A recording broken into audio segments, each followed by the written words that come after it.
All right. We got quite the matchup here going. Jeff and Henry tied it 2. Jeff just scratched on the break here. Give Henry an opportunity. Henry's dry break last game.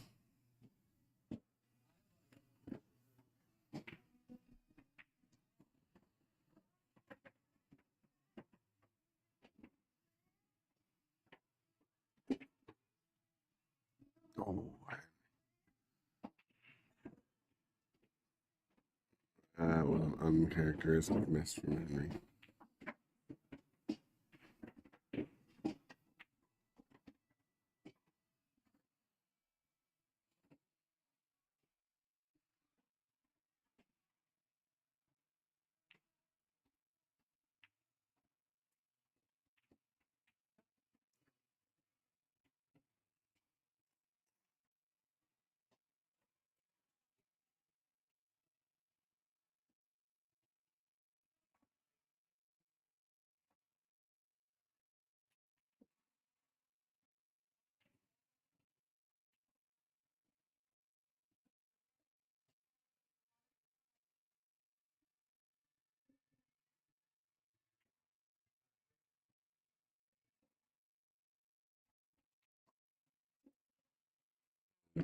Take the 9 ball down in the corner there. 15 for the other top corner.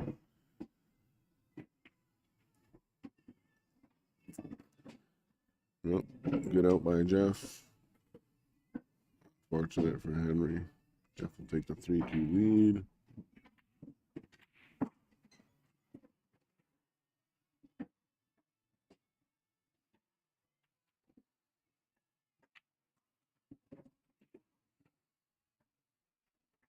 Henry's got to turn this around. He was up 2-0, had a chance to go up 3-0, and had an unfortunate miss there that Jeff capitalized on to make it 2-1 and tied it up 2-2, and now took the lead for the first time in this match.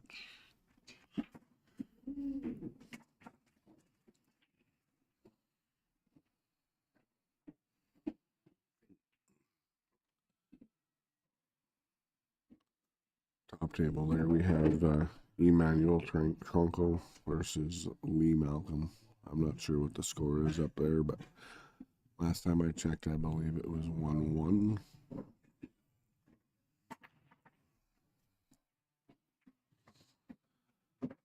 Well, Henry makes a ball on this break. It's pretty wide open except for the 15 ball.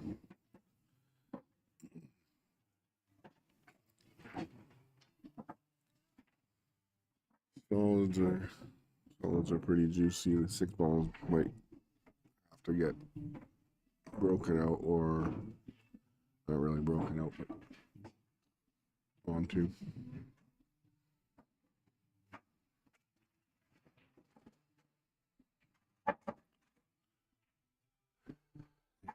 Lead off with the 7 here and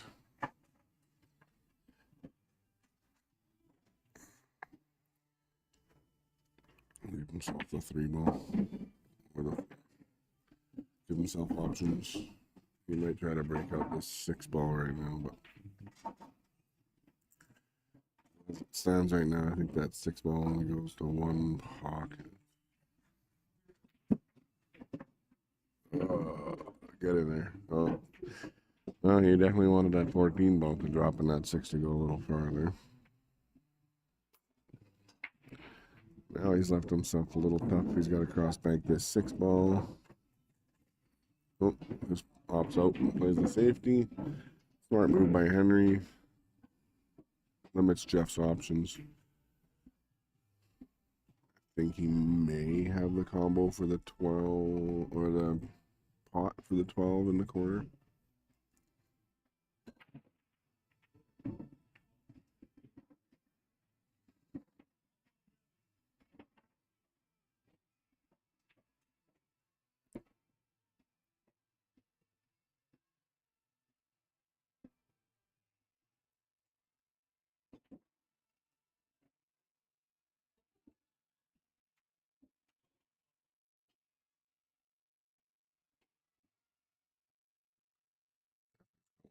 Well,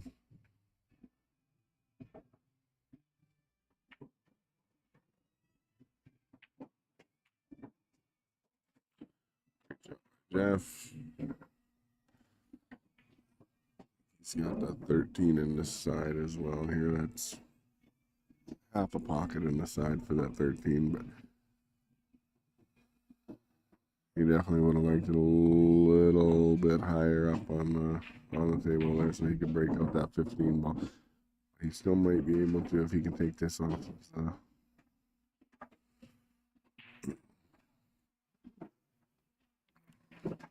Possibly take it off the 3 ball. Risky though.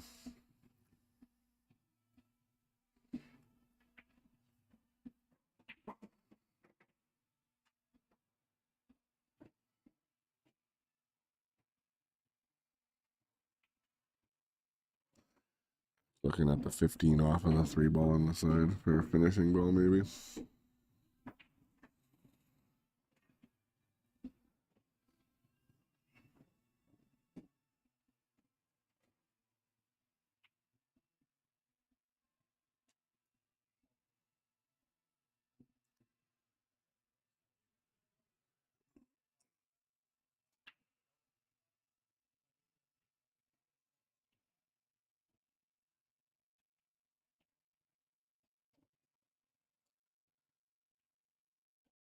Good shot to get onto the 15, but now he's kind of tied up the 8 ball there on the side rail. Possibly go off the rail off to the 3 and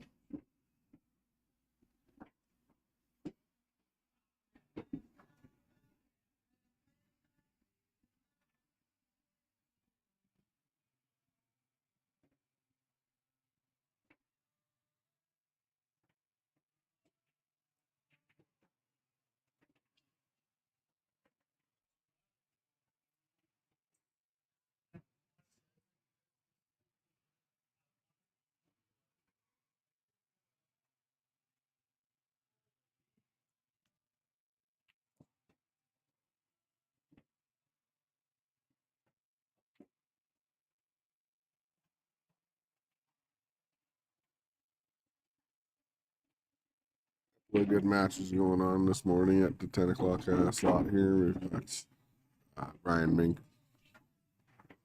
in the house here coming out of retirement.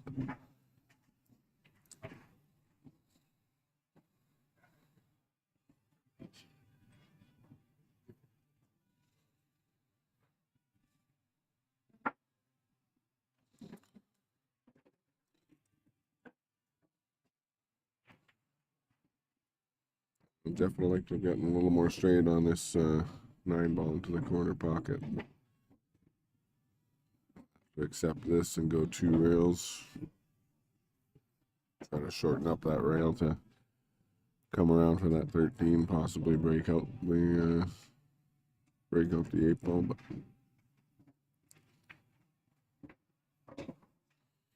he may look to get some sort of an angle on that 13 so that he can sink the 3 at the same time as taking the 13 in the top corner.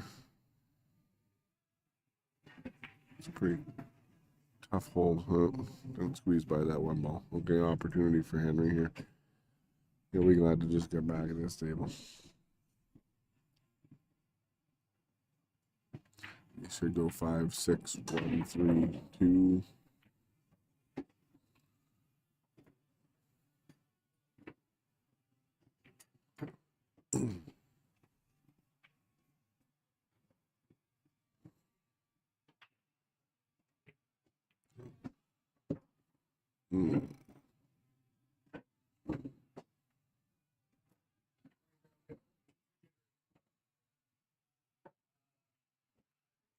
Why don't you go a little bit higher on that one if he was planning on taking the 3 ball.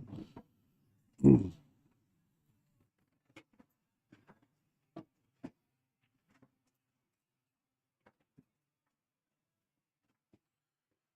going to take the 2. Probably come around 3 rails for this 6 ball here.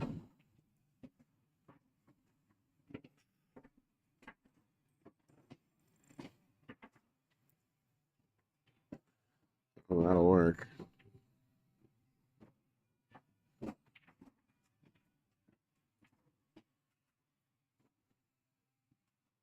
Just hold the one, just hold the cue ball there for the one ball. Probably just hold the cue ball there, accept what he got there.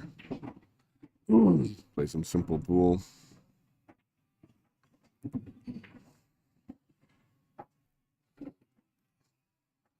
And we should have this one tied up here.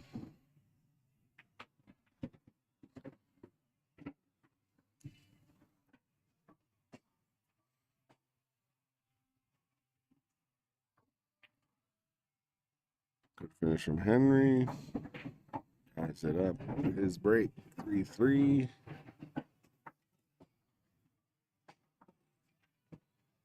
Oh, Jeff's break.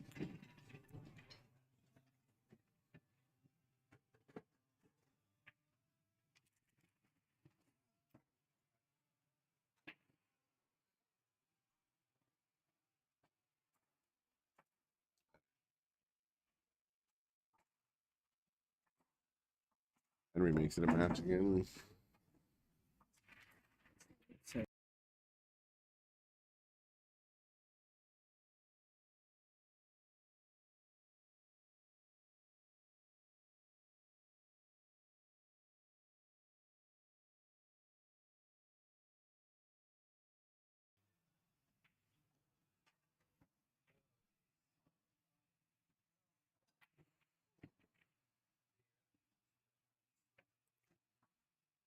Try break from Jeff here.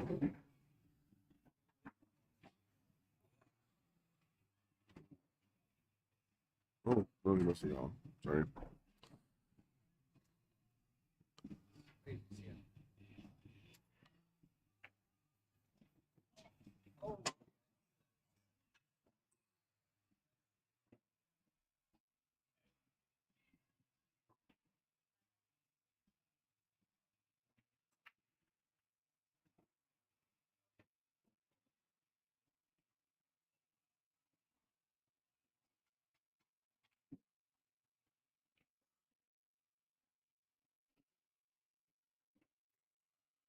Right up on that one ball. I don't know what he was trying to. The two ball goes, so I'm not sure why he was swinging at it. Or maybe he was just coming back for trying to get on the one and got a little too close to it. Like he was trying to maybe get that two ball out of there, but said not sure why. Now he's kind of left himself over the one ball here for the 6 if he's trying to attack that way. At the 1 to see if it passes by that 10 ball into the bottom right corner there.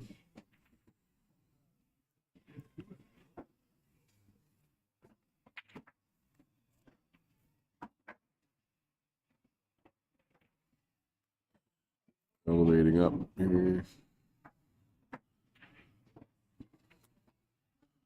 Always a problem, even with the good shooters. If you're elevated, it's not an easy. Doesn't make it an easy shot.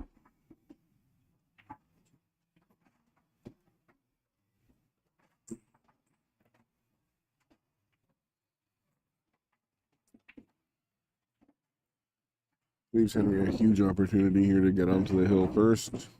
A big game for both of these guys. Whoever gets on the hill first has that huge advantage, especially with Henry's break coming up here. Want to take full advantage of that, of course.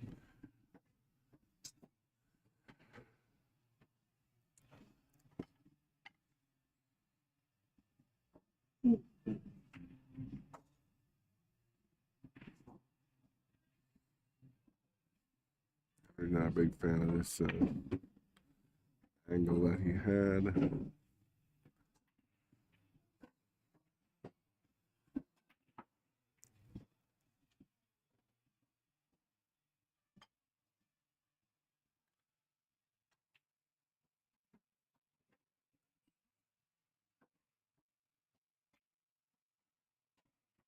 A little straighter than he wanted to be. He'll just draw it back here for the 12 on the side. Oh, didn't quite get enough on that. I'll have to make some shot here. 15 come off of that side, the left side rail there. And up for the bottom side pocket probably. Oh, okay. Keep it simple again, Henry. Good shoot. Good shooting.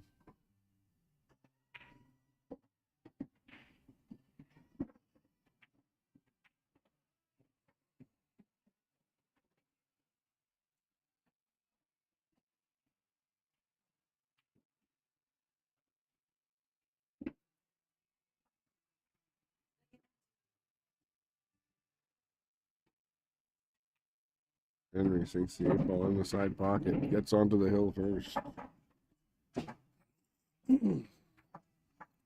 Henry breaking on the hill. Hoping to close it out here.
All right, big opportunity for Jeff here to tie it up and go to the hill match.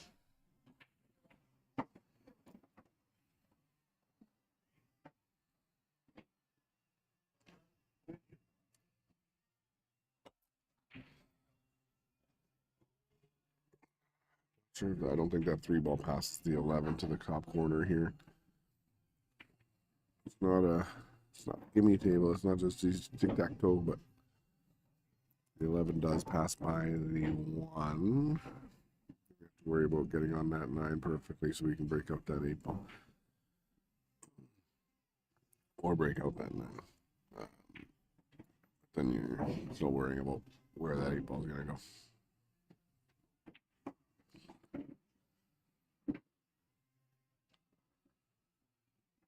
Opting to take the solace. He's probably going to take out and break out that 2 ball right now. Took a swing at it. It goes to the bottom left corner here. Just has to get onto it. But still has to worry about breaking that 3 ball out. I'm not sure if it passes. It may pass that 11 ball. I can't tell from this angle, but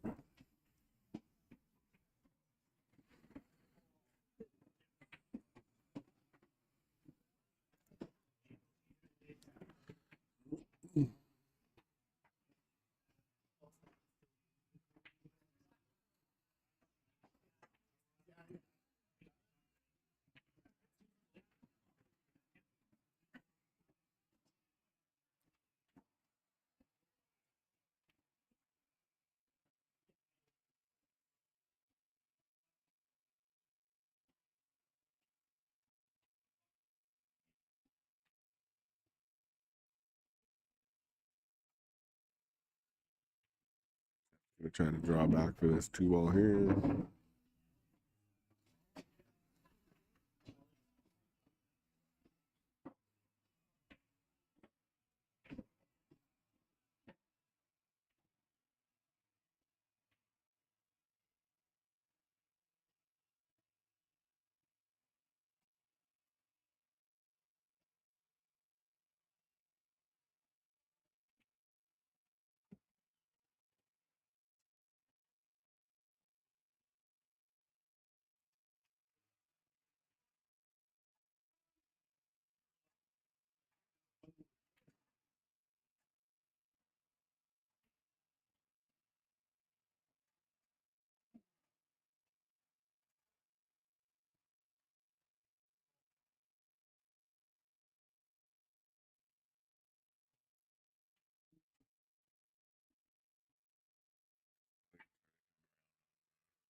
on top of that 13 ball. Or 11, I mean, sorry. The 3 ball.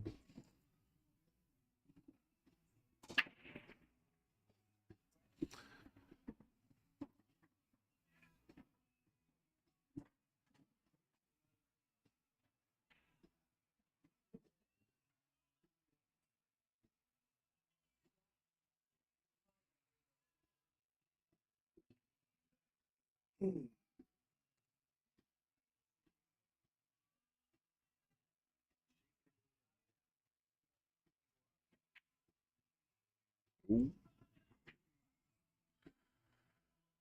Well, he missed, but that's probably one of the better misses. He didn't leave Henry much. I don't think Henry can see one of the 13 or 14 ball.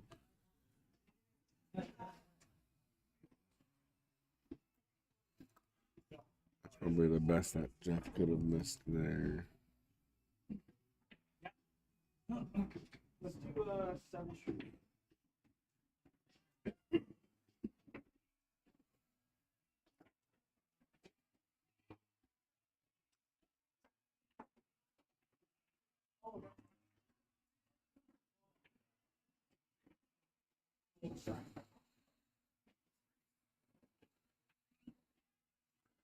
Henry just calling a safety here.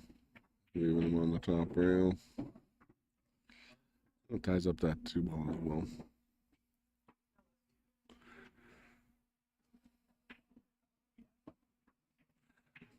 Probably the best that Henry could have hoped for in that situation. The 5 doesn't go to the top left. The 3 doesn't go to the bottom left.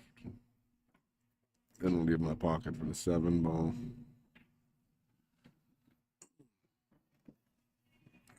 Jeff's got to come up with something here that see if he'll try a containment shot at all, but pretty tough when Henry's balls are all wide open on the all over the table here.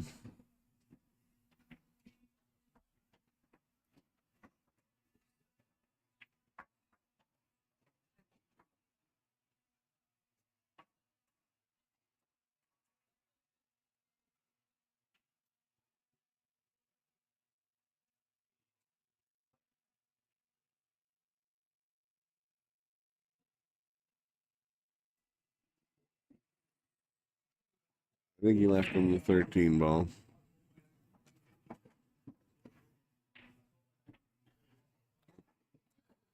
We're just going to go for another safety here.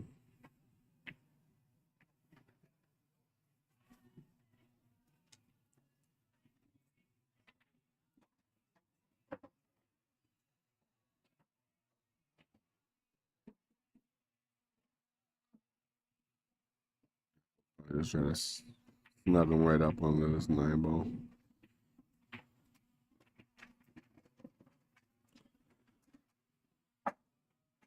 Oh.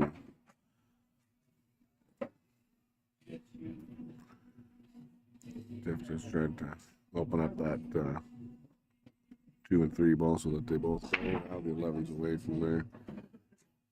Left Henry a tough back cut on that 9 ball. I'm not sure if he passes by that 11 at all. We got Jason Drake, the Ginger Ninja, in the house here. Wearing pants today. Not active wear Jason Drake as we like to normally see.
there. Well, Jason Drake didn't want to be on the stream, so left himself a little tight on this 2-ball, but he's got enough separation. He'll be able to cut it into the corner pocket. Don't worry about flying that cue ball. And maybe try to work up the angle to. You don't really want to crash into that 3-ball, but you almost have to at the same time. And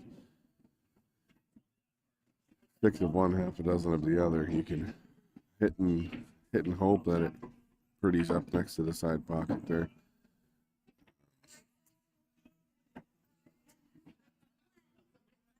You could also try to throw some inside spin on this 2-ball to shorten up the rail so that you can take the 3-ball into the bottom side pocket here.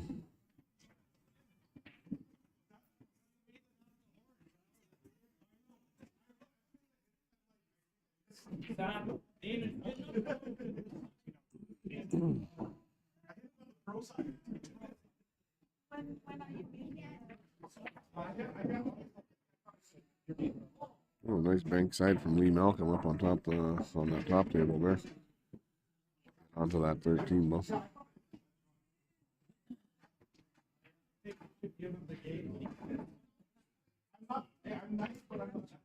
Oh, this is the easy one. Classic Lee Malcolm.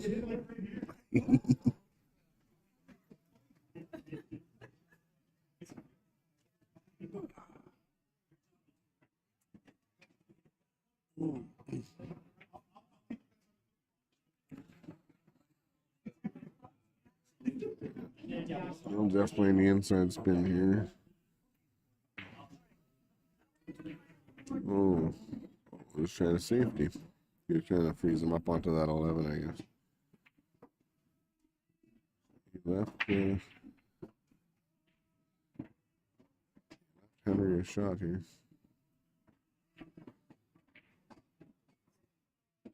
He's trying to safety here. He's going to try to leave him up table. Got a little lucky on that 10 ball coming back and hitting that 15 to block both balls for Jeff here.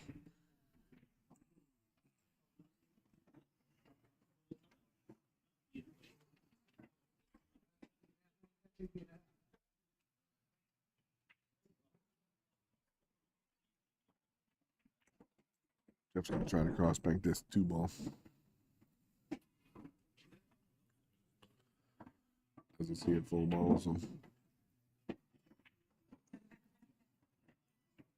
Nice try by Jeff. Leaves Henry a huge opportunity with all those balls wide open here.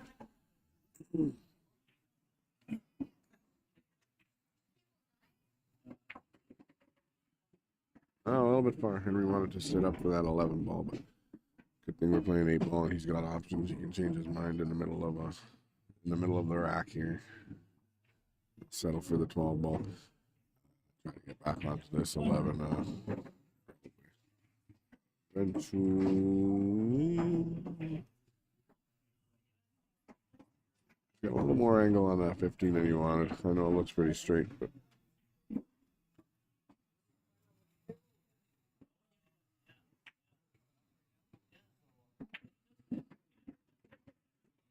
Again, too much on that 11 for that 11 ball.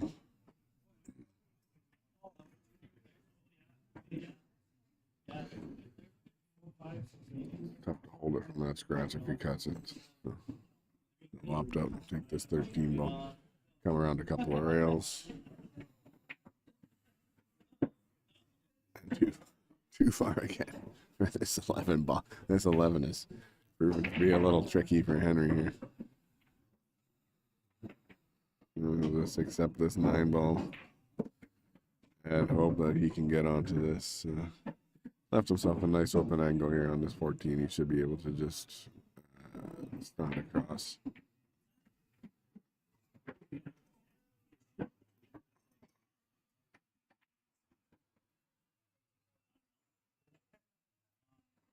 Comes around 2 rails probably for the 8 in the same pocket.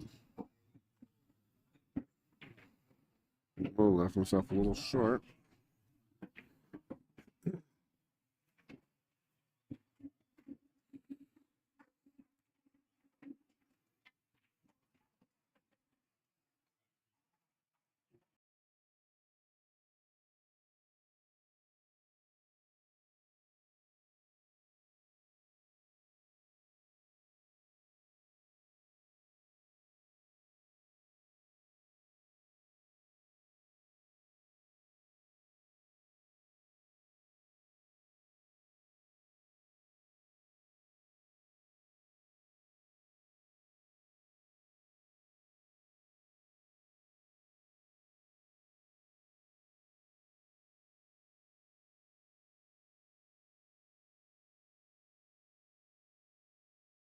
did what he did. We got the pro Richard Urbanic in the house here. He's gonna try to tell us how as soon as Jeff breaks here, he's gonna map out the whole table for us and go take us step by step before Jeff even shoots his first ball, and he's gonna be finished the game before Jeff even takes his first shot here. Tell you what, for these guys, there's no mapping out to do. It's just all there. Or It's like a. it all just comes together like a puzzle piece. They're robots, okay? Yes. They don't need mapping out. They don't miss too much. No, you're right. They don't take too many beat shots. It's been a good match so far. Henry had it. We're 3-0 this time. We're already there. Oh, drive rate. Nope. He's got one. What do you take here? Well, You gotta go stripes. With the two, yeah. Two sitting in the corner there and two sitting in the corner here. Only problem is that 15 ball. You got it, You right? just got to get to the 15. Yeah. 15 before you. If he takes his combo right now, he'd probably come around and knock that 5 out of the way. He gets to the 15 to the side. Should get out easy. Like I said, he can take the combo. No, 14, yeah, the 14-9 combo, and then he comes off the rail with the cue ball, kicks that 5, opens it wide open. No problems. What if you make the 14 at the same time and you don't get to the 15? You need that insurance ball there, right? He is taking the call. Okay, me bad.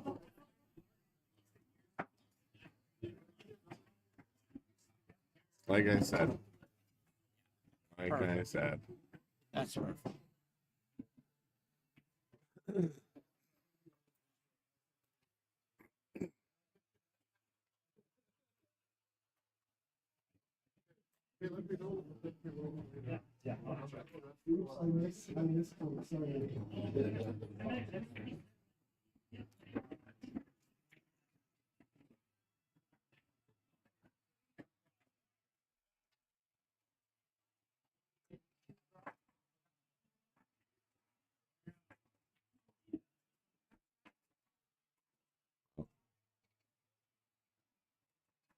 All Jeff has to do is make sure he can stun it over for that 13 ball. Some angle. Oh, right on the rail. Makes it interesting at least, but not for a guy of Jeff's caliber. He should be able to get this 13, pop it out. He's a little bit over, you take that 11 into the side. It's a little bit of a funny angle on that 11. He still might take it. He might feel uncomfortable taking this 13. Take the 11, then take the 14. I think he's going to opt out and just hold it there for the... Take the 14 next. Finish with the 11.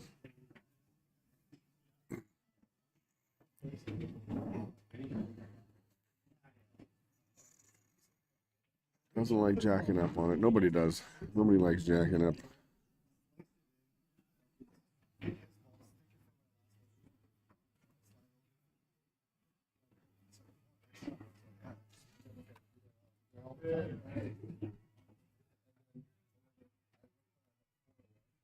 No way. Oh,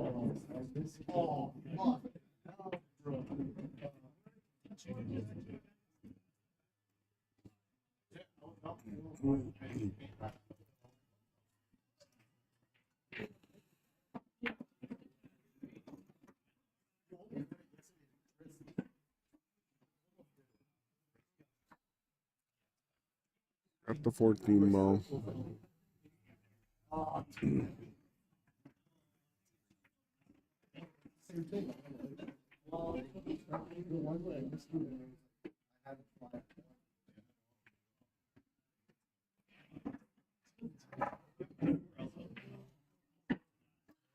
A great comeback from Jeff here. He will beat Henry 5-4.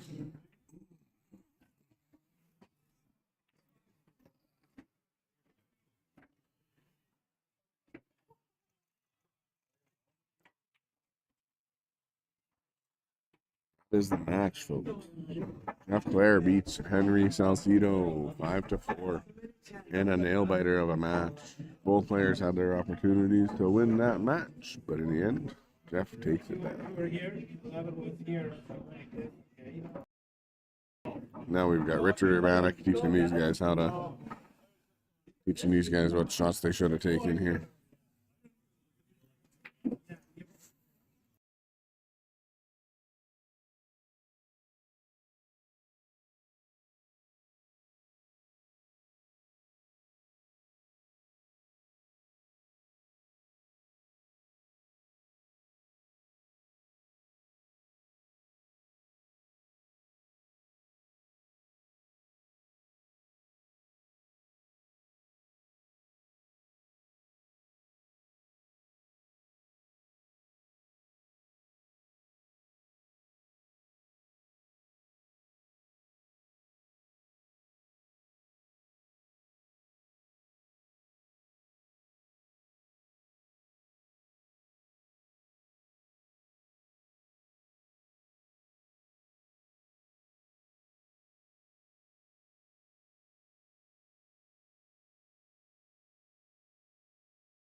Hey guys, what's up? It's Emmanuel here. Be commentating the next match if it happens on this table.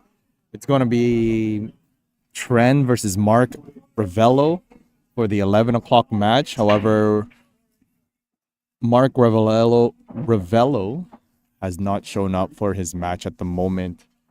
There might be a little high probability that he may have to forfeit his match here.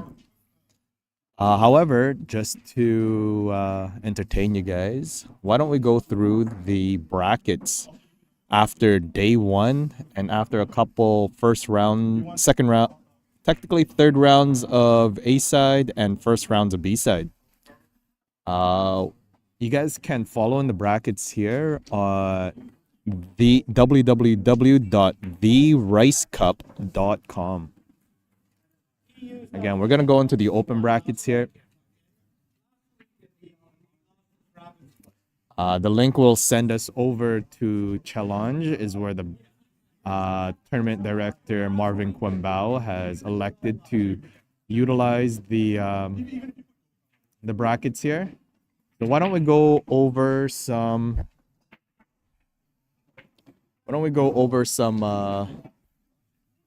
matches here while we're waiting for the TV table.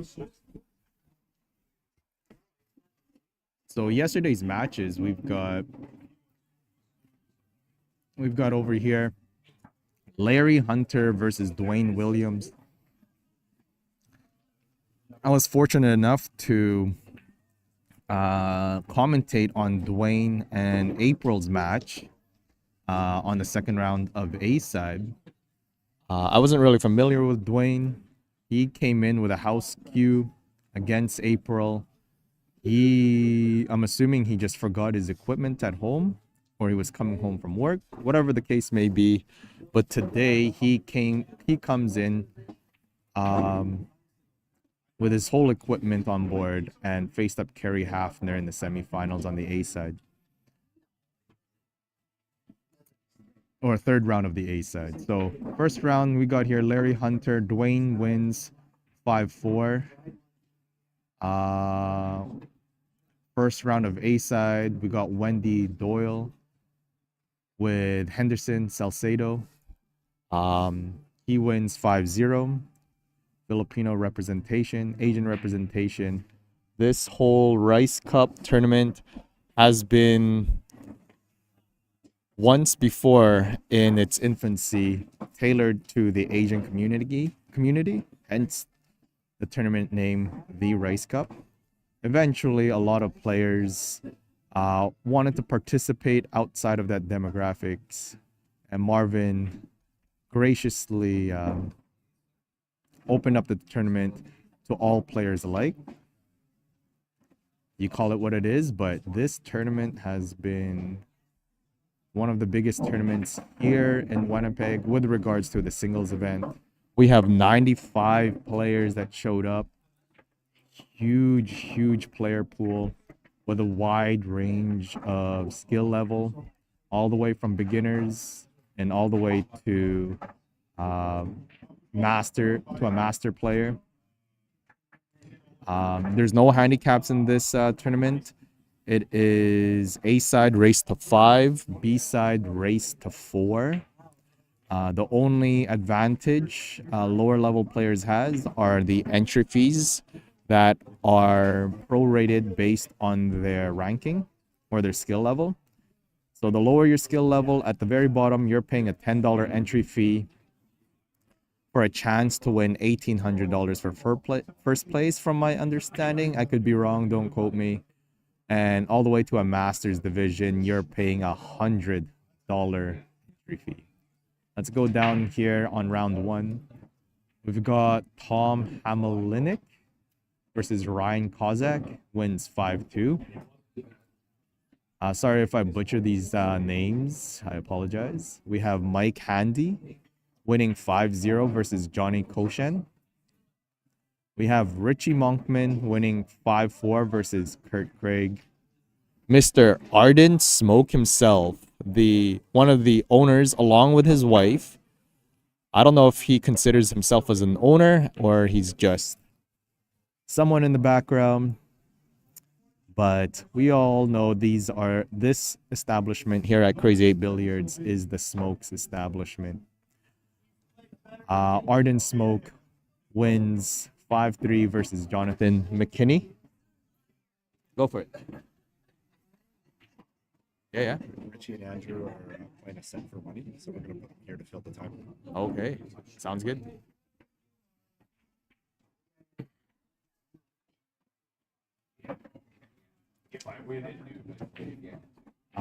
Then where are we? We are here on match number 7, round 1. We have Tim Sinclair versus Chris Wickdahl, winning 5-1 for Chris.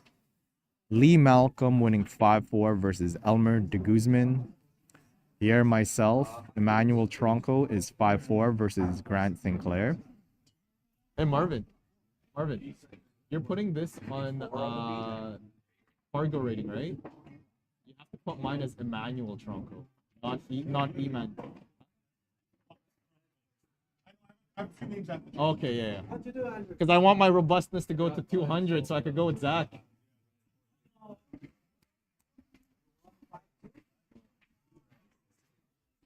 Then we have Trendlen here versus Jason Drake, winning 5-2. Daryl Smith versus Ryan Walker, winning 5-2. Mike Fretchett, winning 5-4 over Curtis. 5-2 for Bougie over Chris Hook. 5-4 for Mark Aguilar versus Eris Kozak. 5-2 for Ryan Solvid versus Virgil Sumaling. 5-3 for Rolly over Vince. 5-4 for Dan over Beck. 5-3 for Les over Jay. 5-3 for Zach over Chris. 5-0 for Dave over Mark. 5-4 for Jomar over Sylvie. 5-2 for Dwayne over Rui.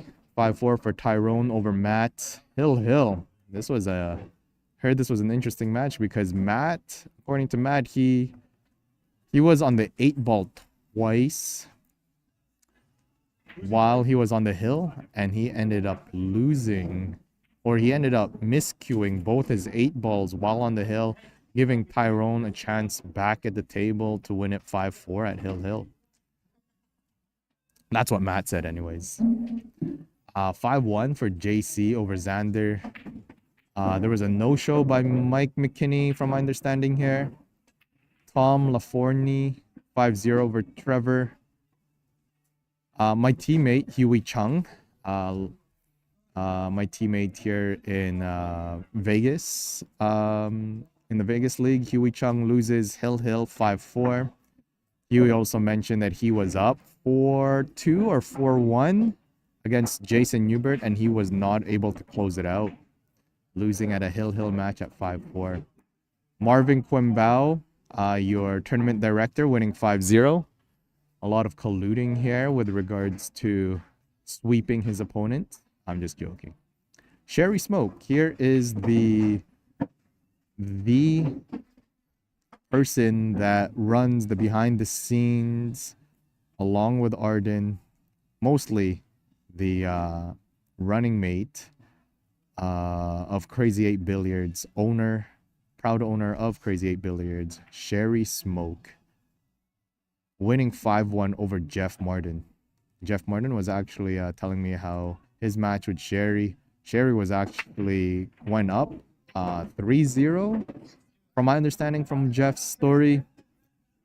Sherry had like her first rack was an ERO, second rack was a first attempt, and then the grindy match on the third rack, giving Sherry a big lead over Jeff Martin. And Sherry just kept that momentum going and not letting Jeff back into the game, winning very commanding lead of 5-1. Then you have JP Landicho winning over Jimmy 5-2. If you guys are listening to the live stream right now, comment down below how the audio is. And if there's any issues with the stream, Zach Warrington is the man behind the scenes with regards to the equipment here. So if there's any issues along the way, you let us know. Zach will troubleshoot what he needs to troubleshoot. Let's go sweat some second round matches. Right now, we don't have any matches here on the TV table for the 11 o'clock match.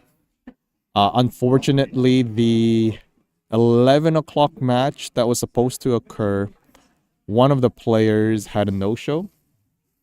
So it was an automatic win for one of the players.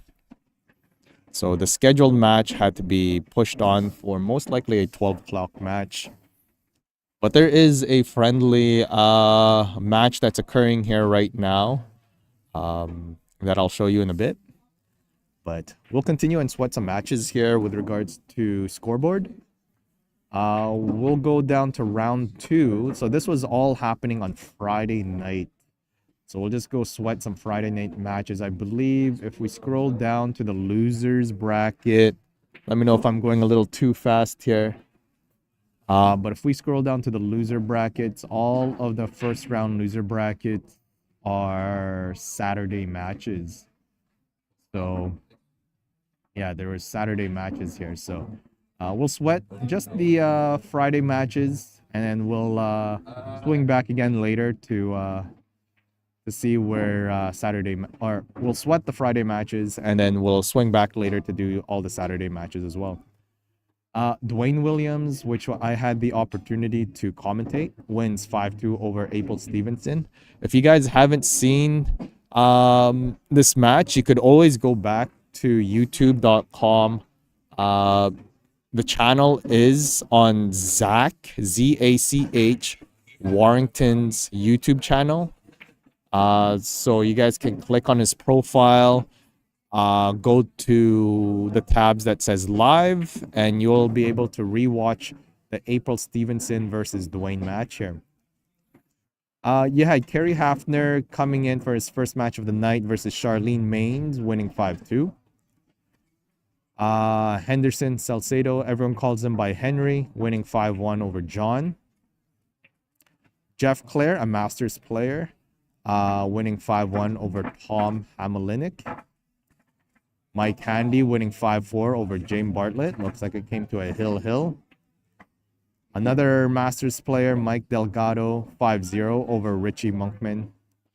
Arden Smoke still winning his second round of A-side, but I noticed here he did end up losing his match against Chris Wickdahl, 5-0. Ends up winning his last Friday match 5-1 versus Vince. Guess we could go up here.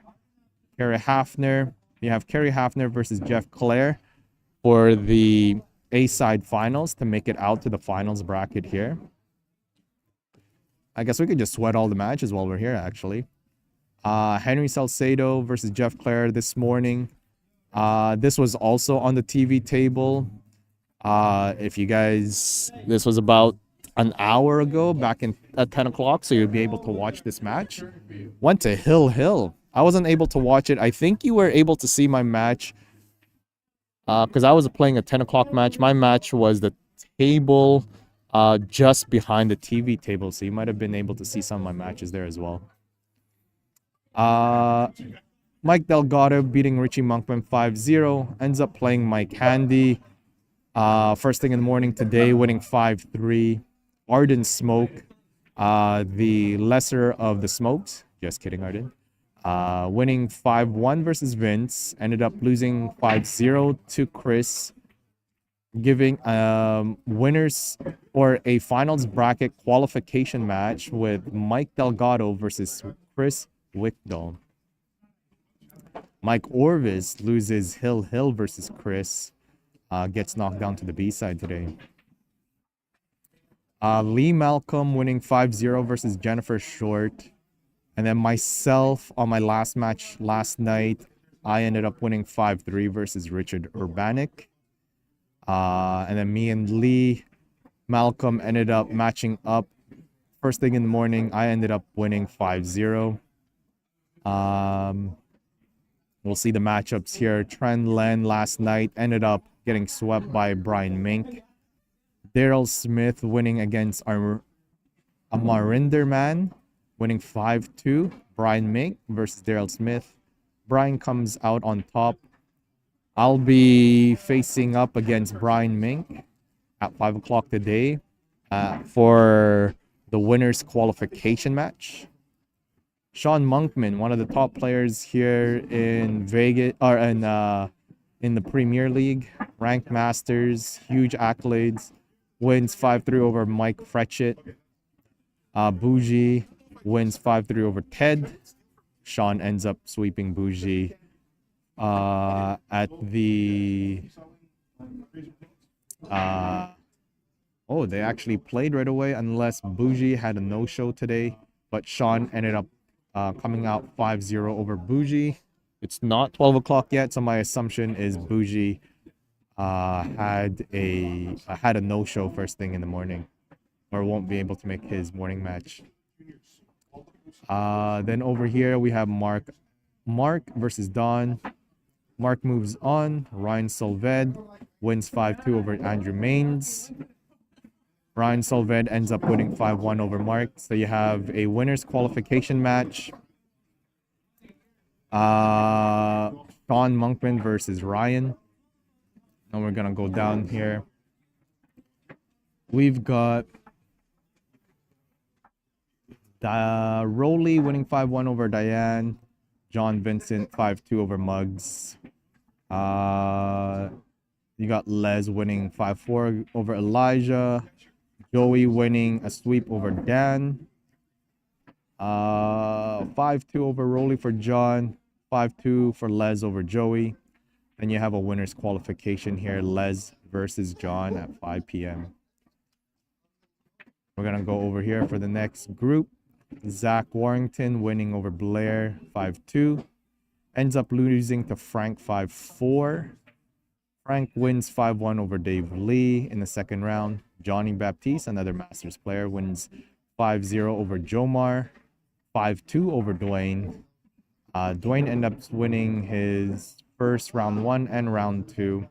And you have Frank Young versus Johnny Baptiste for the winner's qualification at 5 p.m. Over here, we got Randy Baggett versus Tyrone. Tyrone getting swept 5-0. JC winning 5-3 over Sunny. Randy moves on over JC 5-1. You got Brian versus Lori. Looks like Lori had a no-show here. So Brian moves on. Has to play Sean Jameson after Sean beating Tom LaFournier 5-2. Winner, currently this match is going on. Brian versus Sean. Winner gets to play Randy Baggett.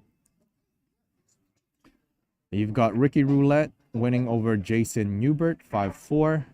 Marvin Quimbao, our tournament director, winning 5-2 over Sherry. Ends up beating Ricky on a Hill match 5-4.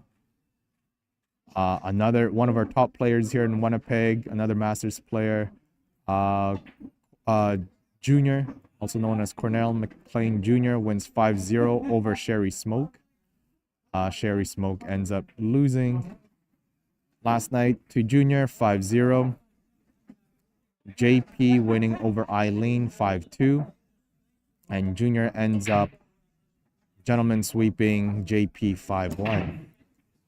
5-1. You've got Marvin. I'm assuming Marvin wants this as a TV table at 5 p.m. Marvin, tournament director versus Cornell McLean Jr. He hosts quite a bit of numerous events here in Winnipeg as well.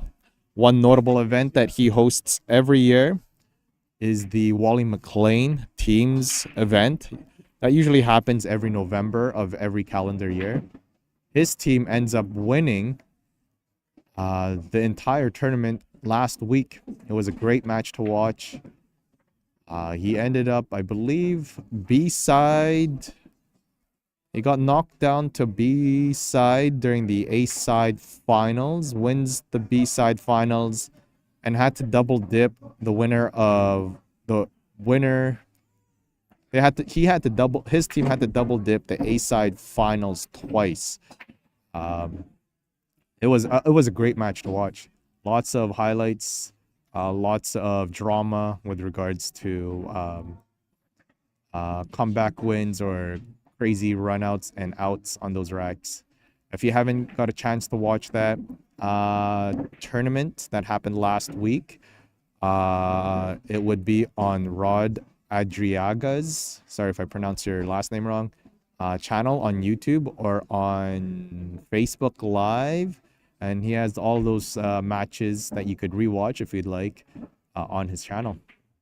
Anyways, that kind of wraps up everything here on the winner side bracket. A lot of B side matches are going on right now, so it's kind of hard to kind of sweat right now. But this kind of gives you guys an idea of the current playing field. A couple people already got knocked off 1-2 again. We do have some hard luck tournaments that occurs if you get knocked out 1-2.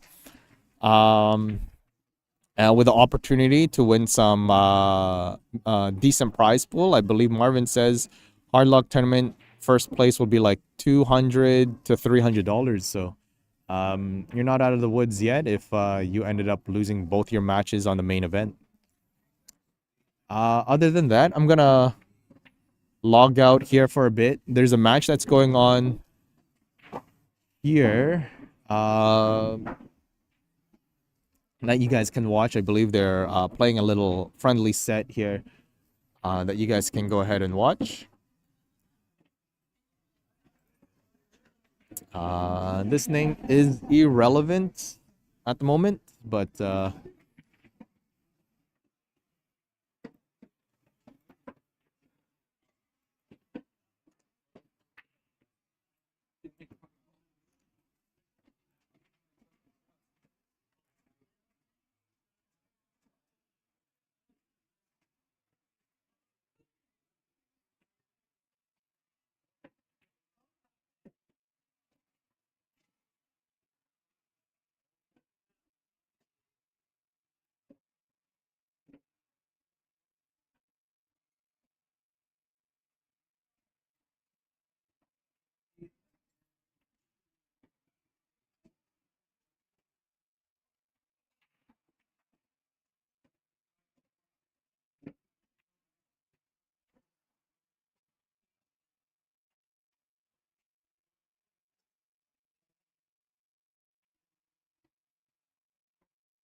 you guys enjoy some of these friendly sets that you see here.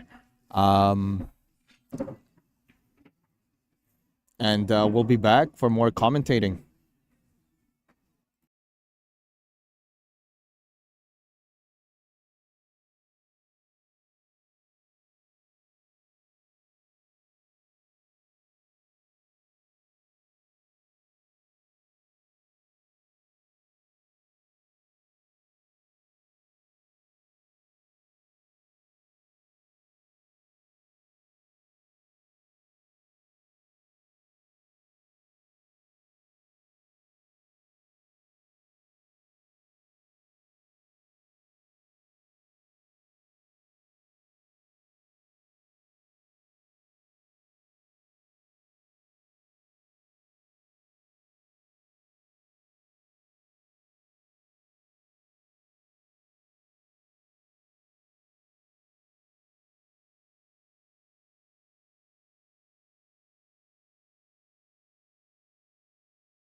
All right, guys, welcome back.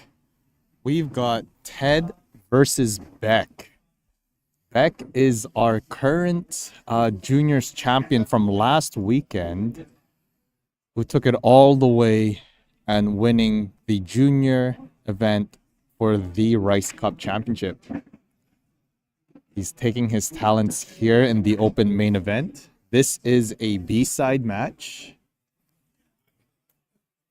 From my understanding, let's see if we could sweat some of Beck's wins here, if I could find it, or who he has played, and we'll also look at Ted's. I'll just do it on the side screen here.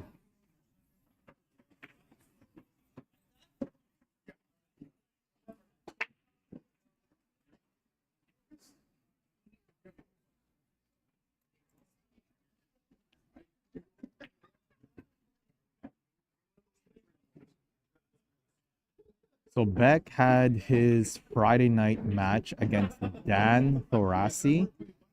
He ends up taking it to Hill. Unfortunately, he ends up losing to Dan 5-4 on the first round of the A side, on the winner side. And then Beck is currently playing for his first match on the B side, first round of B side versus Ted Lamoureux. So Ted Lamoureux, let's see how he ended up here.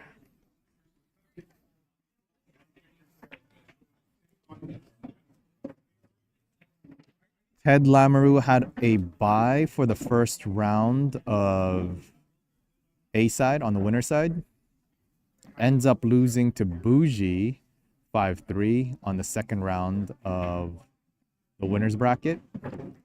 And he gets to face up with Beck Rogerson here on round 1 of the loser's bracket.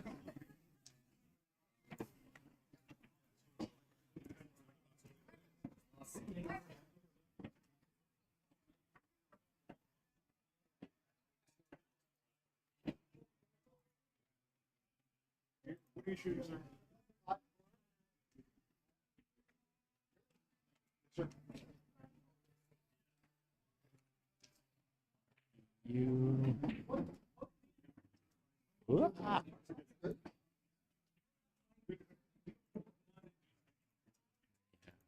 Beck Rogers. Roger's son. Roger, Double S-O-N. right? Yeah. I think that should fit. Yeah. All right, let's come back and sweat some matches. This is Beck's first time at the table here. Plays a nice safety play. Didn't want to play too funny there with the 9-ball or play around with the 9-ball just because the scratch was in play. Good containing shot here by Beck. Ted will have to go for a 1-rail, possibly 2-rail kick on that 5 if he wants a chance to pocketing this in. To hit it with pace, he'll have a shot on the 8 if it goes in, and scratch. That was a good attempt. Just sorry. Beck's gonna finish this table. We have Mike Orvis placing some bets, saying that Beck will run this table. Picks 14 first.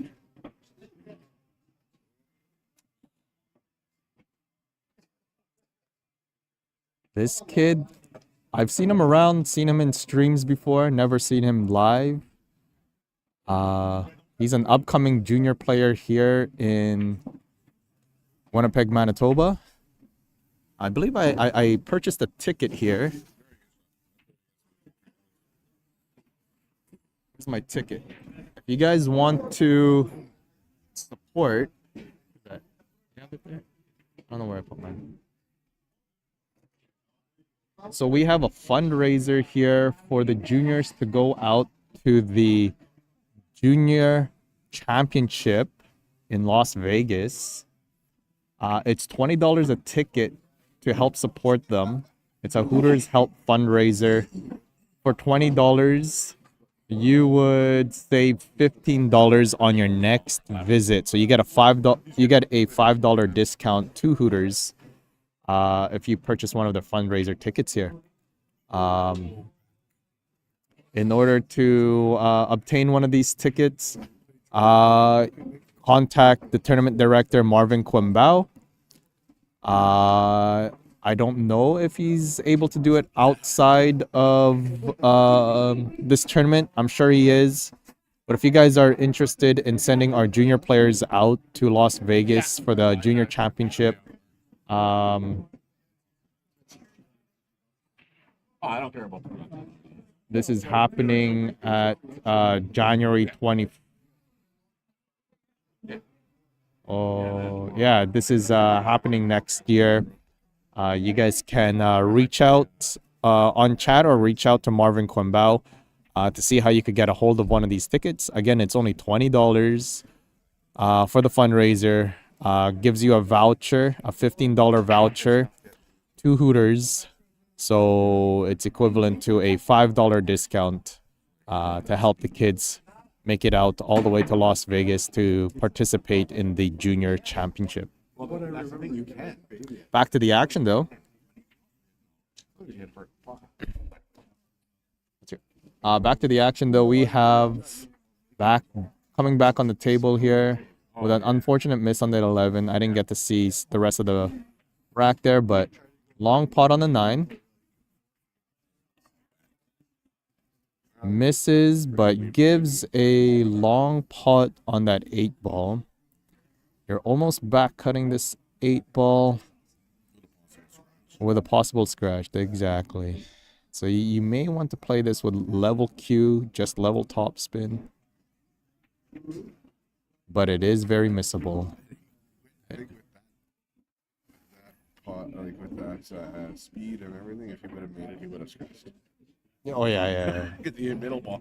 Yeah. He needed to put a little draw on there or a little top step. Yeah. With a good stroke, yeah. Beck here is back on the table. Beck just has to bear down here and make his ball, make his pots. No clusters here. Just stay in line with all of his shots.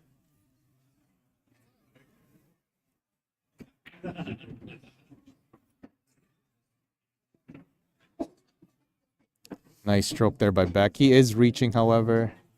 He's gonna play with an extension. Or an extension with the reach. Oh, it's a little bit of English on that shot. His intentions was to go 2 rails to be a little closer to that 14 ball. Now he has a decision to make. Does he want... Looks like he's eyeing that safety.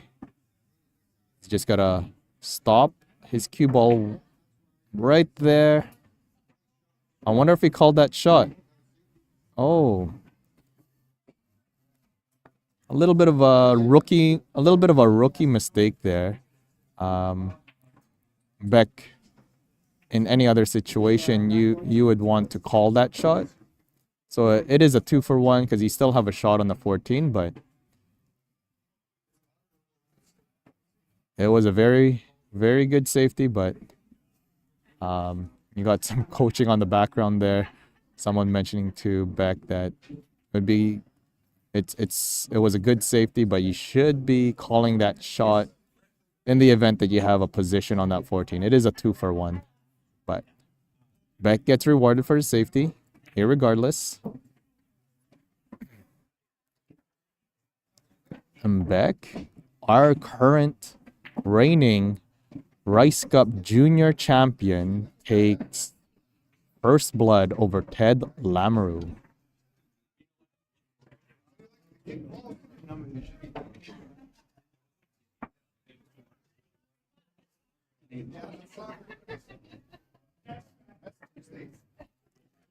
If you guys are tuning in right now, we are live here at Crazy 8 Billiards. on Berry Street, just right by the airport. We've got Chef Lou here whipping out his Asian slash Filipino menu for you all, for all players and spectators to try out. It's a very packed house here today with spectators alike as well as players playing their morning matches. The majority of these morning matches are on the B-side bracket. Dry break here by Beck.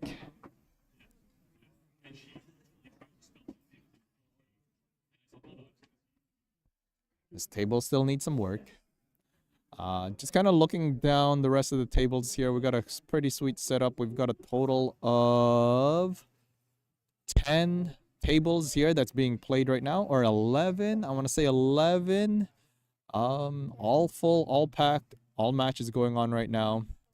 Just looking down this aisle, I see 3 other junior players in total. Total is 3 junior players I see that's competing here on the loser qualification or the losers bracket. We've got your reigning champion Beck Rogerson here playing on the TV table against Ted Lamoureux. And I want to just say it again. If you guys want to support these juniors, they have they're having a fundraiser currently to raise money so we could send the junior players out to Las Vegas for the junior championships later on in the 2025 calendar year. It is $20 a ticket. This $20 ticket gets you a voucher to Hooters for $15. So you're eventually saving $5 on your next visit to Hooters. Reach out to Marvin Quimbao for any tickets. If you guys can't make it out here at Crazy Eights, so he can coordinate with you guys to give you your voucher outside of if you guys are not able to make it out today. So reach out to Marvin if you guys are interested in that voucher.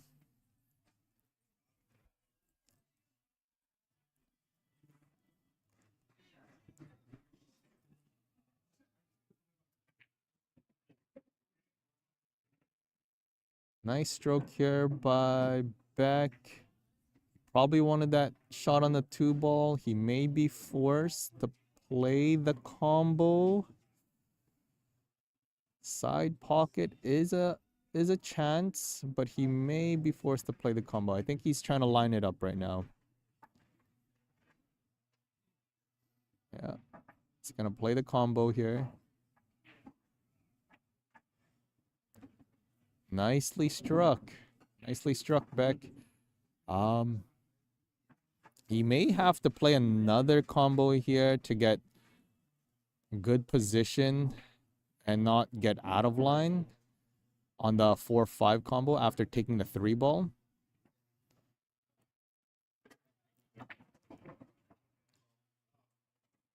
He wants to get fairly straight on the shot or replace his 3-ball with a cue ball.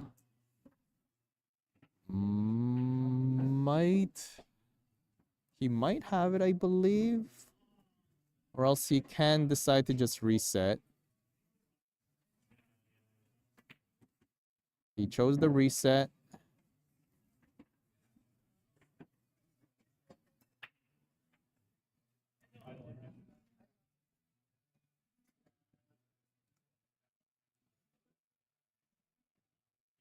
This combo can get tricky because you need to play a little bit of a shot where you run into the 10-ball to get a shot.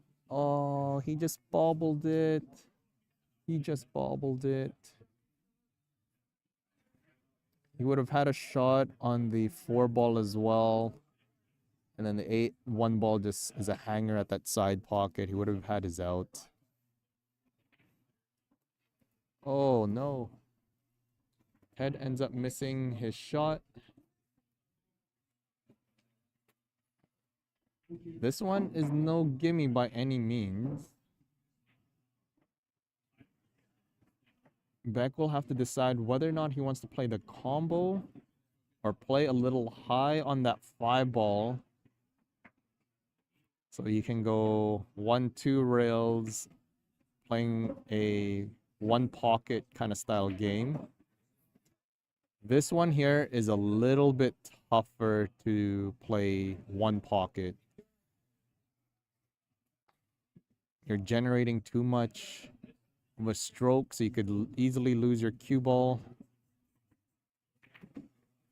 Oh, very, very creative. Very creative by Beck. Playing the carom game, full cue ball off the 4. That is a highlight reel. That was a nice shot by Beck. Very nice shot. He got rewarded there really, really well. Took a chance. That was a nice shot by Beck. Very nice shot.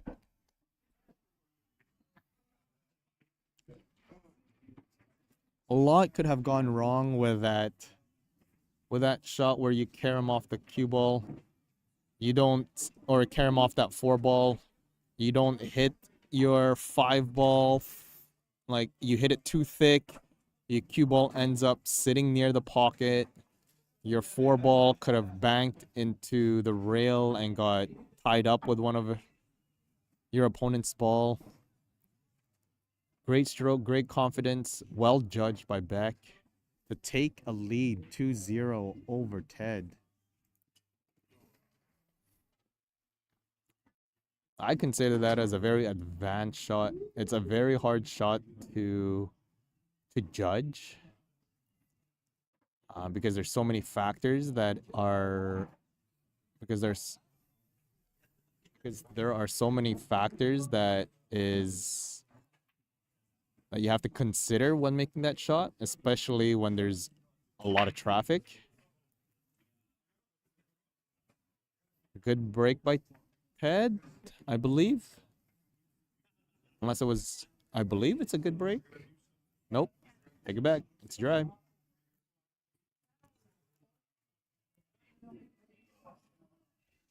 Marvin, can you check my wonton soup? Where's my wonton soup? I ordered. Yeah, like about 15 minutes ago. I don't know if they know I'm all the way back here, that's why.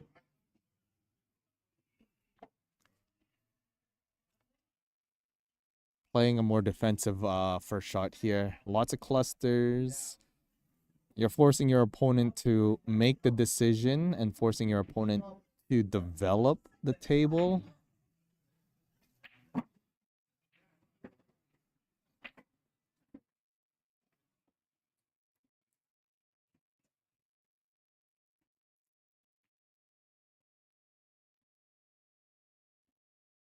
This is where Beck was hoping the outcome would result in is his opponent not being able to have a straightforward run out,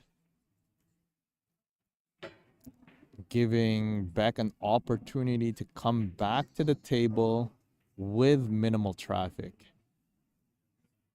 So his first defensive shot,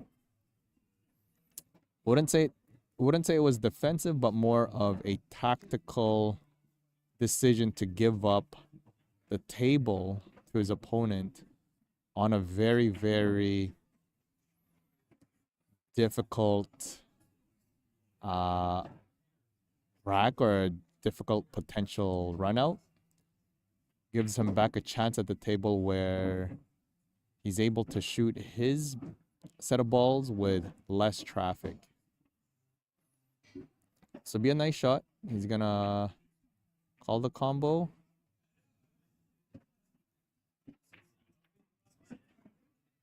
Good containing shots to block the 15 ball. Not sure if the 11 ball passes clean.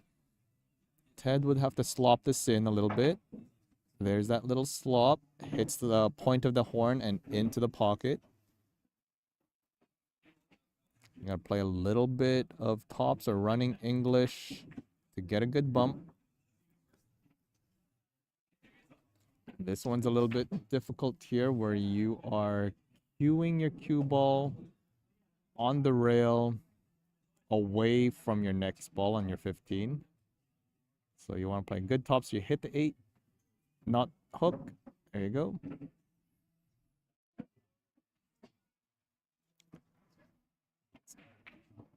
Nice recovery shot here by Ted, but does not get the position he wanted on the 8 because I don't think that 8 passes the 5 unless he has 3/4 to half of a pocket, but that's always tough, even though these pockets are forgiving on a bar box, but he called the bank, I believe. No. That's unfortunate for Ted. Beck will have another open table to play it out. Hard luck.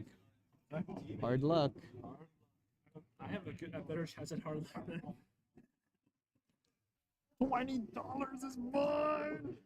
I want a physical 20 because I'm gonna frame yours, a Leafs, and Jellos side by side.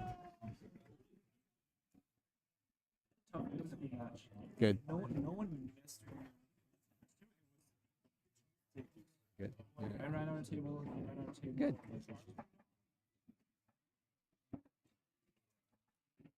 Back here with an opportunity. He's gonna choose to draw. Just past the 4. So you could play the side pocket. Nice. Ooh, that horn tickled him. That's okay though. That's okay. Okay, sounds good. That's okay though. He is in an okay position. Nice shot. Thank you, Ate. Thank you, thank you, thank you. I'll come over to pay for it in a bit. Yeah. Thank you.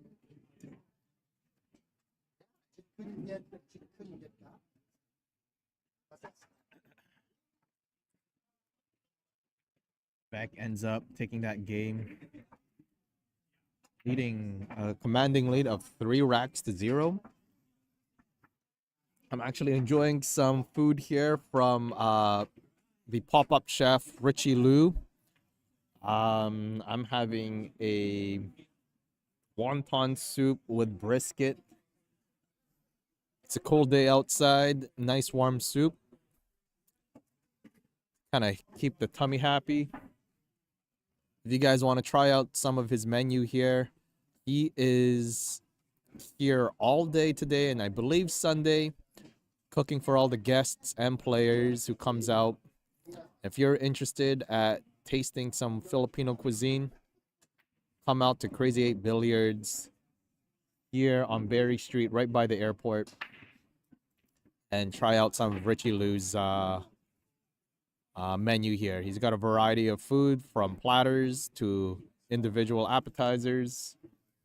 Come out again to Crazy 8 Billiards here by the airport, Winnipeg, Manitoba, to try out some of Chef Liu's menu.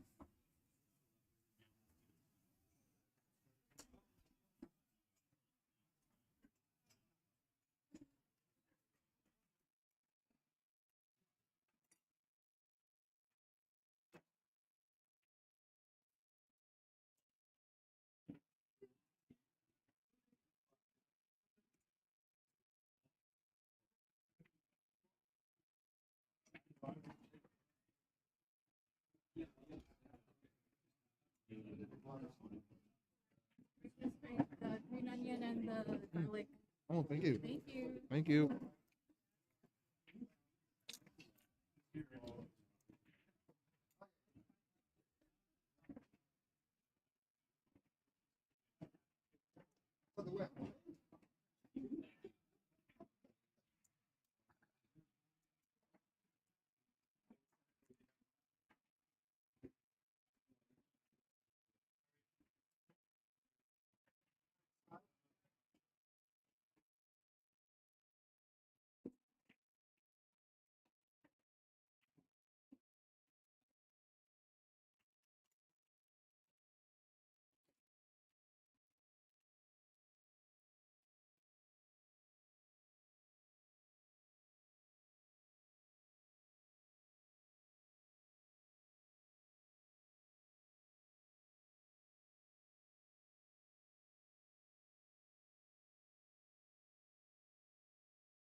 All right, I'm back, guys. Coming back with Beck. Open table. 2 balls away from the 8. And play a little bit of topspin. You don't want to play too much tops. You probably want half a tip so you could touch rail and come back center table.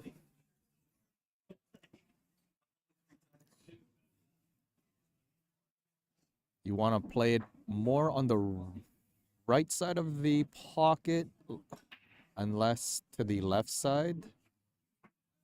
So you could utilize the rail properly. Nice stroke. Come on, get there, get there, get there. That is doable. That is a doable shot. You just got to be wary about the scratch.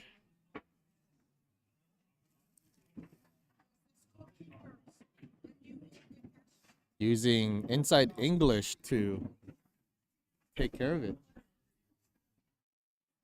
And I apologize. I missed one rack. Beck takes the commanding lead of 5-1. It's B-side. It is B-side. Congratulations, Beck. Oh, sorry. I apologize. Since this is B-side, it is only a race to 4. That I totally forgot. So Beck wins 4-1. Congratulations, Beck. Ted gets an opportunity to play Hard Luck Tournament for a first place prize of about $250. Beck moves on to his second match of the second round of the losers bracket. Congratulations, Beck.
All right, all right, all right. We are back in the action here. We have Tim Sinclair versus Tyrone Desjardins. Last name is too big to fit on the screen here without adjusting, without Zach's help here. But we are on the way. Rack 1, Tyrone to break. Massive break by Tyrone. Massive. Big break. It would be a back cut on that 13 ball, or you play the 14. This is round 1 of the B-side. Round 1 of the B-side bracket. Both Tyrone and Tim Sinclair lost their first match yesterday evening.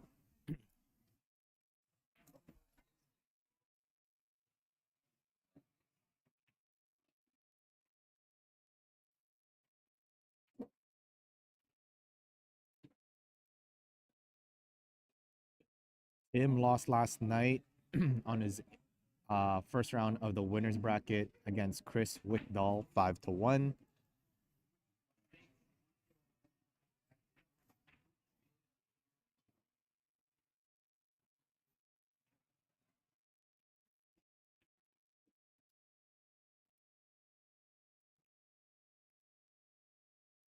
Actually, Tyrone won his first match in round 1 against Matt Aslin, 5-4 in the Hill Hill match. And wins and loses 5-0 to Randy Baggett on round 2 of the winners bracket. And now Tim and Tyrone has been matched up here into round 1 of the losers bracket here. I just totally missed what happened there on Tyrone's rack, but Tim's on the table here. Only questionable shot right now is that 2 ball.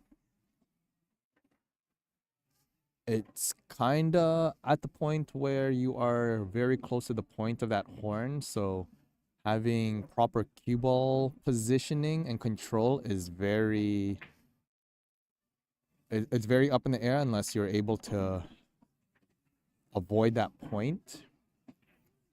And having to set for the 5 shouldn't be a problem if he stays underneath that 2 ball. He got high, so this is where the point comes into play here.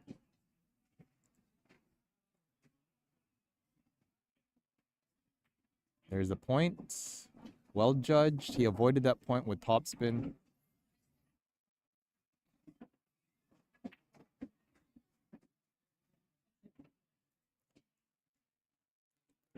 Tim Sinclair will take a very quick lead of 1-0 over Tyrone.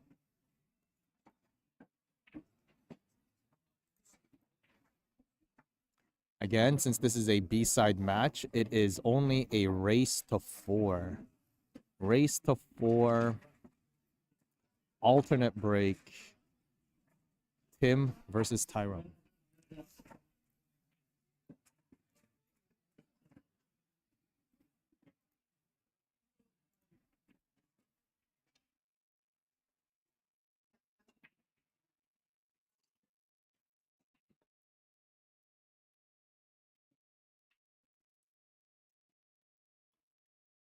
Tim's break. Looks like going for second ball by the way he lines up. Second ball. Did not draw the way he wanted. He ends up kind of topping it into the corner pocket. Tyrone is up with a little bit of work to do depending on what he chooses here. You kind of want to take solids if you can. If his first shot is a combo, that would be okay.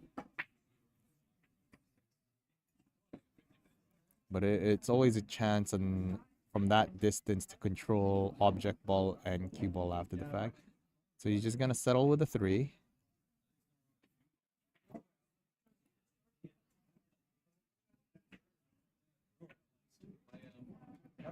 Let's float this one in. Now he's able to play that combo where he's able to get much closer to his work by floating his cue ball up. Maybe have a back cut to the 6 ball because he double checked a couple times to see whether or not that 4 ball passes. I don't think it does from my angle.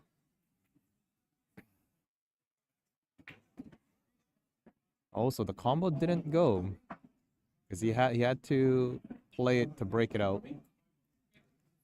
Now here's the combo with the opportunity to actually run into the 4.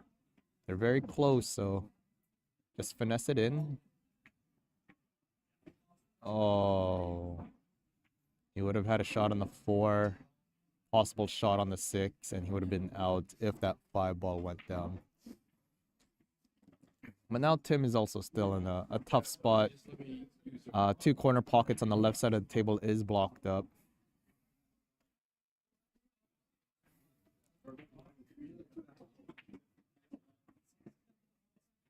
He actually doesn't have a very strong first shot right now. I wonder if he's gonna play the safety. He called the side pocket, so he's gonna go try to forward the 2 for 1.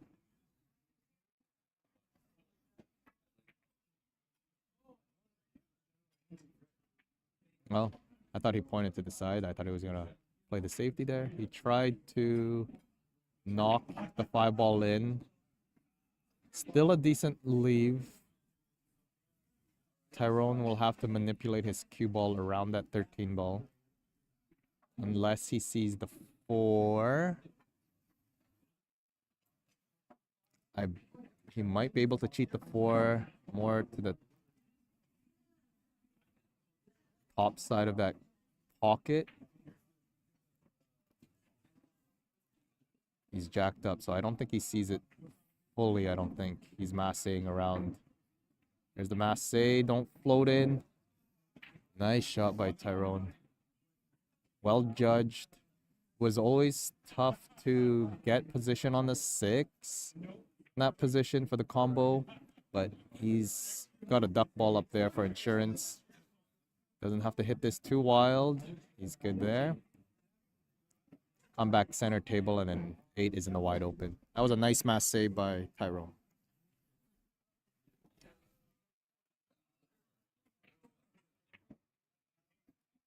He did not want to do that. I think he's okay.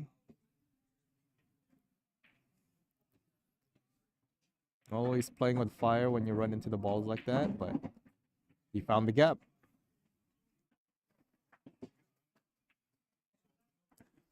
Tyrone ties it up. 1-1.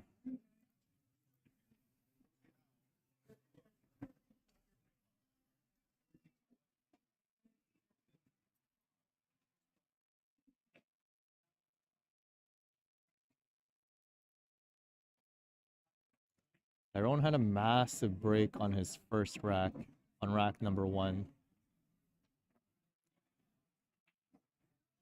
He might have scratched on one of his shots. I totally missed the first rack as I was trying to update some scores. I ended up giving the table back to Tim. It was such a good break that Tim had a very open table, never had to really work for it too much. So hopefully Tyrone can capitalize on his big break the way he did on his on the first rack here. He's going for the head ball. He's gonna go with the cue ball pop. Possibly have that cue ball repositioned center table between the head spot and center table here. There's that pop. cue ball between head string and center table. You got that control with a couple kicks on that cue ball, but I think he ended up dry on this one.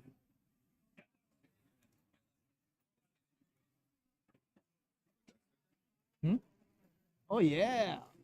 Who that OG? Who's that OG?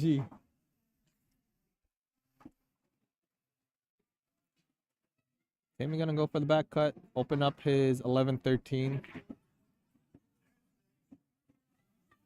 High risk, any reward is the question. Brand new table here with that breakout.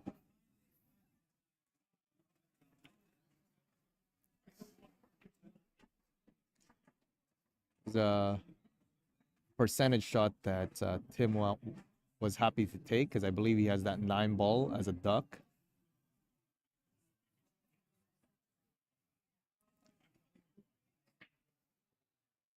The question is, I don't think that 11 passes that 2 ball to the bottom left. So he will need a good positional shot on that 14. He still has a couple puzzles to solve out here.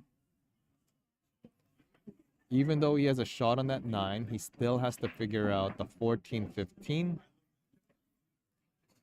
He will have to figure out the 11. Oh, he pulled out his jump, so he got snookered here.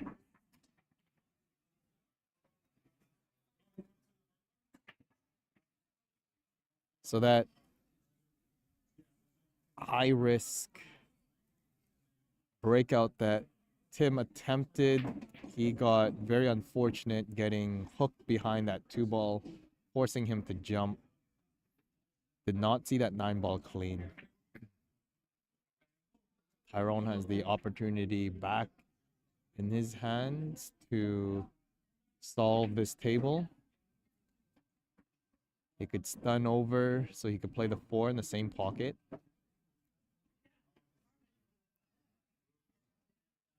Stun over or draw over?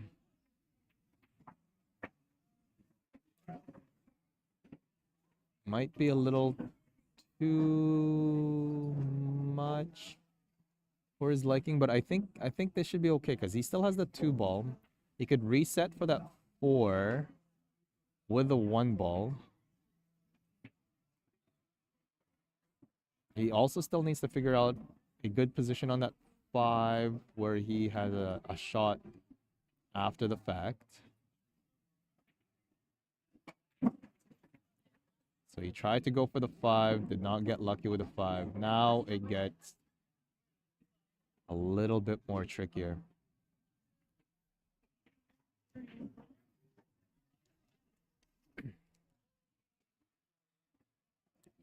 He's got to try to get pretty straight on this 4 if he wants position on the 5 after 4 on the side pocket. Oh.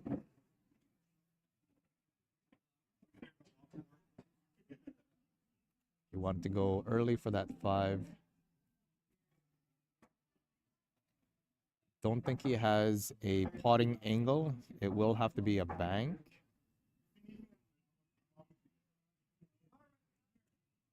He's probably going to have to spin this because he also wants position on that 2 ball to come set for that 4.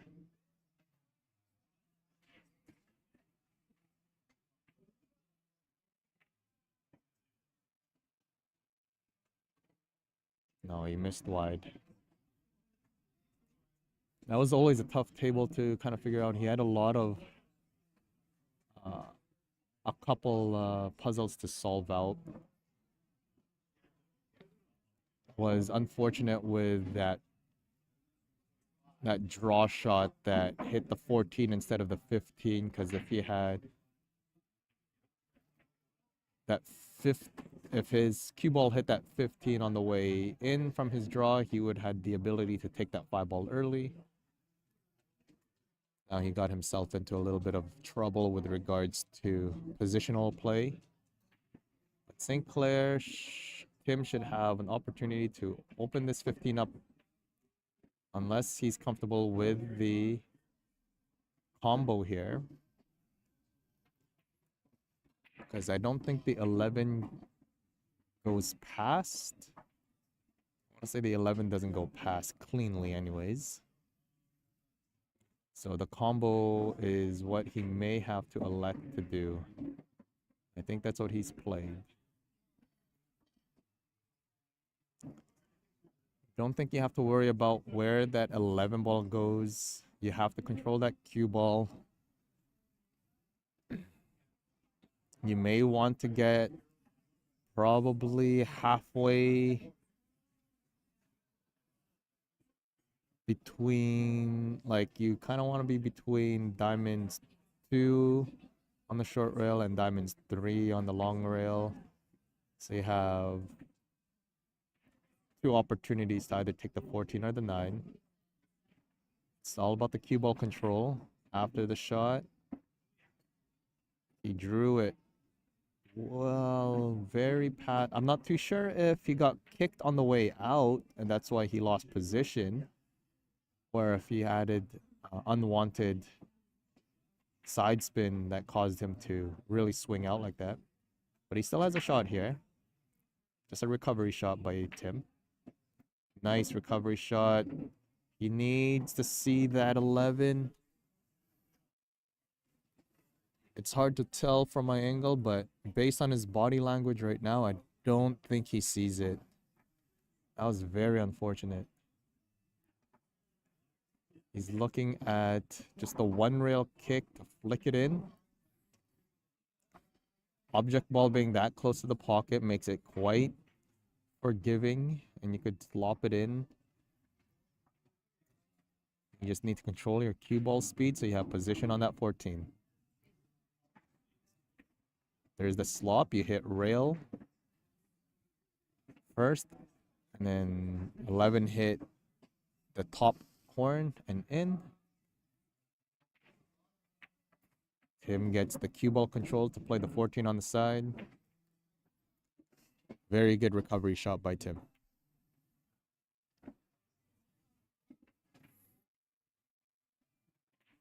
And to a race to 4, Tim gets halfway there, leading 2 racks to 1.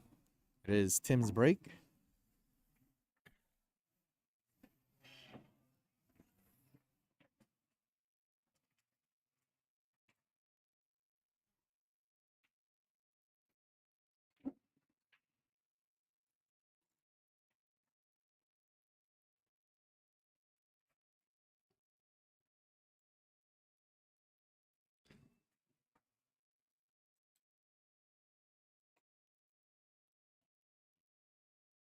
I think Tim goes for second ball here.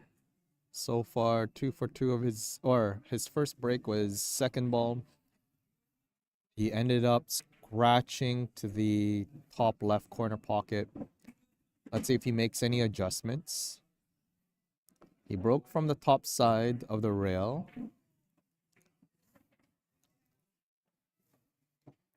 I personally like doing second ball as well, but I'm a right-handed player, and so is Tim. I like playing the second ball on the left side of the rack. Let's see if he could control his cue ball this time. There you go. There's a good break. Cue ball was tracking towards that same corner pocket, but he was able to short it, miss it shy, got kicked back to a favorable position here.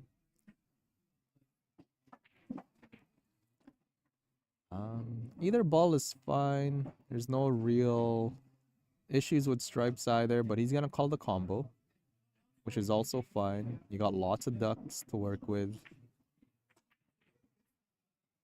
Good control of that 3 ball. That was very important. He did not want he didn't want the 3 ball to get snookered behind that 5. Now the 8 ball is gonna be the question whether or not it passes that 15 to the top right. If it does, then his rack should be straightforward. If it doesn't, he will have to play it to the side or to the top left. We'll soon find out as he gets closer to the right side of the table. All about staying in line, not getting out of line.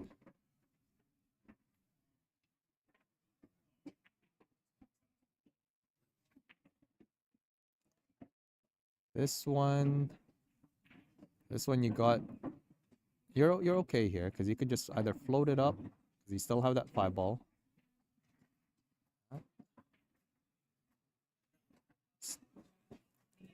Now this is where you have to stay in line. If that 8 ball doesn't pass to get to the top right, he needs a good position on that 6. Now you are on the rail, playing topspin. You want to make sure you make contact with that 11 clean.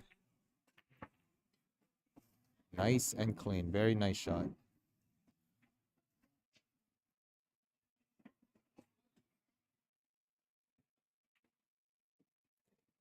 Nice run out by Tim on his break, going up 3 racks to 1.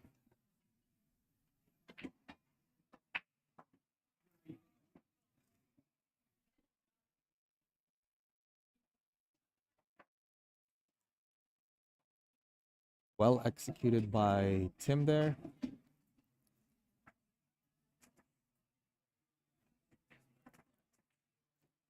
Tyrone right now is 1 of 2 for his breaks. He's doing a head ball power break where he pops his cue ball up and have it kind of track back to center table as much as he can.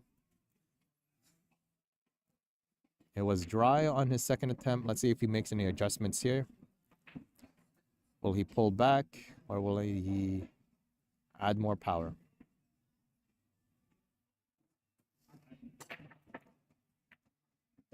That sounded like more power to me. And he made 2 balls off the break. A few clusters here that needs to be worked. So it's not a straightforward table, but he does have control of the table, which is the most important part.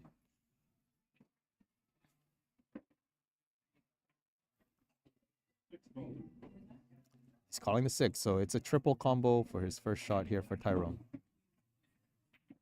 He's gonna figure out his first problem. His first problem developed into another problem now that the 4 ball does not go in that pocket.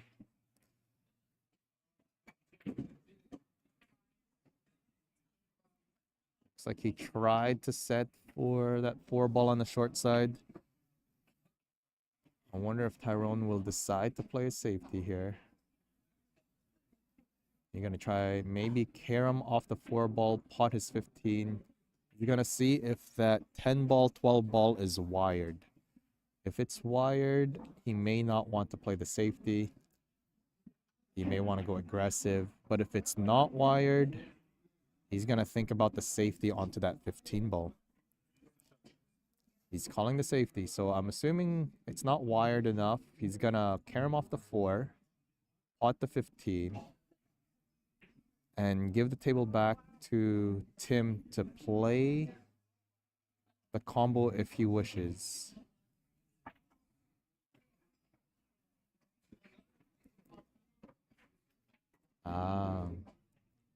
So based on that shot, my assumption is it is a wired combo. So he tried to push that 4 ball as closest to the pack as he can, or disrupt the 10-12 combo to the point where it no longer goes in clean. Just for the fact that he called safety plus banking that 4 ball towards that cluster.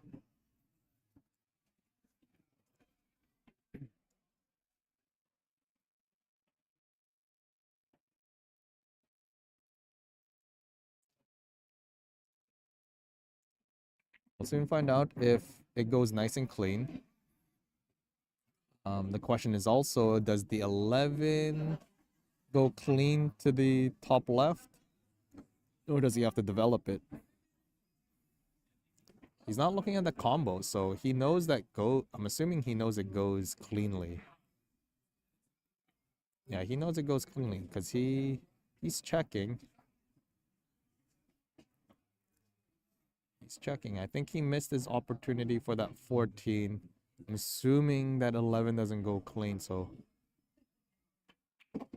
there's that combo that went in clean. That's why Tyrone played the shot that he made earlier where he tried to kick his 4-ball and tried to snooker his 4-ball to that cluster or even disrupt it a little bit to the point where the combo doesn't go in and it's not as wired as it was the way Tim just shot it.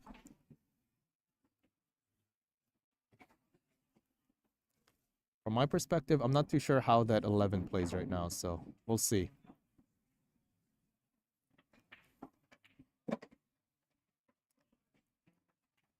Tim just got himself hooked on that 10 ball there. Now he is forced to make a shot on that 11. The bank looks like it's there, I think. It looks like it's there. It's a very tight bank because that 3-ball might clip it on the way going into the pocket or that 2-ball. So it's a precision bank shot. You can't just safety. Okay.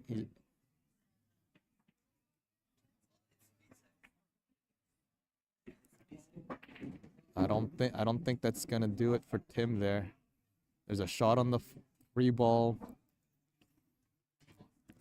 It's just a level cue. I think his plan was to try to freeze it onto that 10. Was always a tough ask to make that kind of safety or that kind of distance.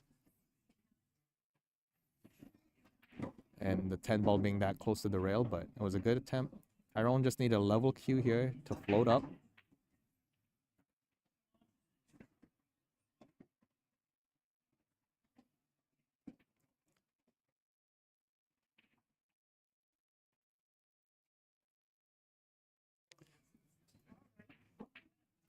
He's gonna take that 4-ball. He's either gonna ease it in or stroke it. Wherever his comfort level is. He decided to go for the breakout, and I think he was not rewarded with that break.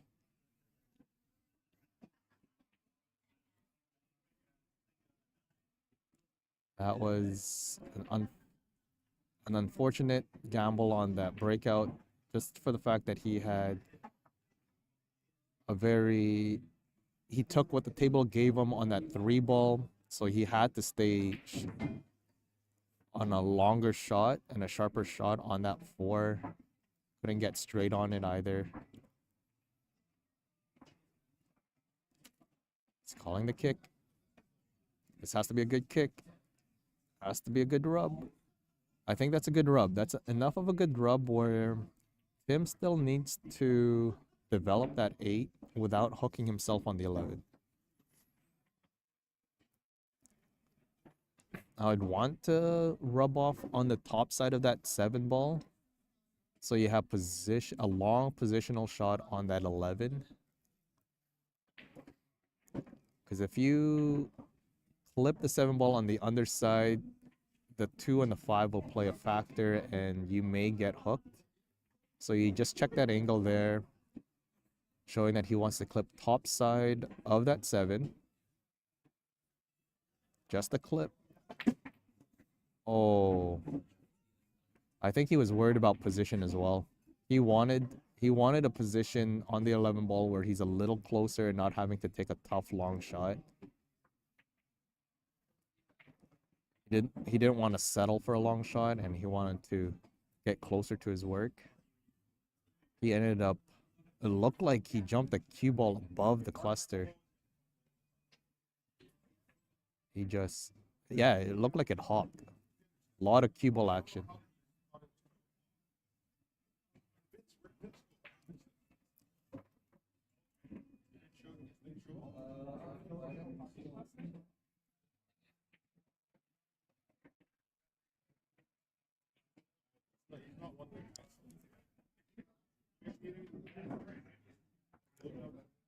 All right, I think Tim, this is tough. I think he wants to find a position where he can play a bank on the 8.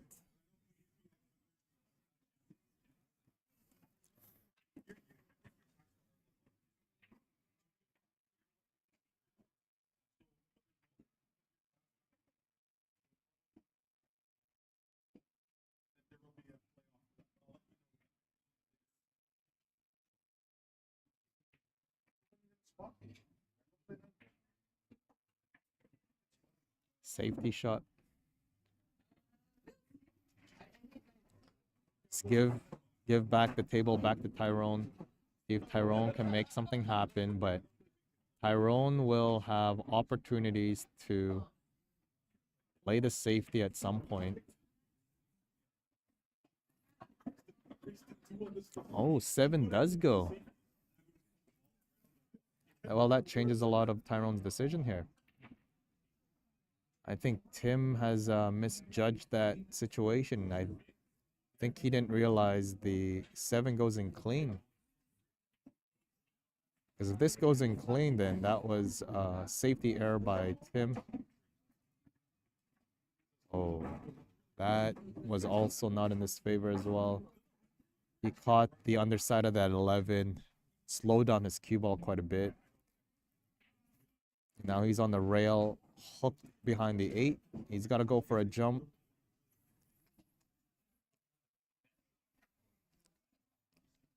I think as a bar box player, it's hard to play the jump safety with control because a lot of players has the ability to make long cuts on these tables, so he has to call this one in, and I think that's what he did. He's gonna jump the 2 ball to the bottom right.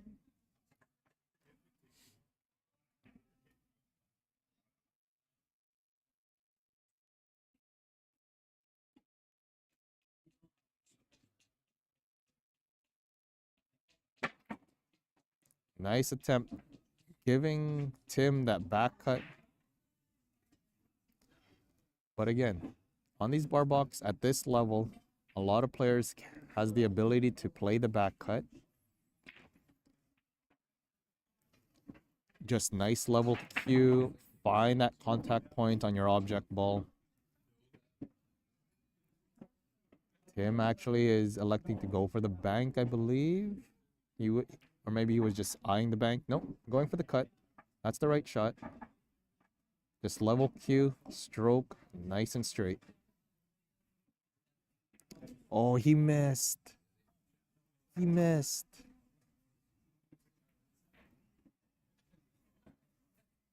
It's always about the level cue. Almost like chin to shaft shot.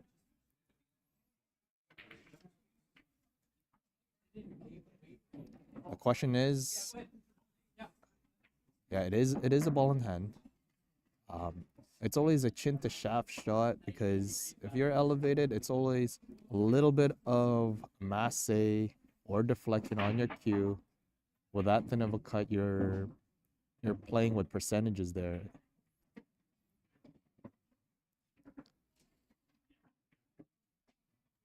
Tyrone with that very intentional jump, 2-way shot, forces Tim to miss a back cut, a thin back cut on his 11 ball. Tyrone bringing it to 3 games to 2 with Tim's break. Tim is also one of 2 breaks right now. His first break is a second ball hit, scratch to the top left corner pocket. His second break in rack 4 was a successful break, and he ran the table out. So he is relying on his break to get him some wins here. And that's what it should be. A lot of the games in 8-ball is how well can you break these balls. There's the second ball. There's the pot. He's got work, but he has control of the table. That's the most important part.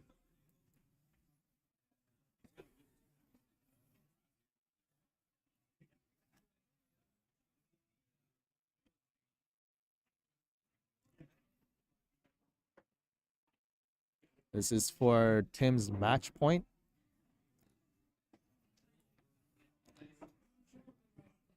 He's got a little bit of problem solving to do with that 14, 12, and 8. That's clustered together.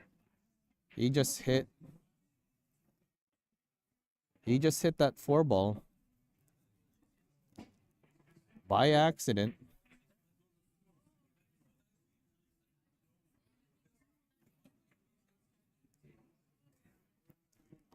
Tyrone just told him to just move it back to where he believes it was.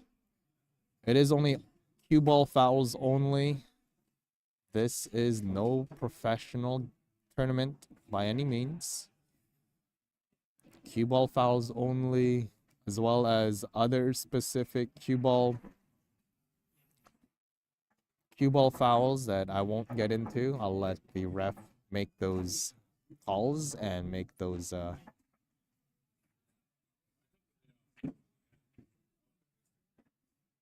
rulings. But as far as for the viewers, it is only cue ball fouls. Drew it into the cluster. I think he might have a shot to pot it in the side pocket. If he does, that was a very successful draw into that cluster. He could draw it into the 6, clip the 6. Okay, so he does not have a clean shot on that 12. Always playing what the table gives you.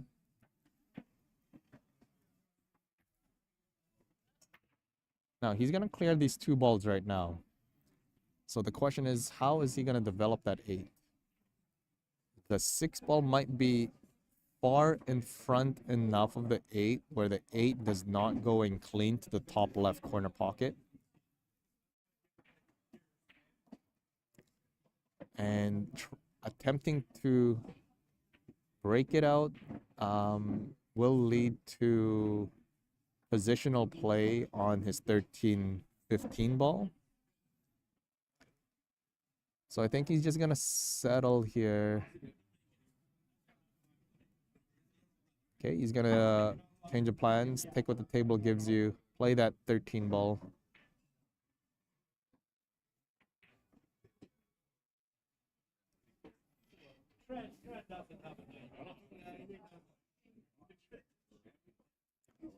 Giving the table back to Tyrone, but he had table control there. So leaving Tyrone a tough first shot right now. He could choose to bank at the 7, but has a high chance to sell out.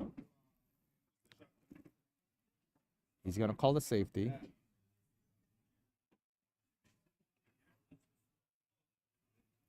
Get it behind that 1.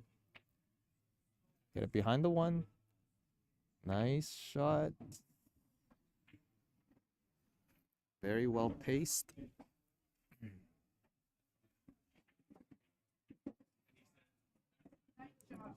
I wonder if Tim decide not to disturb this area here and go for a jump. But it's still a tough jump here.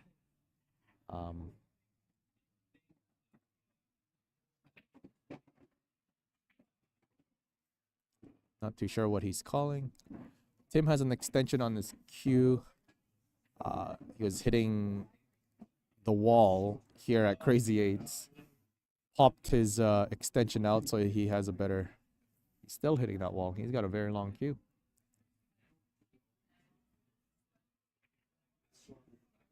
Plays the safe. But I don't think it's safe enough. I think that wall really got to him. He wanted to stroke a little bit more where that cue ball was actually tracking towards between the 9 and the 13.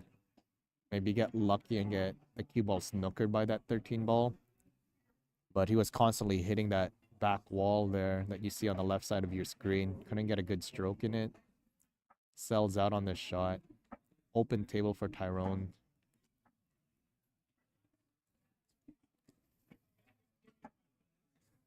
Oh, there's a good amount of cheat on that one.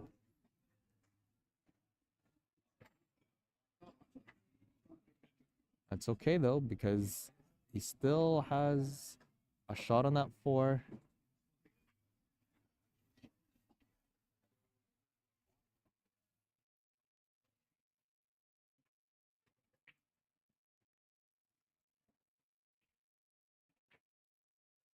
Got himself back in line with the rest of his shots.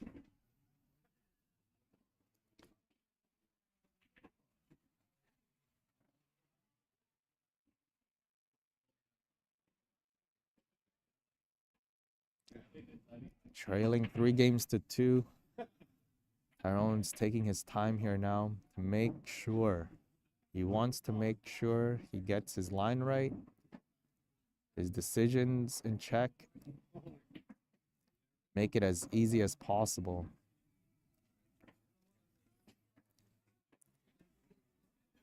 To our viewers, it may seem like this is very straightforward, but when you are playing for your tournament life, trailing 3 games behind, a lot of things runs through your head, and decision making is very, very important.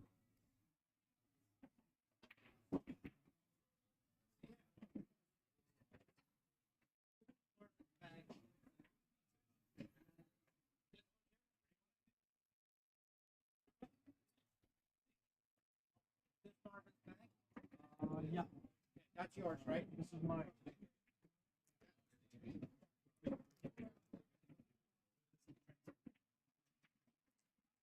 Tyrone has a different demeanor about him on those just last 4 balls. He's really slowing his game down here now. He is just making sure now.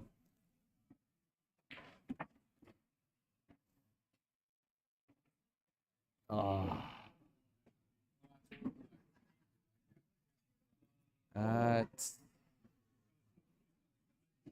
He gets himself snookered, I believe, the second time of this match. For the second time in this match, he got himself snookered. He's gonna make one hell of a tournament shot here. The kick at the 1, call that bottom left. Anywhere but there.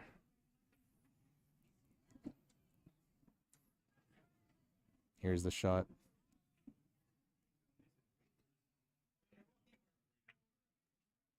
That's a good attempt. I don't think it's enough though. Oh, it might actually be just enough. Just enough to where Tim can't make a clean pot. He could play the 14. He's going to be playing with a side pocket, but he's got a safety option here as well. Leaving it up table here. Just don't give him a shot on that 1 ball. He gave him a shot on the 1 ball. You give him a shot, you give him a chance. That's what it is. And there's the chance. I think Tim didn't want to hit the bottom side of that 13 for the fact that he didn't want to scratch. But I think there was still room for error to avoid a possible bank on the 1. No. Tyrone couldn't capitalize.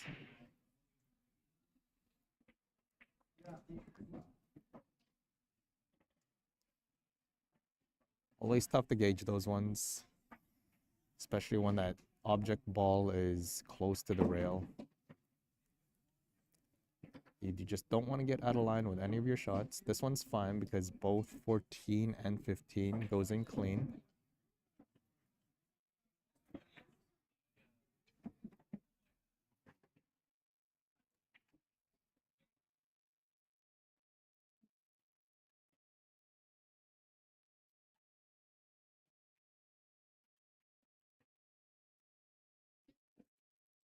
You could draw back maybe 2 inches here. Half an inch, just play it where it lies.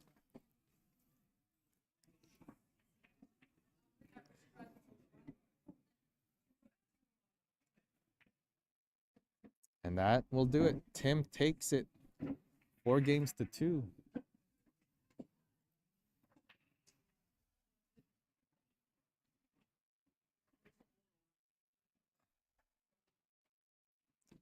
And that concludes Tyrone Desjardins' tournament run here at the Rice Cup, losing on round 1 of the B side, getting knocked out by Tim St. Clair 4-2. We'll be right back with the next match.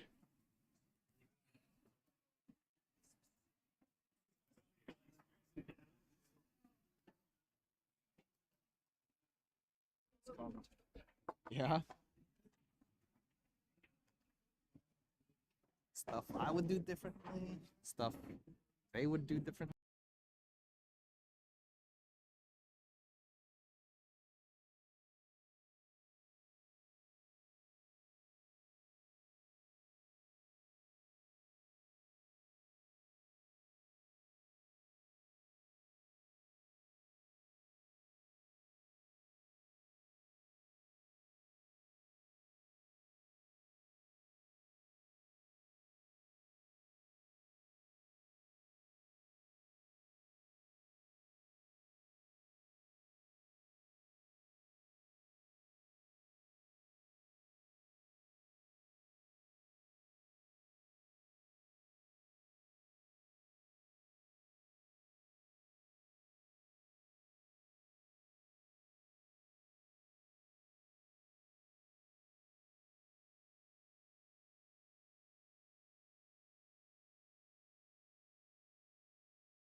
All right, we're tuning back in to another B-side round 2 match.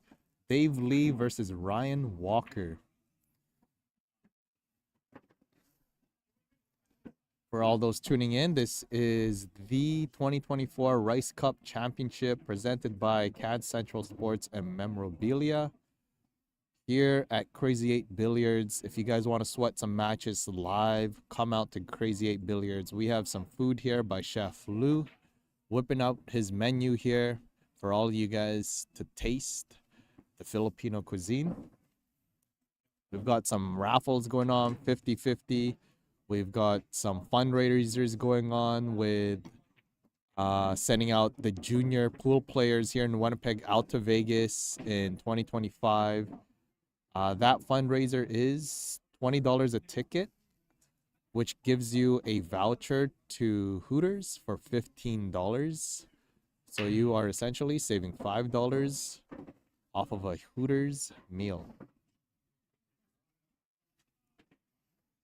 And it's a great way to support some of the young upcoming pool players that we have here in Winnipeg. Marvin has been quite involved with their development, hosting tournaments, a lot of teaching and mentorship, and now a fundraiser. And we still have a couple juniors left here in the Rice Cup who's grinding away here at the losers bracket. But for now, we've got Dave Lee versus Ryan Walker, rack number 1, race to 4.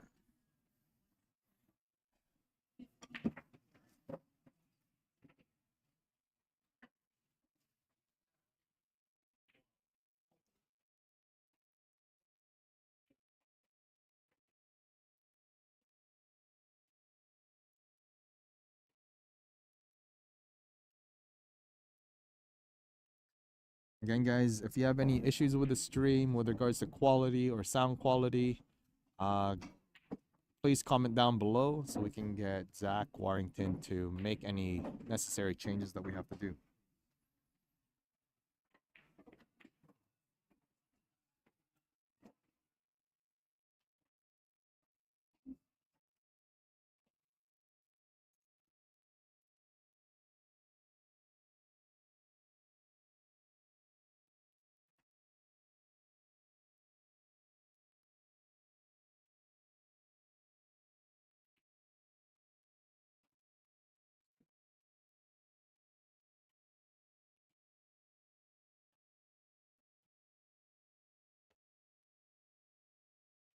Got battle for the ages here.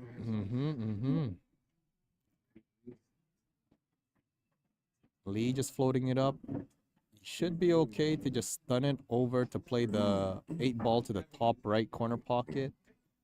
Doesn't have to be funny or doesn't have to do too much with this cue ball. Just play it naturally. Looks like, there you go. He's elevating to play the stun. There you go. Just take the long putt. Yeah. No need to flirt with a side pocket. Bar box are more forgiving here, so you could slop it in with a right pace.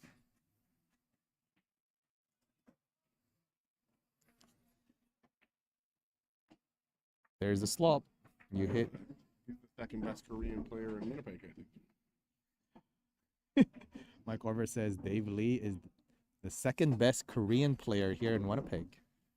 That's why he's the second best Korean in Winnipeg. My eyesight's the worst, but my hearing's Oh, so I should.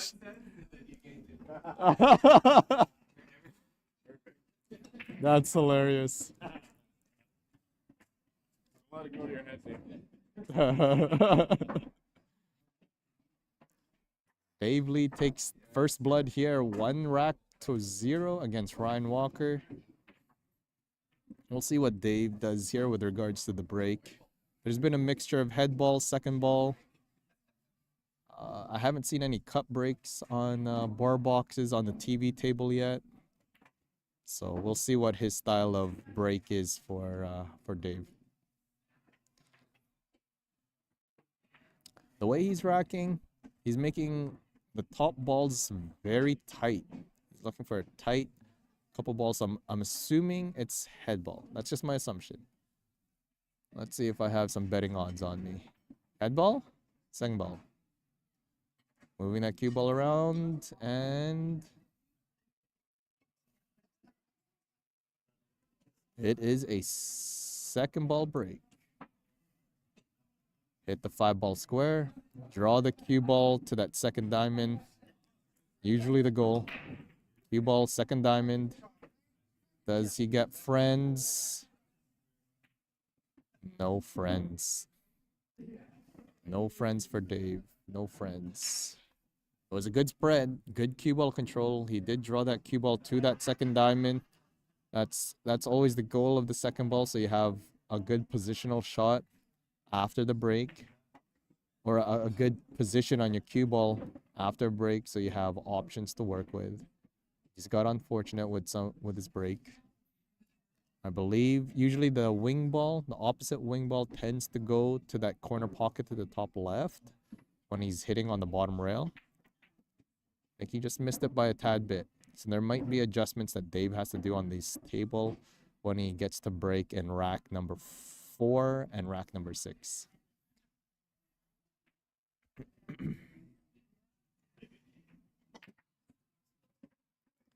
Ryan misses his breakout. He might have another option here to do it at some point with that 6 ball. But I think you want to clear away that 2 ball as well.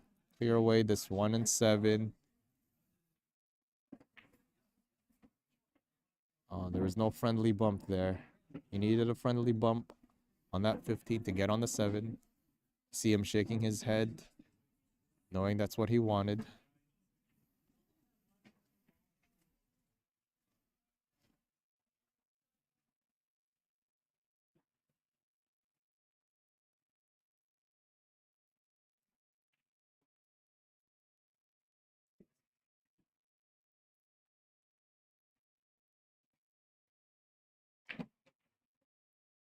Oh, does he get? No! Oh my goodness, so unlucky. He was going for the gamble. Betted it on black. Roulette says red.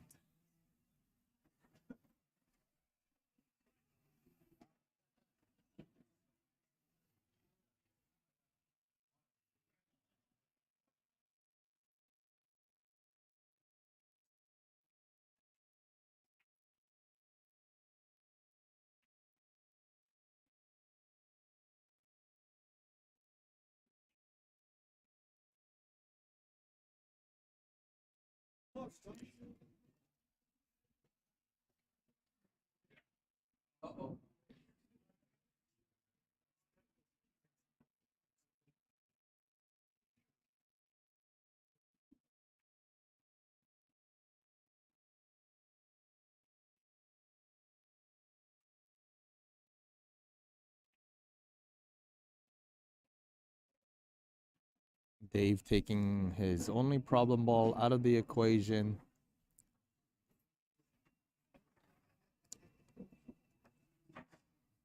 Now he's just got to work that 13 ball on that top rail.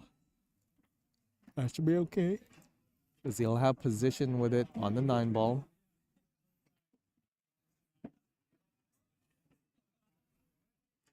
Lots of opportunities to set for that 9. He doesn't want to run out with too many options, so he may want to elect to take this early. May want to elect to take it after one of these shots.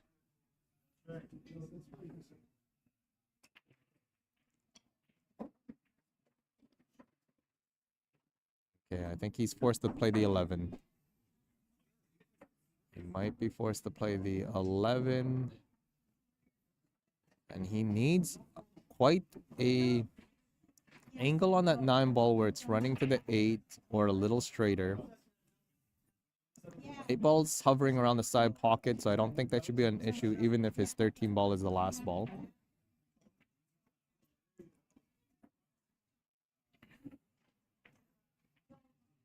This is a position where when he does float it in, he might be caught on the rail. And playing rail shots are no fun.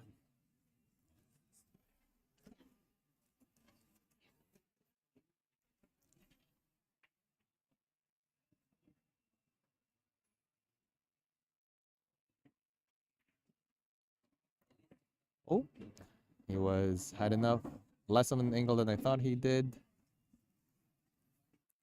So here's the shot where you would like any angle on that 13 ball.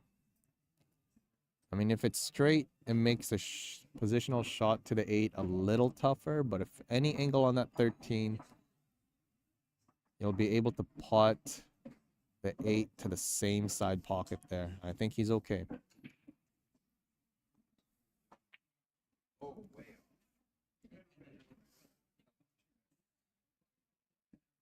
Just come perpendicular, right on the tangent line. Nicely shot.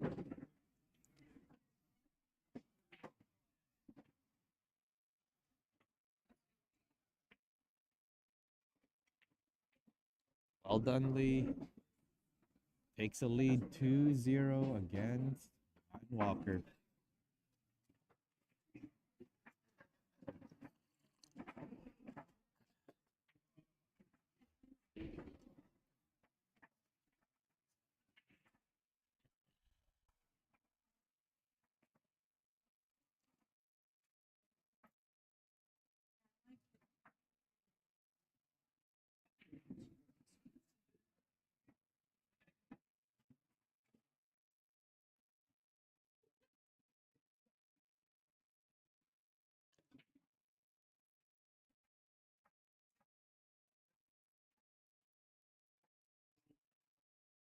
Ryan's also doing a second ball break here.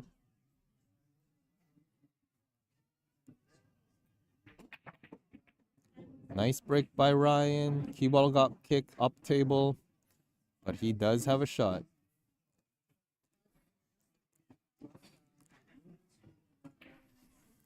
Best option in this scenario is solids. One ball is in a weird position, but I believe he may have an opportunity to triple combo that one ball if he gets the right position on that 3. Balls, the 1 and the 13 has a good spread in between. He's going to take that combo early, which is also smart. He needs luck with that 9 ball. That's enough luck with a 9 ball that you need, unless he has no other shot, unfortunately. That's unfortunate. I thought he might have had a shot at one of those balls up table. He's gonna carry him off the 3. No, always a tough shot. It's never a straightforward shot there. Giving the table back to Dave. He's got a couple problems, especially the 11. But I think he's able to pop that 11 off with his 13 ball. Or he can take that 13 to the top right. Have a friendly bump onto that 5. Push that 11 closer to the pocket. Still have a shot to the 10. But it's all about positional shot to that 13.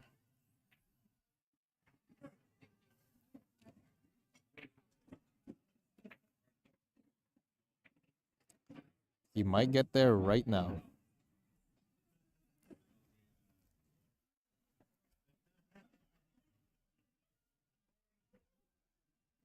With this next shot coming up, float it up maybe an inch to 2 inch. So you're not having too much of a cutting angle, so you have the ability to draw into the shot.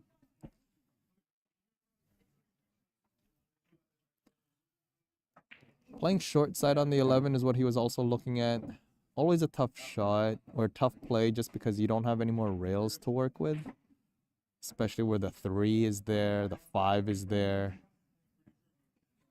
So you're always flirting with rubs off any of your opponent's object balls where it's unnecessary. Whereas you have intentional bump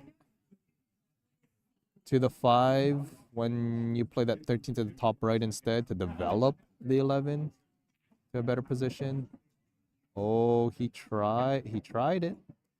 He tried to break it out now versus getting a little closer, but I think he got fortunate here because I believe he has a shot on this 11 ball to the bottom left here. It is a Marvin, bring me some. Do I pay? I don't know, whatever.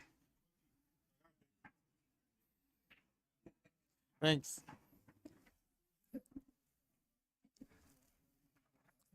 It is a tester shot.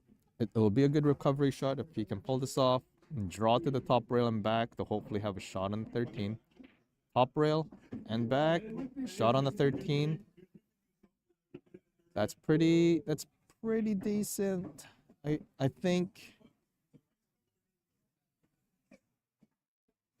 you don't need to be worried too much about that 10 ball because I think the cutting angle on the 10 ball is totally fine. Because you have a lot of position on the 14, a lot of position on that 12 to get back in line for that 13.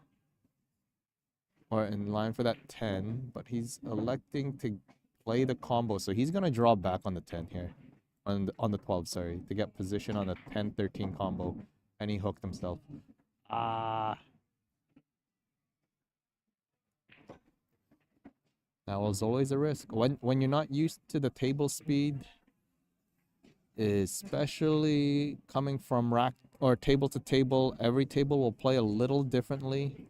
He had the right intentions, but cue ball control was another question there. So Lee's gonna elect to play the bank shot. Unfortunately, we are gonna miss the view of this jump combo. I believe he is gonna be blocking the view here a little bit. So we are gonna miss it. We're gonna see the aftermath. Thank you, sir. Everything. Licked it too or what? Thank you. I don't know if he made it. Oh, it's a scratch. He made it, but he made a scratch.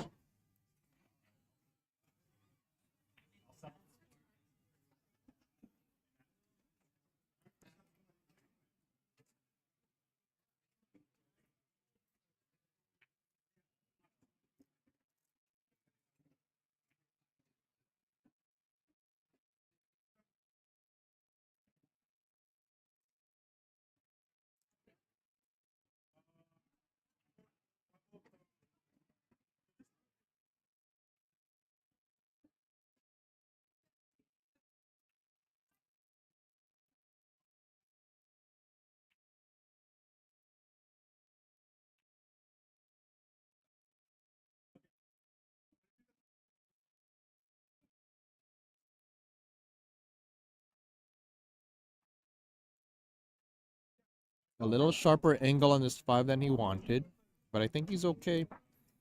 I think you don't play this slow. You got to play it with pace. Oh, no. Can you spell for me here?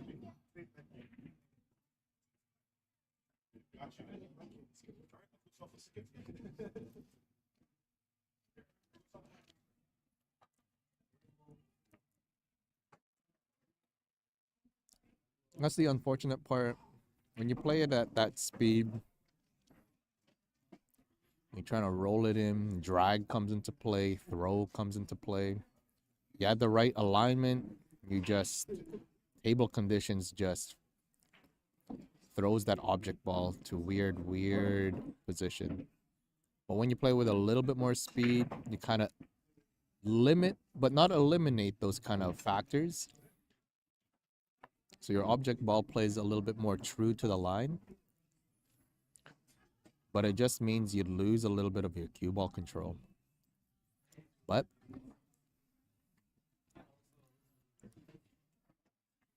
that being said, Dave Lee still has a tester here. He's gonna choose to draw this shot. I think you'd have to draw it. Playing topspin can get a little iffy just because you're gonna be playing it a lot of tops at that distance. As soon as it hits that short rail on the right side, that topspin with that speed will translate to backspin and you lose everything, so you don't get a lot of position. So it looks like Q's level, a little bit of bottoms or stun. Cheating with ooh, nice shot. Nice shot.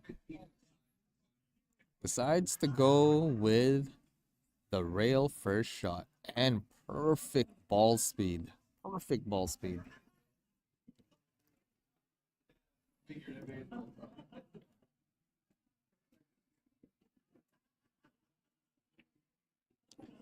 Very nice shot. Woo.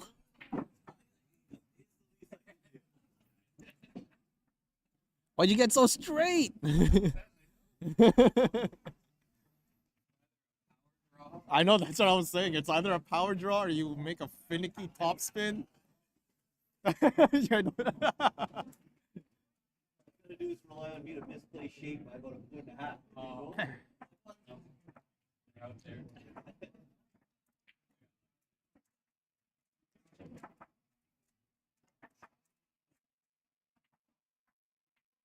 Dave Lee was like, it was either a power draw or a top spin or the rail first. He's like, I don't have the power draw in me. That was kind of funny. That's why we were laughing in the background. Good laughs, good times, good vibes. David Lee gets on the hill first. Match point. Second ball again by Lee. Draws into that second rail, second diamond. A little past that second diamond. I don't think he hit it clean. Thank you. I think this is empty. So it is a dry break. Not a clean second ball. You could hear it. You guys can't hear it on stream, I don't think. But you could hear like that glancing contact with that head ball.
Gonna be a tough positional shot here for Ryan on the 8.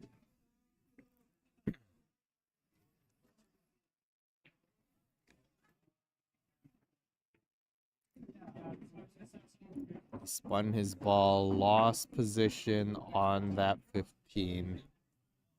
Now he is right.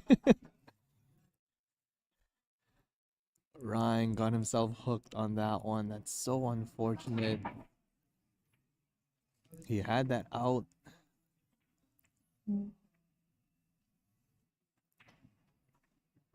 Nice hit. Nice hit. Very nice hit. Actually, that's a pretty good leave, I think. That 3 ball doesn't pass. I don't think, but if it passes, then yeah, it looks like it passes. 'Cause he's looking at the 1 ball, 5 ball combo. He's gonna try to stun it into place.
Calling the 1. So the 3 ball doesn't pass clean.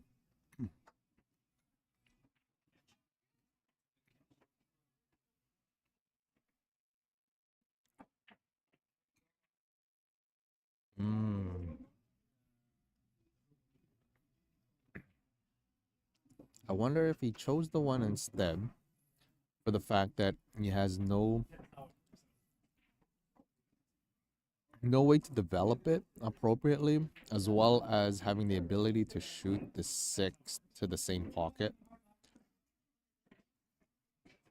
If he potted it, I think he would have a very, very strong out there. Ryan here. Just 3 balls to the 8. All about that cue ball control. Fell short.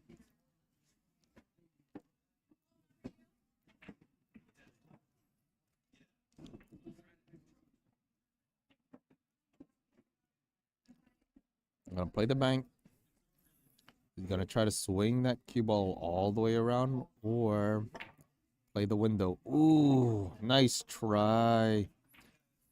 He was actually short by like half a ball. And he followed it in to have position on that 15.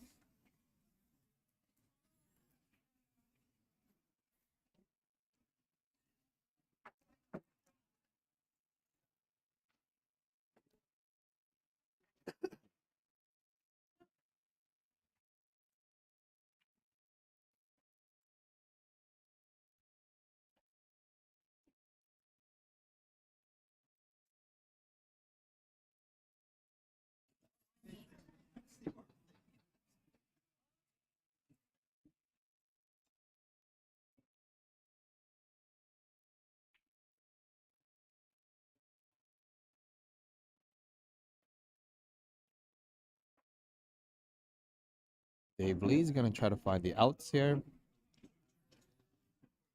I wonder.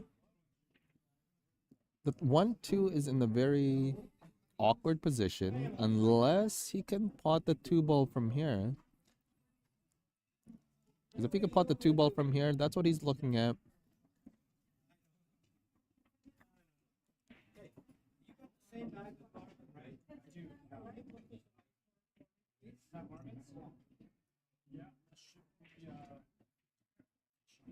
David is looking at that 2 ball. The last thing he wants is to clip that 1 ball or even misjudge it and overcut the 2 ball. So it's hard to tell from where we're sitting whether or not that 2 ball goes clean. Doesn't look like it now. Because he's looking at the 4, back at the 2. I think he's made his mind. I think he sees that too.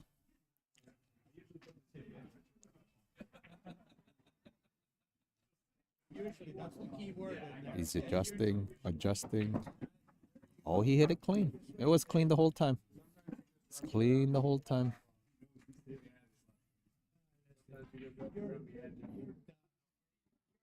Better days are behind you. I know this, okay? Better days are behind.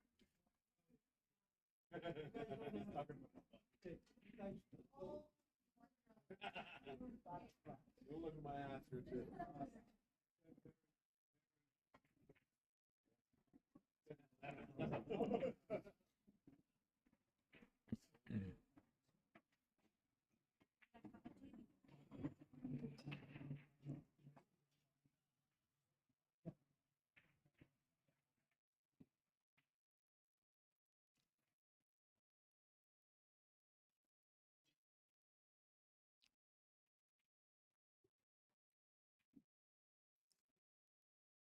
See Lee here taking a very methodical approach here, taking his time. I think despite the score line that he's in, I think he wants to close this out this frame. This is what kind of separates a lot of players with regards to getting to the next level, is having this composure, irregardless of what the scoreboard says.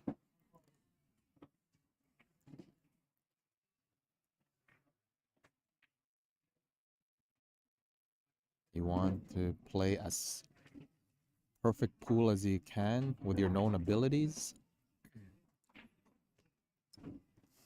That's why you see Dave here has a very methodical approach right now. I think he's okay here though. Even if he stuns the 6-ball, even though he stuns the 6-ball, he should have a shot on the 1.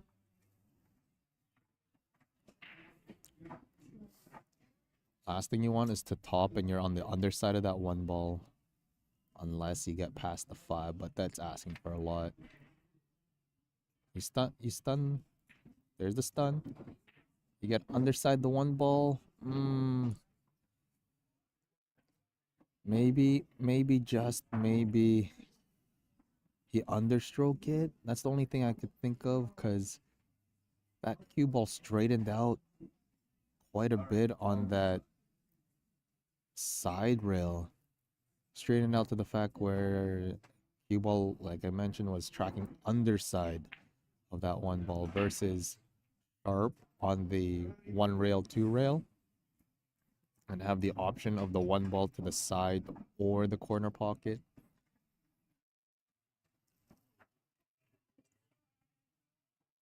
Kind of hard to tell what kind of shot you even have here. You could play the kick.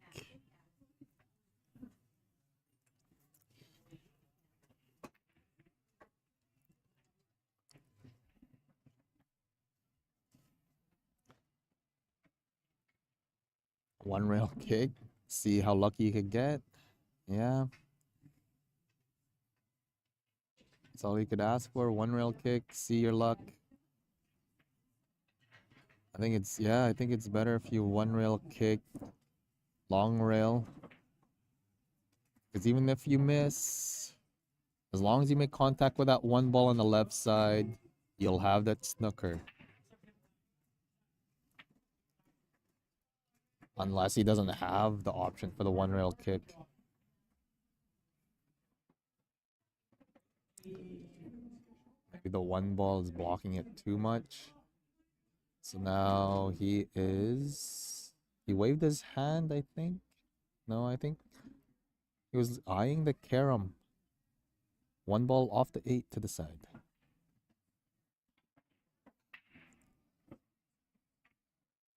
Oh no, he did wave his hand.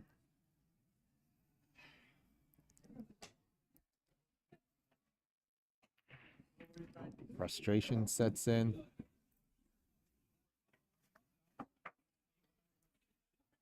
See Dave get a good stroke here. I think he has the ability to stun over, lay a long shot on that 10 ball.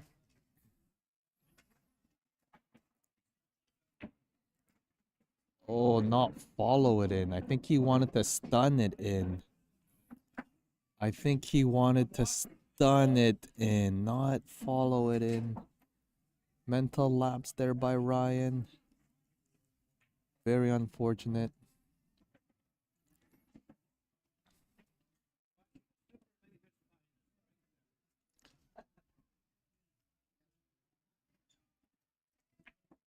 You don't have to overthink this too much. 8 ball goes.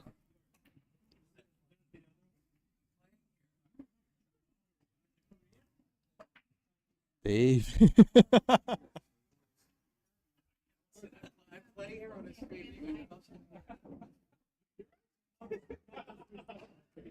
His hearing is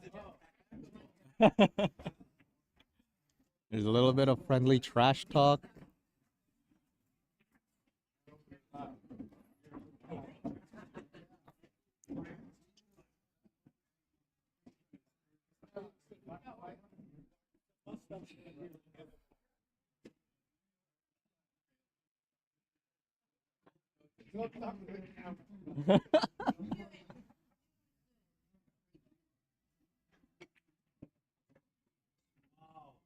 not ever good.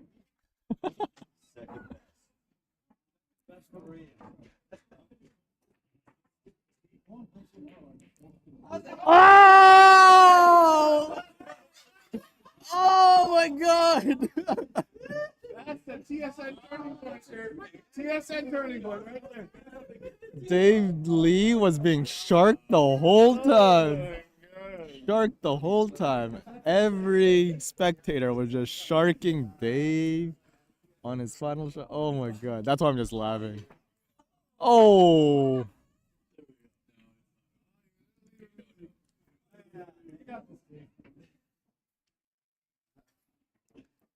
I don't know if viewers can hear what's going on in the background, but Dave is being sharked out of his socks right now. So much chatter all around the table. Oh! Get in there! Get in there. Was it too late? It was...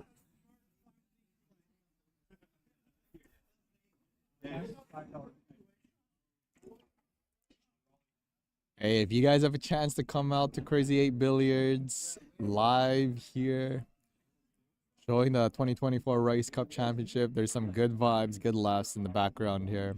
Lots of talk. But at the same time, Ryan is taking it as a sport as well as Dave, because I think this is already just the inevitable. I think Dave Lee's just having a little bit of fun on the TV table. Stop the bleeding here, Dave. Put him out of his misery. There you go. There you go. That was smooth, buddy. That was smooth.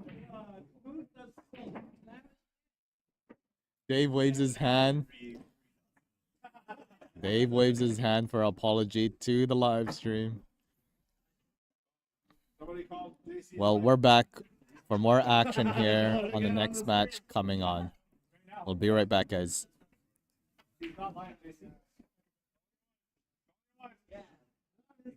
Who's up? And? AC and Richard. Urbanic? Richard? Oh, double TV action for Urbanic.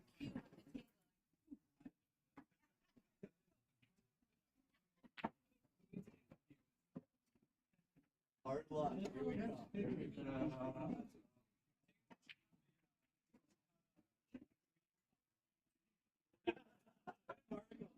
No, the kimchi cup.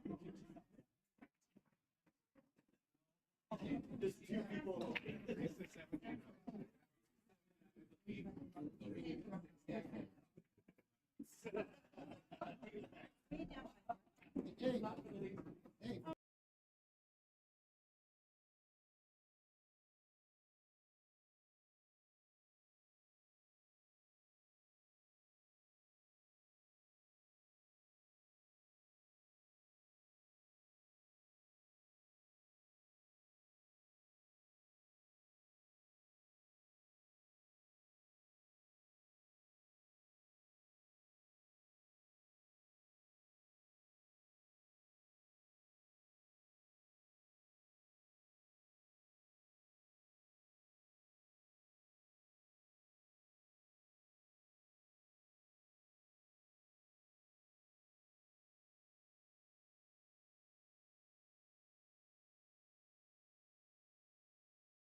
You don't play for the hard luck.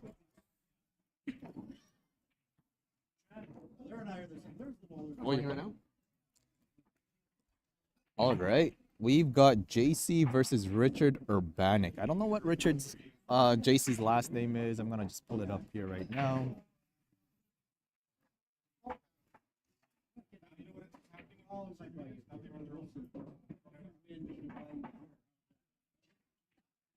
That's why I'm offering.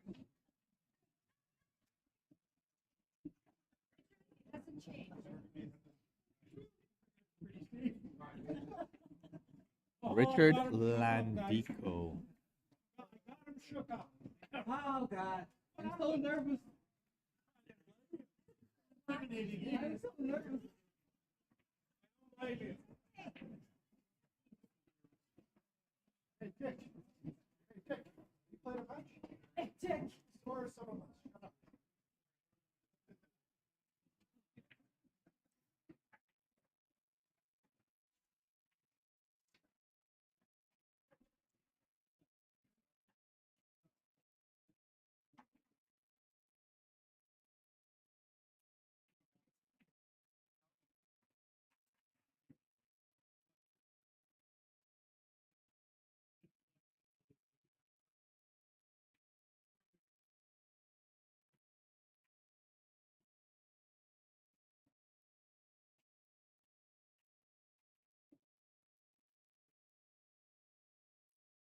This is we are actually ahead of schedule here, which is great. This is a 3 o'clock match, round 3 of the losers bracket. Richard Urbanic versus JC Landico.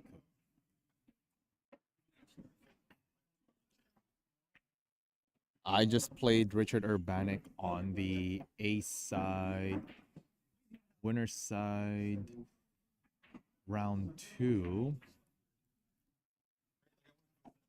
And I ended up winning 5-3 versus Richard Urbanic. He was shooting well. If you give him an open table, he will run it out. You have to pot with intention, safety with intentions. This guy can make his pots and creative shots to be. There's one creative shot there. That was a good stroke. That was a really nice stroke. Played a good cheat on the left side of that pocket more. And got that cue ball to bend nicely for that top spin. He's a little straight on the 14, more than he'd like, but I don't know if he wants a jack up to play the draw or just play top spin with a cheat. He stunned it over. Tester, side pocket, a little big with the 5 ball in play, so you can overcut it by a bit. But he goes heart of the pocket. Heart of the pocket. Richard Urbanic takes first blood against JC Landigo. From what I recall, Richard does second ball break. Nice things. I'll get David Lee here. Dave.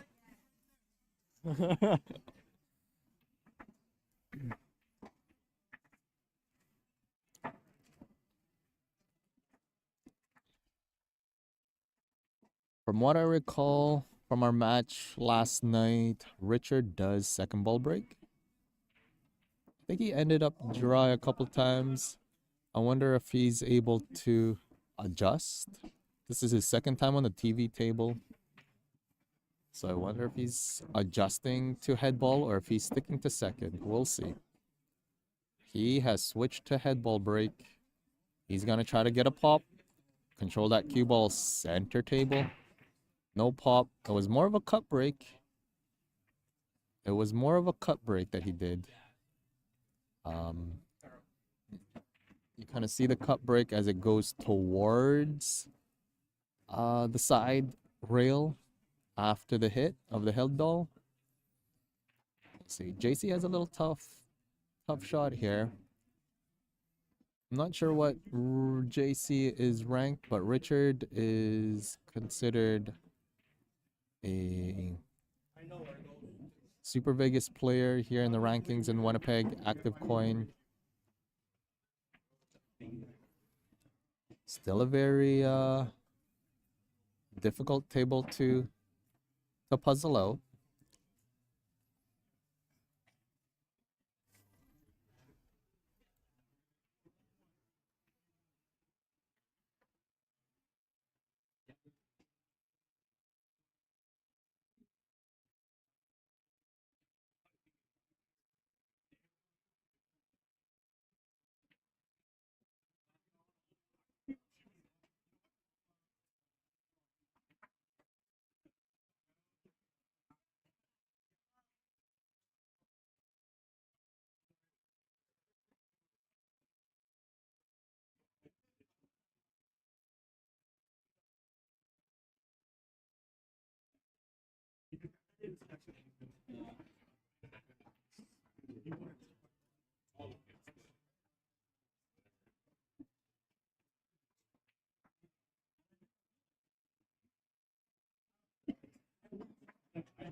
Oh my god. Oh, oh, whoa. That was a nice shot. Whoa. Oh. Just do the Joe Rogan shit. Ah! No, do the Joe Rogan and. Ah! You gotta do it from here. That's.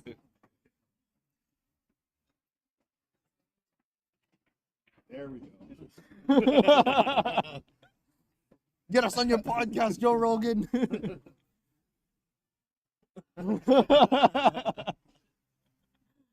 E-Man and Mike Logan. No, Michael. It's funny. Tester right here for JC. Little back cut. Just level cues. He has a 6-ball there to Yeah, crashing in the yeah, top left. exactly. Just level cue. Don't need to be elevated. Yeah. Doesn't matter if you're center or tops. Don't matter. Level cue and stroke through. Overcut it. He got up on the shot. You have to stay down on those shots.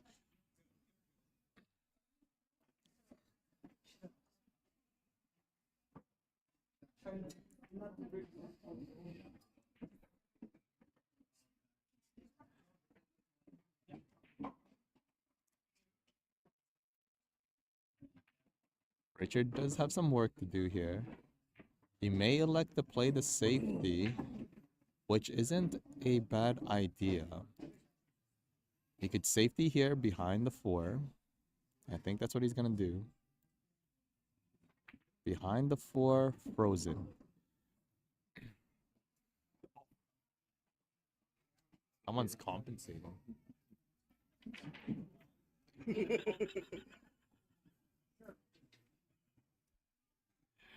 That's a good post.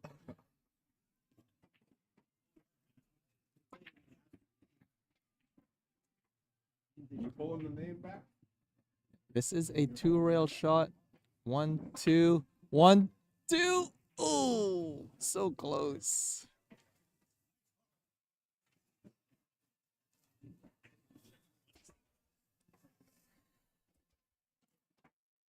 Here's another safety shot by JC or by Richard.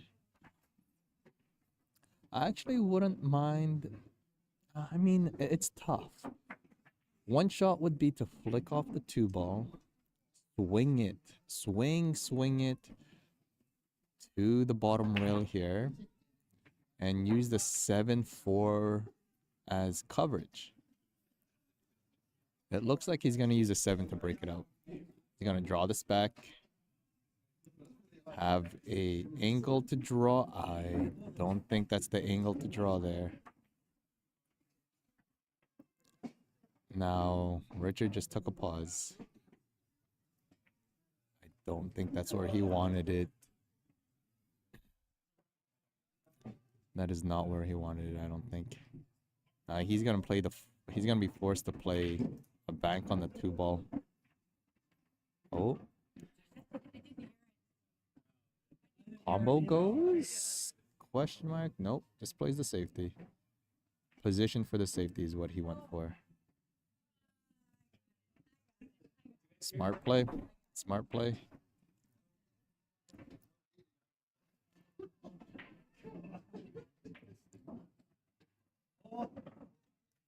He did not want to take his chances there.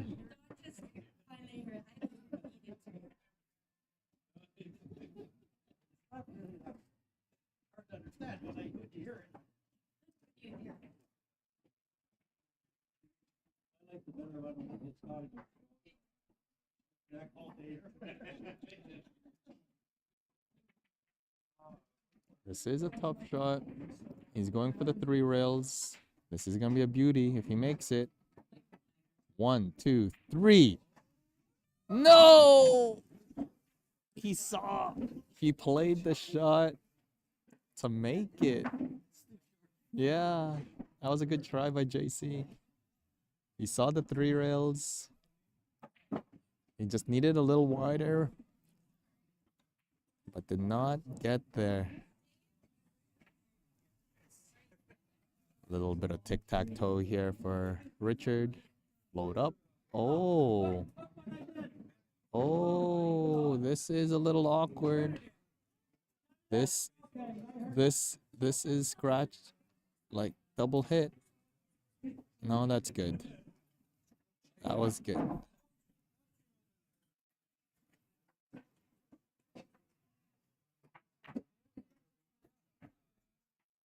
Almost got himself into a little bit of trouble, but Richard found himself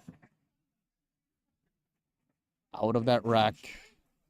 JC on a little bit of pressure now.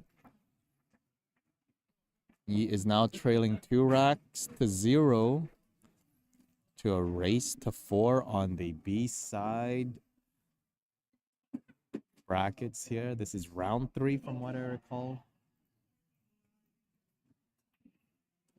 This is round 3. If you guys want to sweat some of these matches and the score, you guys can jump to thericecup.com. People just don't realize how great of a shot that was. That to was- get out, eh? I know, that was I amazing. screwed up so bad on the shot before that.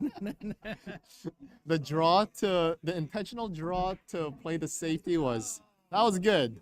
I thought you were gonna break it out on the 4, and then you got straight on the 4 to slide it up, but that was a good draw on the 4 to play the safety. Yeah. Then you had that weird cut shot. I should have called foul, ball in hand, because that's coaching. Like what? I don't know that shot. Like the thing is, all I have to do is roll up a foot. Yeah, and yeah. I'm good. Yeah. I fucking stunned it. I stunned it. Why? Ball in hand, we stun stuff. Cash 3, that's why.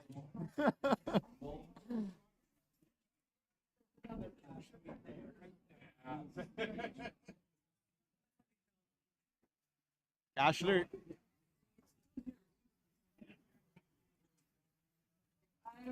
About cash 3.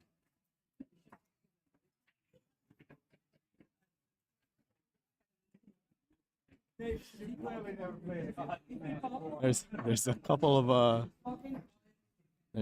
of friendly back and forths here.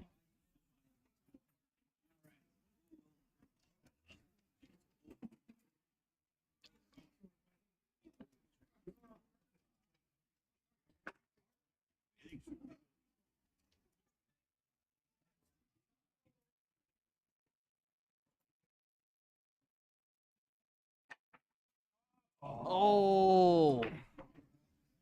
You missed that easy shot.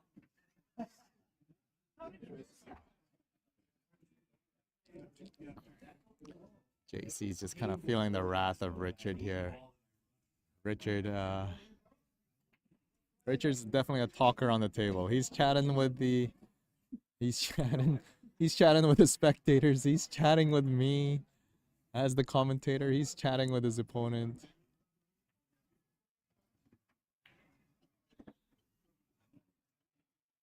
I think it's to Richard's advantage because JC's not handling this the same way. And it'll come to the point where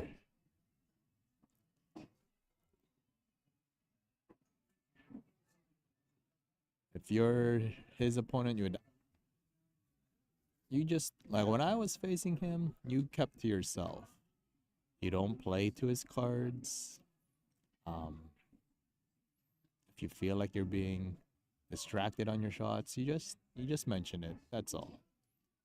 At the end of the day, it is a friendly race, but some people does take it more than others, so you just never know.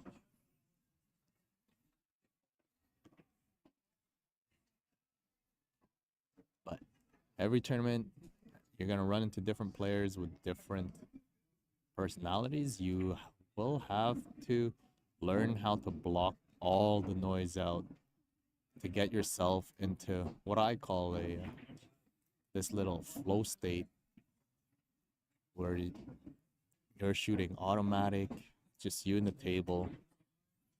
You just shoot, and you just play. Distractions will be everywhere, pressure will be everywhere. Emotion goes up and down. It's a huge roller coaster ride. You just gotta have the ability to manage all that, despite what your opponent does, despite what the crowd is doing with their oohs and boos and ahs. Because JC has a good shot. JC has a good shot, and he knows his angles. He's just having some mental lapses, and you could see him from just the edge of the table. You could see him frustrated and putting himself down. It's tough. People knows that they can play better than what they are playing right now.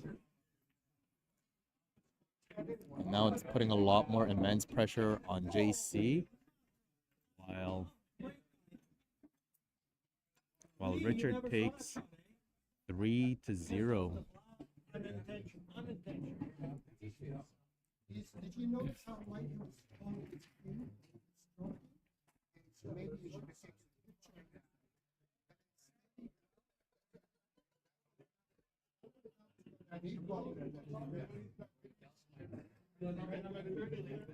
There's a couple players here in Rice Cup, including myself. As long as the tournament allows it, I play with headphones on. I play headphones on, throw a little bit of music, maybe a podcast or two. It kind of acts as a little bit of like white noise for me to block off any voices I hear, especially my own voices or voices from the crowd that may distract me or double think my abilities or my shots. There's a couple people who plays with headphones on, and it comes a long way to kind of get into that mental state to just focus on the game and not anything else. But here we got Richard with a good break. He's got a shot here.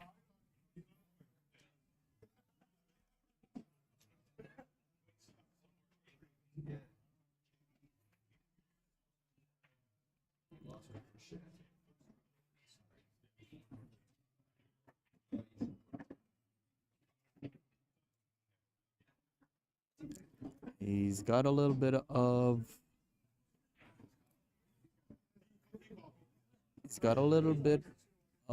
work to do on that 6. I think you got to swing around to play the 5. Is that 3? To play the 3 ball next. Possibly be able to play the 3 to the side. Tough. He's on a cutting angle. He's going away from that cluster. He tried to force that angle. Now JC's back on the table. He has an opportunity.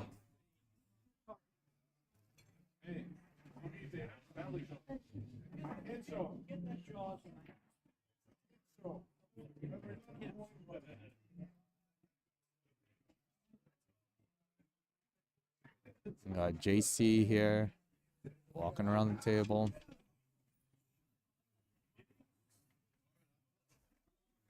Mark. Is that from there?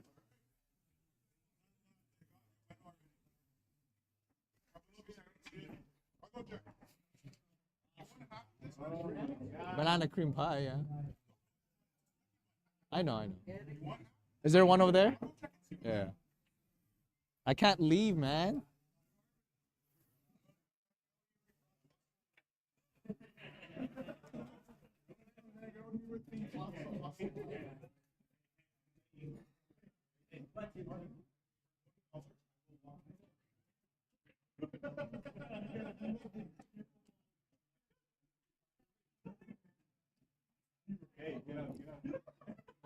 All shots are missable.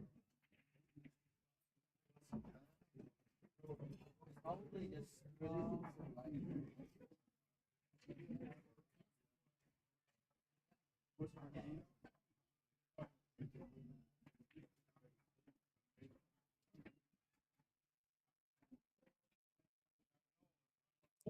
Looks like we have a ball in hand here for Richard. gonna back cut the 4 to free up that 6. Ah, he just missed. He just.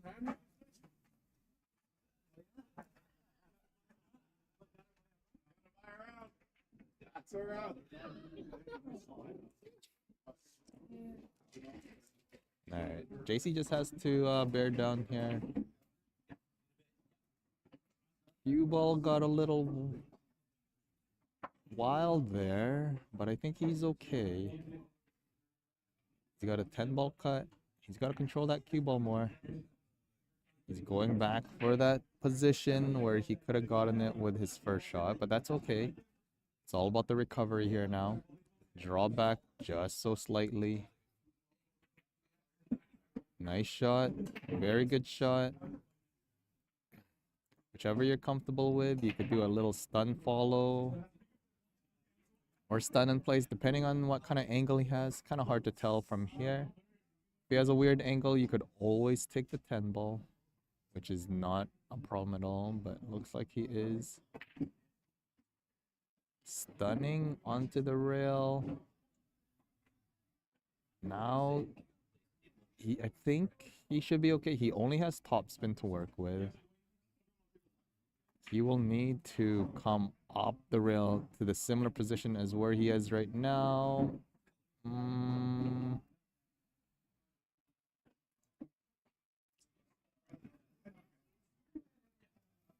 This one's tough.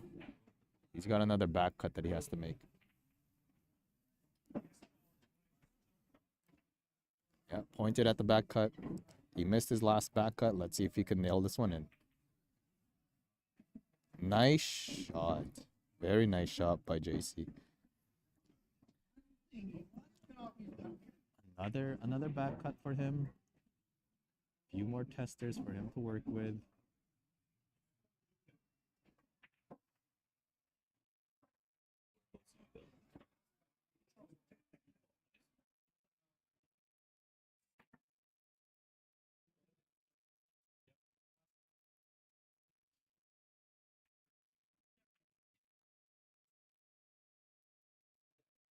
Just missed that back cut. That's unfortunate.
Might have a shot on the side pocket.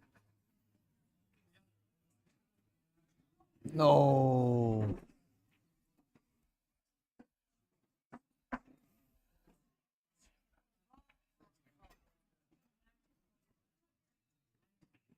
I was waiting for you.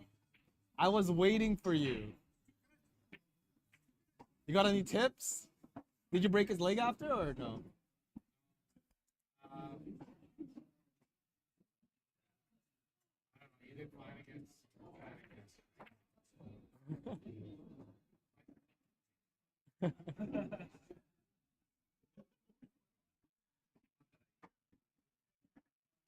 That takes it for JC here.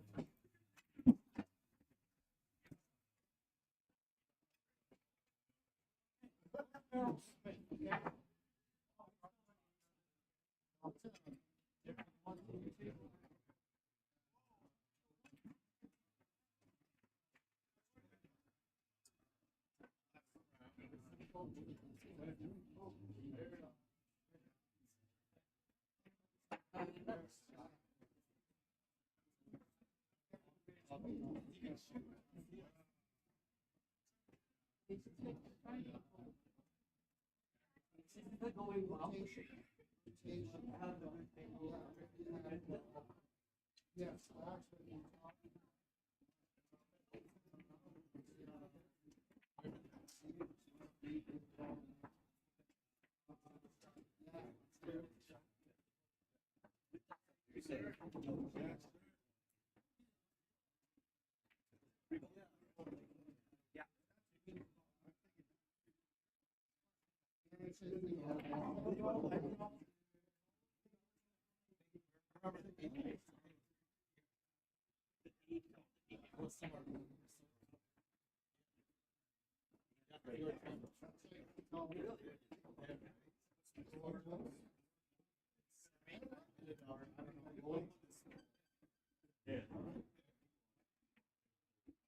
Especially on a sharp angle.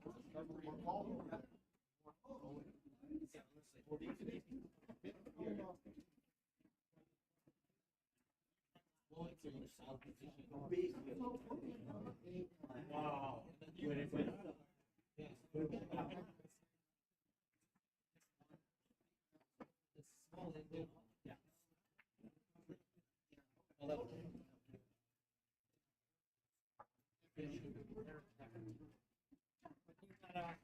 This guy's a premier.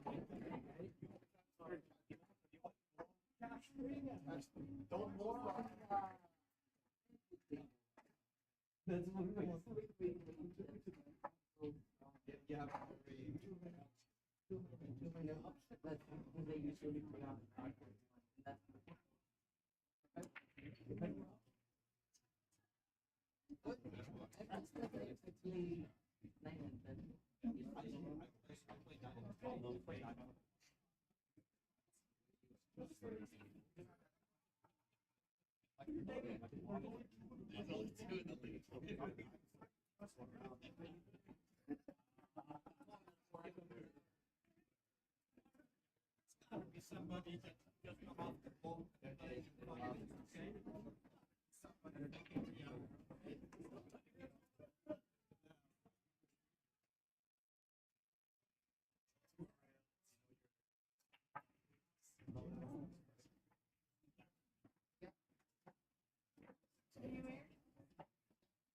No, that's today.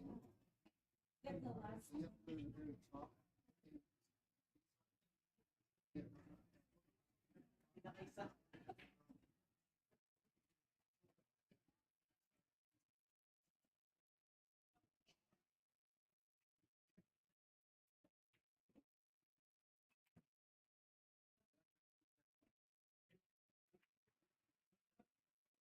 You had played you yesterday.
What do we got here?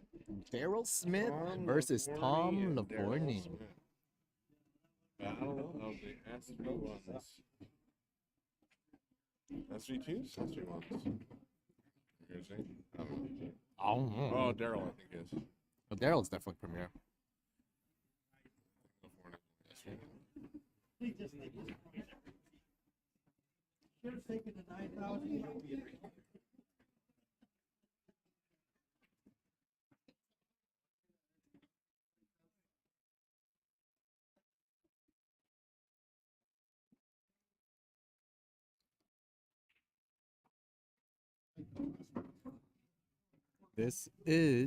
We're back again for the 4 o'clock matches, so we are ahead of schedule, which is very nice to see. We've got a round 3 losers bracket: Daryl Smith versus Tom Laforney. Tom Laforney was actually knocked down to the B side or the losers bracket early. He loses his first match in the winners bracket, getting knocked down. Ends up playing first thing during the day. Wins his first round on the loser side. Wins his second round. Very commanding. 4-0, 4-0. Now he's up against another premier player in Daryl Smith. This is again a race to 4 on the losers bracket. Winner moves on to round 4.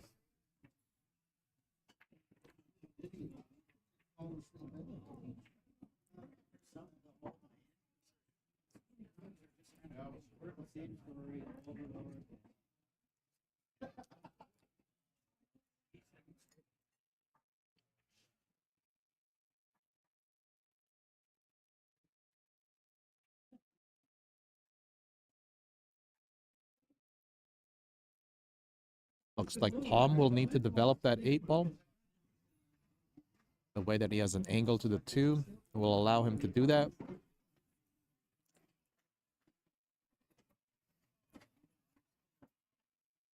You may want to hit it rail first on the left side of the 8 versus the right to limit any possible snooker.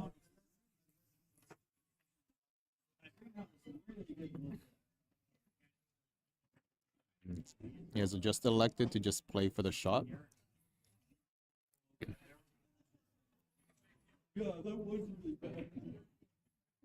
A little bit of a tester there. Tom misses the 8.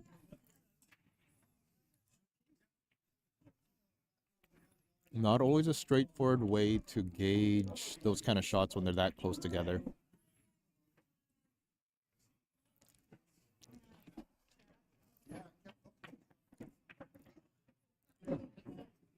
Cool story about Daryl. Daryl used to run a pool hall called IQs at the University of Manitoba, and that's where I first started playing pool. And he was one of the first mentors I've had.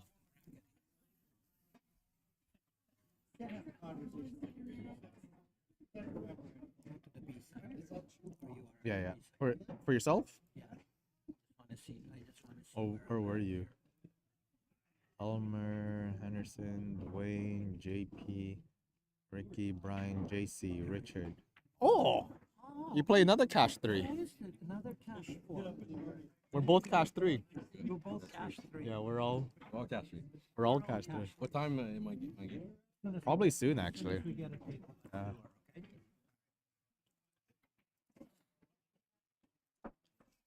Anyways, I was mentioning about Daryl Smith. He used to run a pool hall out at University of Manitoba. That's where I started, along with some of my teammates, and he was one of the mentor for us starting out pool. So we've got quite a bit of lessons with him. Managed to kind of learn the fundamentals through him in the game of pool, which was really nice to have someone at this skill level, especially when starting off, just pays a lot of dividends.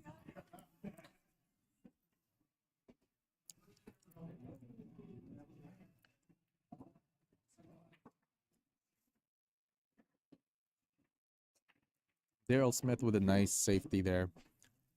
Earns himself another spot back at the table.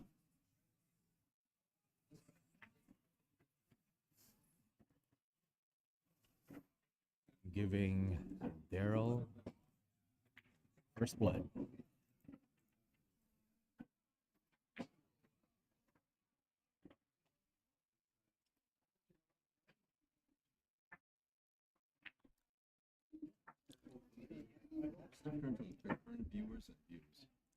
This is the current, how many are watching right now. And it's how many views over duration.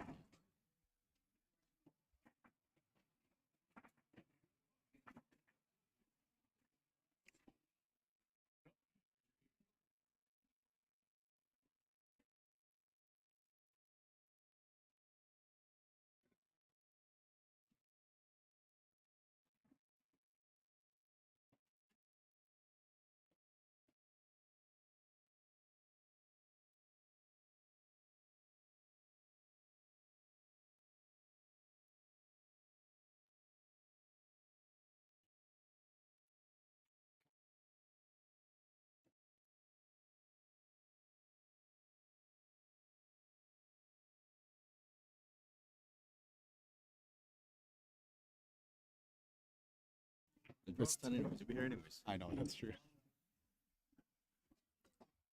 Nice break by Daryl. Very good spread.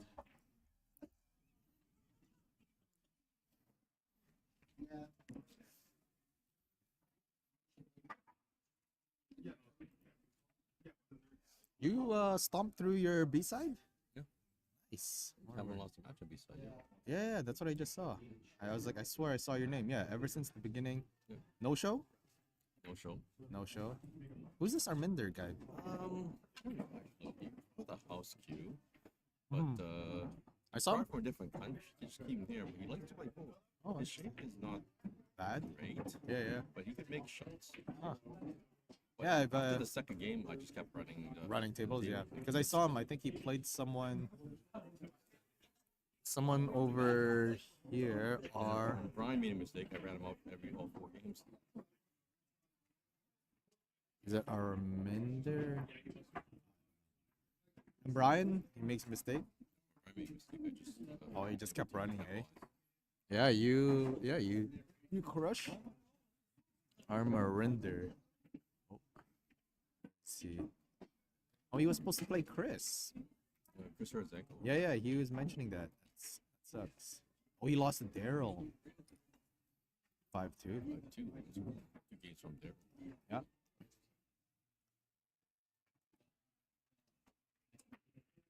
Then you're waiting. Oh, you're playing. All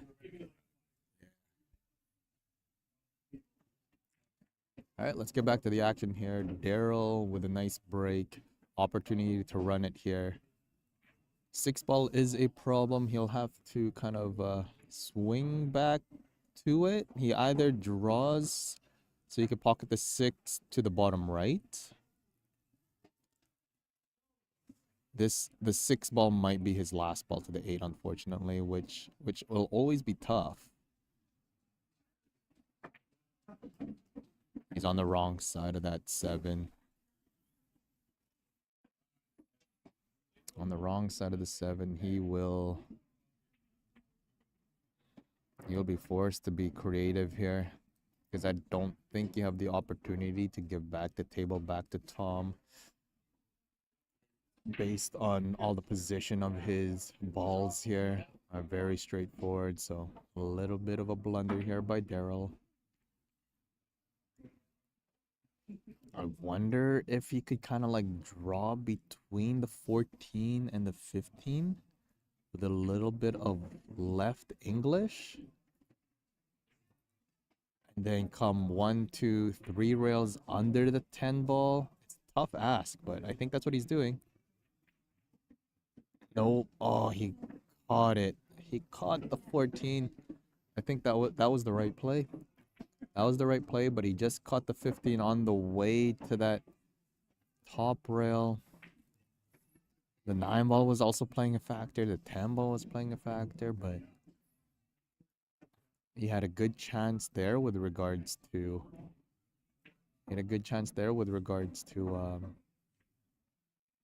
potting it in. So Daryl called side pocket. I think it's a 1 rail kick to the side. Oh, he doesn't even see it at all. So he's just kicking, calling a pocket. No. Does he tie stuff up? It does put some of Tom's balls in an awkward position there on the bottom rail, but I don't think that should be a problem. You take the 9, you take the 12, you take the 10. You just got to make sure you have angle on the 10 to come back center table if you wish, or enough angle so you can have good position with better control. Tom just made a little bit of a facial gesture. I wonder if he did not get himself good on that 12 ball. Yeah, he did not get himself good on that 10 ball. With a ball in hand that is at this level, it might cost him. Tough shot for Daryl though, but it might cost him. He's got 2 options, back cut or bank.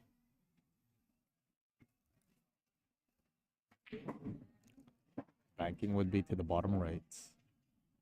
Back cut is dangerous, but I think you might be able to avoid that 11. You might be, and you should have enough pace to get center table here. It's unfortunate he did not miss that 11. Yeah, it was that 11 that will always be him. That was in play. I thought he would be able to miss it with how thin it was. But I think he caught that ball too much on the right side of the pocket. So he had less of a cut. That's why he ran into the 11. Oh, nice try. That's the only thing you could really do. And 11 was always playing to that position with that back cut. If he played it a little bit more cut and used a little bit more of that pocket to the left side, he might have been able to get away with it, but it is what it is. He tried to make that recovery bank, but did not make it. It's putting Tom in a tough position as well, because he's got a long pot on the 13 on the rail. So you don't have a lot of stroke to work with. No, he's bridging fine, so he should pot this. There you go. It's always the hand position on the rail that makes some of those shots awkward, but he had enough of space between ball in hand to kind of make that shot work. The play of the shot is angle on that 10 ball. If you don't get enough angle on the 10 ball, you'll have to play the 15 next, which is also not which is also fine. So he played angle on the 10 ball. So that's perfect.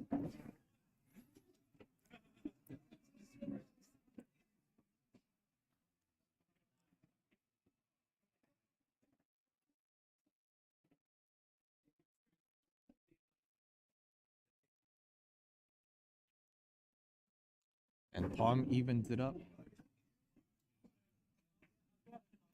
1 game apiece.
All right, Tom's back on the table here.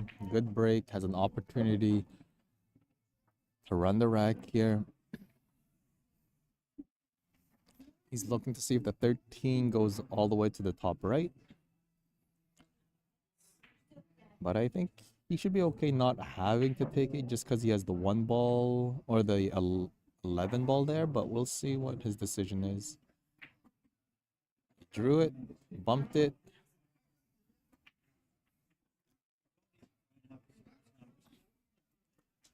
"13 must pass the 1 and 2. It should. You could have a decision to just stun it in place. Or take the 11 so that you have a little bit of a stun draw angle for that 12 ball. Because it will be awkward to utilize the 13 ball as your key ball to the 8 here.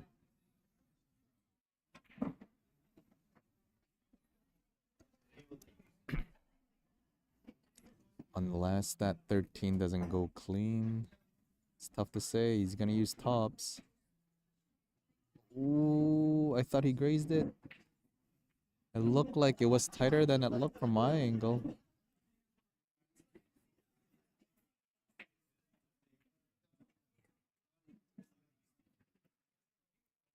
Very nice out by Tom.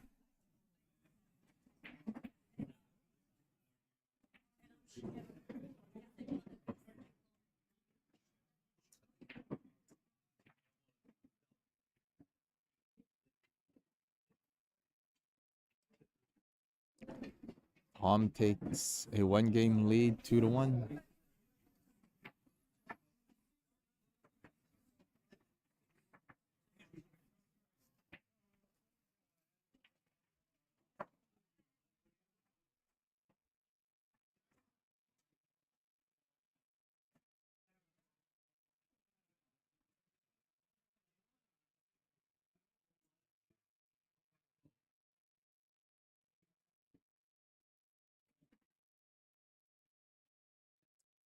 Daryl Smith to break.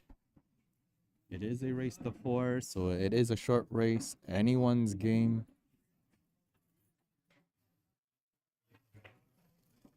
Headball break by Daryl. Little bit of a pop. There's the pop. Cue ball didn't gain traction. Last ball goes down. Daryl's got a shot. Solid looks pretty juicy here. Still a solid looks pretty juicy. I mean, your problem ball is that 3 ball on the rail. You may have the ability to develop it using the 4 ball, but we'll see.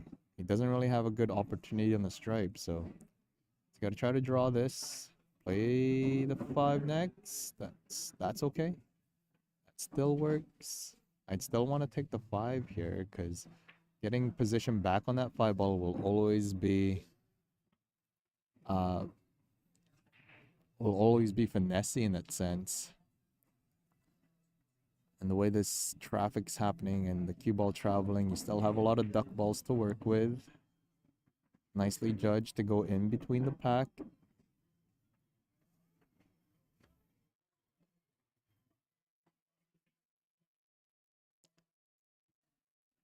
So I think he's going to use the 4 ball, possibly to break out the 3.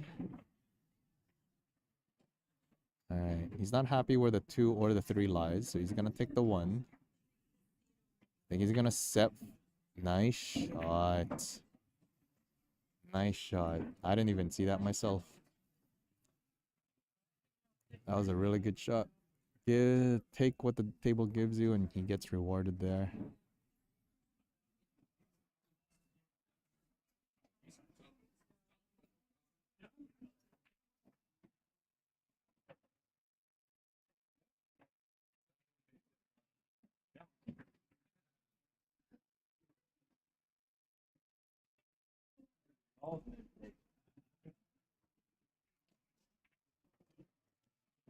From this angle, I believe that 5 ball goes past down the rail to the bottom right. Oh, I mean, this is okay too. He's got to play English billiard style where he's trying to pocket, scratch that cue ball to the side pocket. Just like that. Very well done. English billiard style. I think that's how you play English billiards.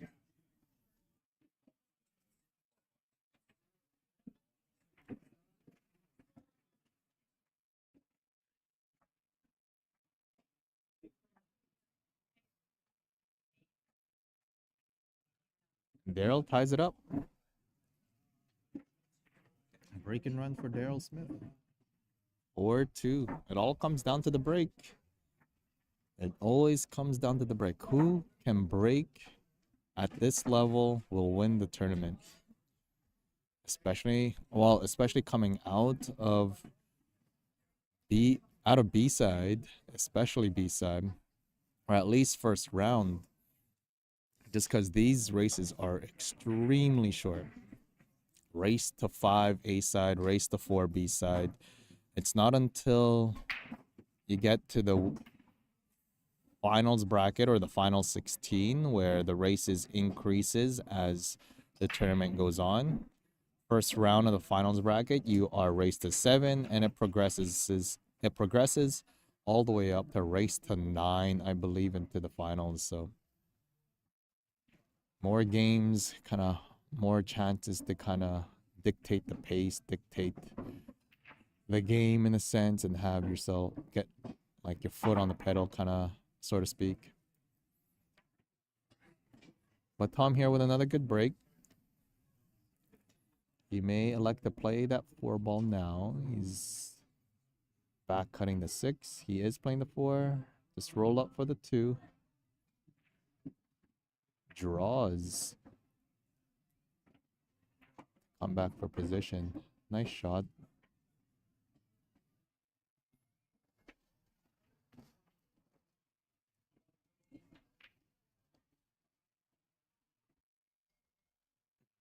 a commentator, I kind of like it that some of the decisions I would make is different from those that these players make, especially those who are at a much higher skill level than I am.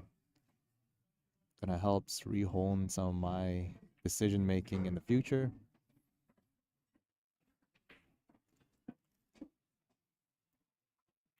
So now the two ball is in a position where it goes to the top left and it goes to either side pocket, which kind of looks like it. But right now it's the position to the 5 is going to be in question here. And he did not get it. That position to that 5, that was always tough.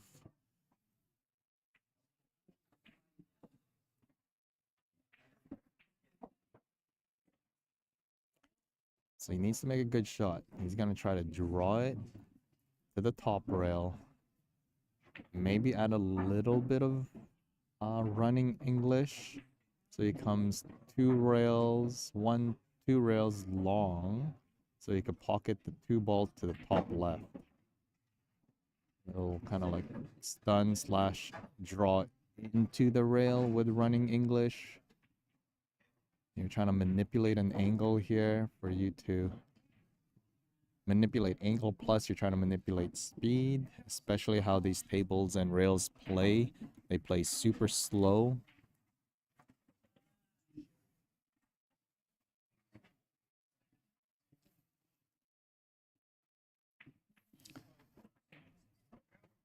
It's a very possible shot, just a lot of execution here.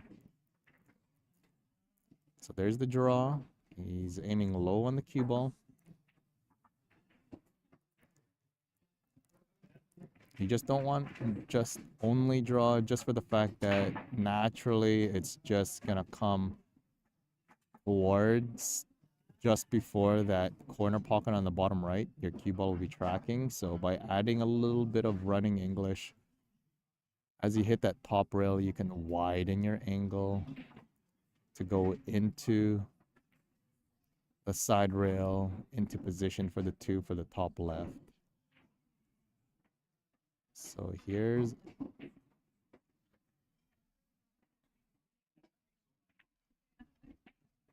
you could avoid this English by using stun, a little bit more stun than draw, but then the scratch is in play. That's why I like the draw better, or just a little bit of draw. I think you have to go for it, regardless of what kind of shot you're making, because I don't think there's a safety that you could play here on Daryl.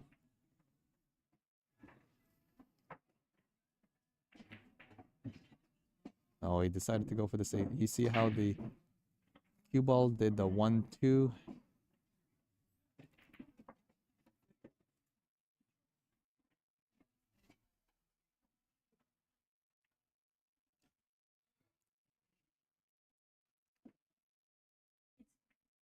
I think you had the opportunity to just go for it, because even if Daryl misses this 9, you are snookered. And if he doesn't miss, he is more than likely to be out. So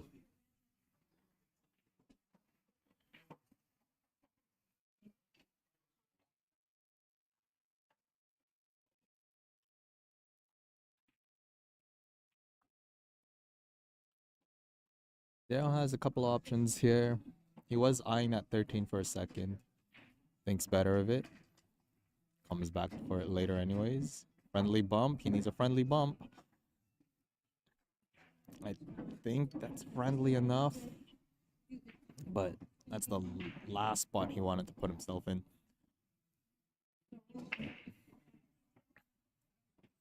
Because now your 13 only goes possibly one way, and that's only to the bottom right.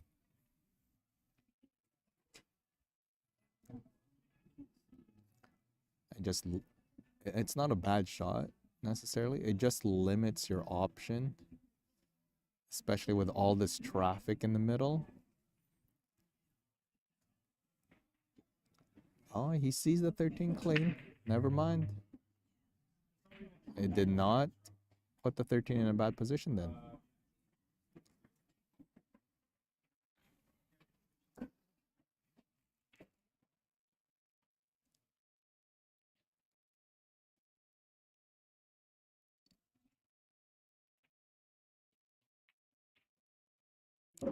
That was a good bump on the 5 ball because that kind of frees up a lot of more potting angles for the 8 ball.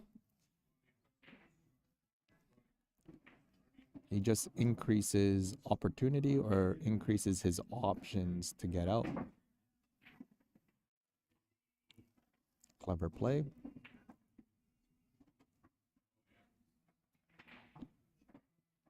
Now that 8 ball goes to that side pocket. He does not want to scratch. Oh, he was okay. He was okay the whole time.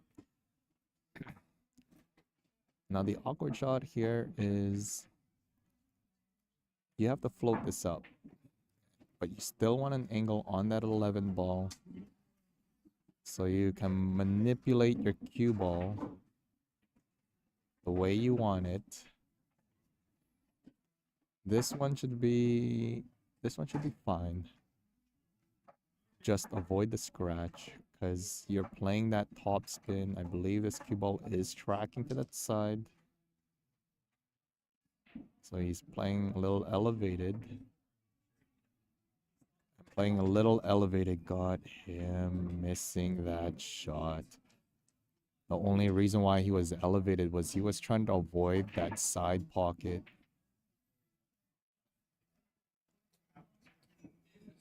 But I think if he just played the top spin and played it at that exact speed, he would have flirted with the side, but I don't think it would have went in. But it was hard to tell. Only Daryl would know the angle that he had, and you got Tom making unforced error there with a position on the 2. You're now back cutting on the 2. You want to use more of the probably left side of the pocket.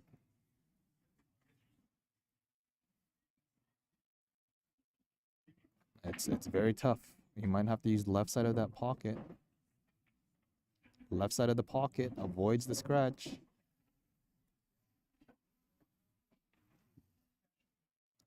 That was a good recovery shot by Tom.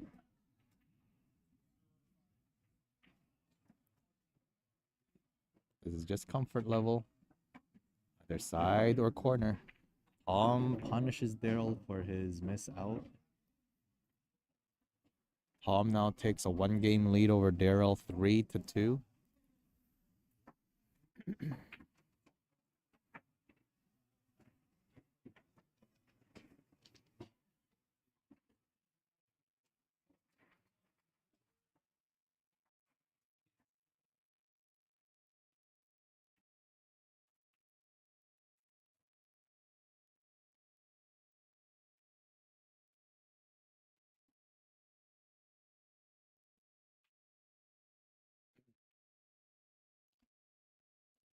Daryl needs to pull off a good break. That's all he could ask for is a ball off the break. The balls will lie as they lie. Get control of the table.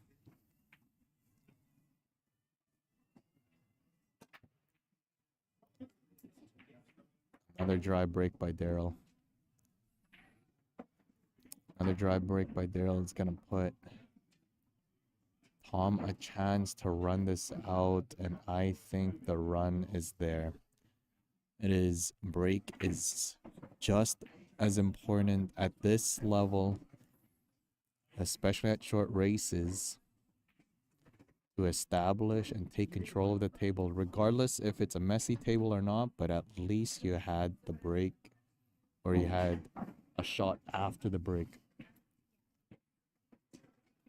You could dictate a lot of the pace this way. Now Tom with the first shot. Just needs to clear the 2. I think he might be able to do it because I believe the 4 goes on the side pocket, which is fine. If he decides to play the 1, which is also fine, he's going to just draw to the rail. Stun to the rail is fine as well. He had enough. He wasn't hitting it too thin where the ball was traveling, so that's fine.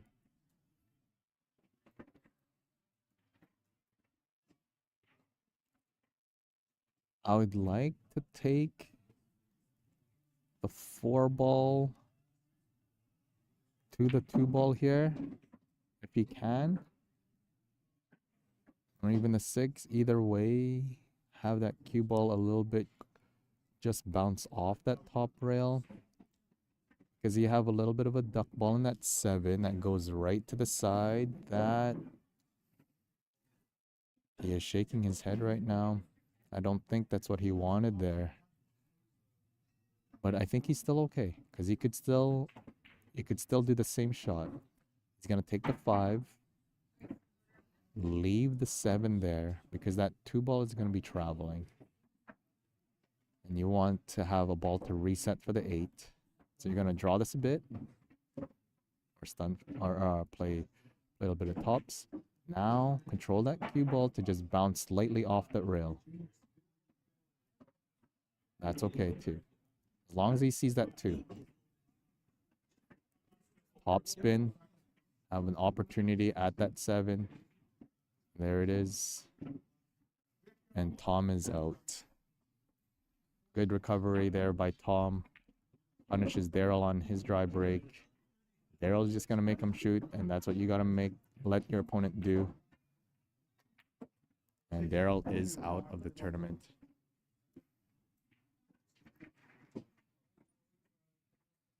Tom winning 4-2 over Daryl Smith. We'll be right back, guys, for more action here at the 2024 Rice Cup Championship presented by CanCentral Sports and Memorabilia. Check them out. They are at Milt Stiegel Road here by Polo Park.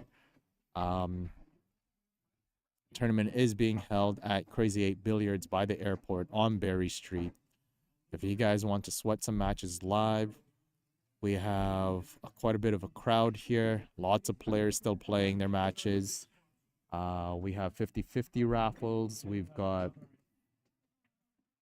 also got a fundraiser for the junior players here in Winnipeg to give them the opportunity to fly out to Vegas in 2025 for the championships there. And that is at $20 a ticket, and that ticket or fundraiser gives you a voucher to Hooters, a $15 voucher to Hooters, giving you essentially a $5 discount on your meal out in Hooters, helping out the young upcoming players here in Winnipeg. We also got Chef Lou in the house, whipping up his Asian cuisine, Asian menu here at Crazy 8 Billiards. If you guys want to try to taste some Filipino foods, come check him out. You can find him at the back kitchen. He's been serving up all day. Hope you guys enjoy the rest of the match. I am gonna take a little break. I have my 5 o'clock A-side qualifiers, winner side A-side qualifiers within the next couple minutes. Hopefully I could bring on someone else to commentate for the remainder of the stream. We have another B-side match coming up right away for you guys.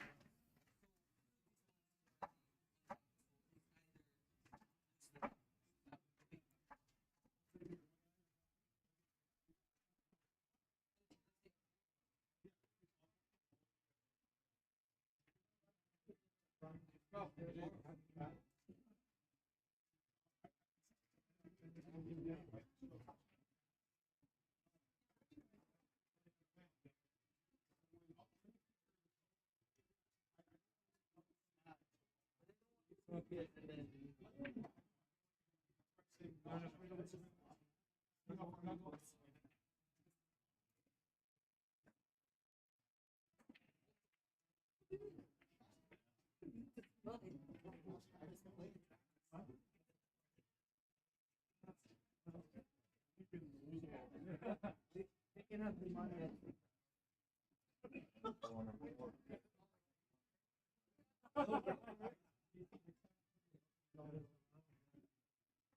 You know what you guys should, you could put something where there. Go back to that.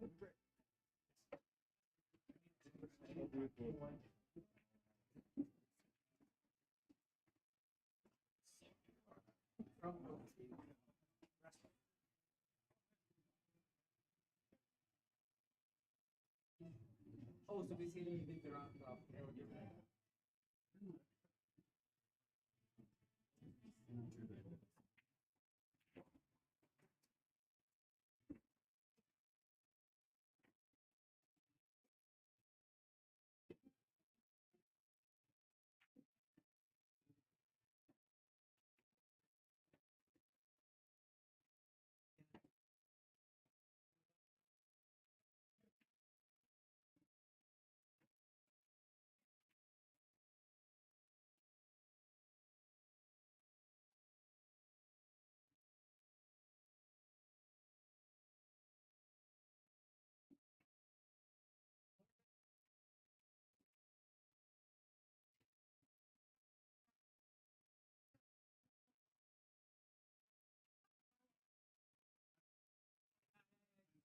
You're giving me the fuel.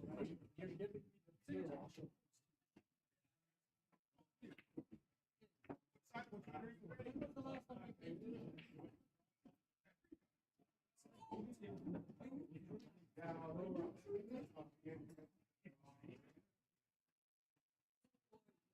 No talk. Me and Marvin playing before you get.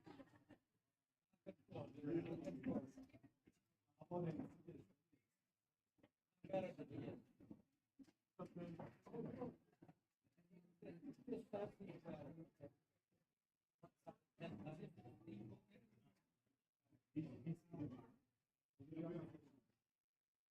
How many more matches? Will I see him again? There he is. Hey, how many more matches before the final draft? I want to go.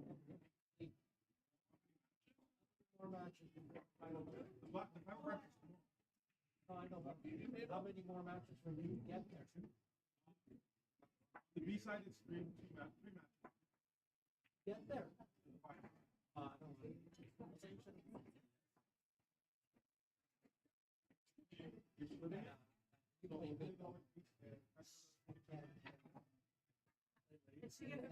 But you get the block. Okay, okay, with you. Shelley's also right. But then, And then you can get your.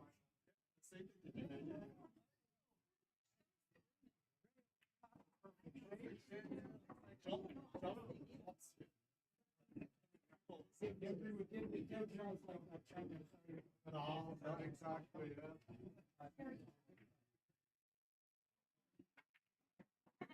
Yeah. Okay, because Shelley's. On the top line.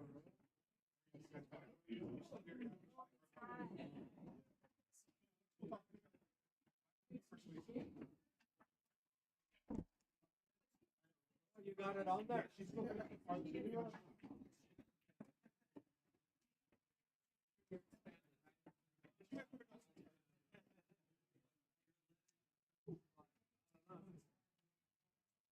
So you mean you flipped another one?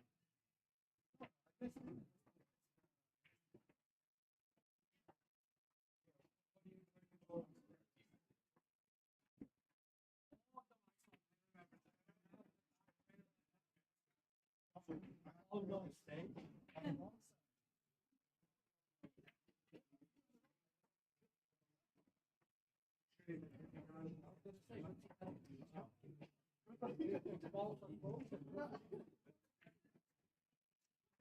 Guys are all cash free players.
All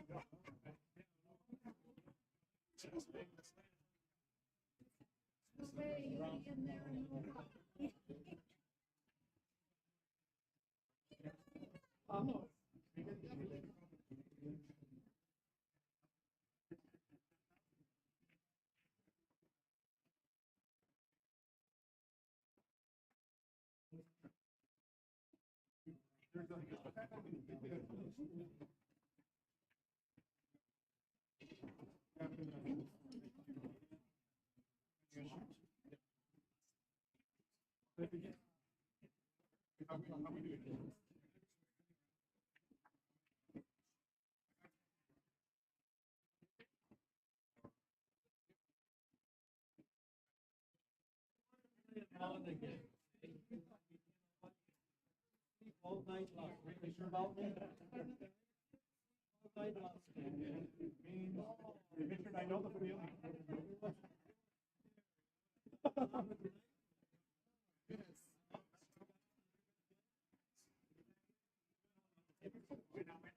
You're not playing it back.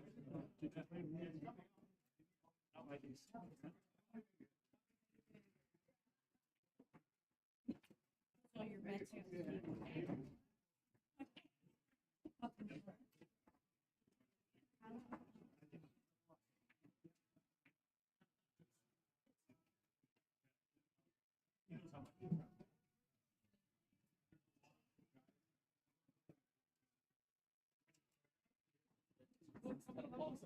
Yeah, I know.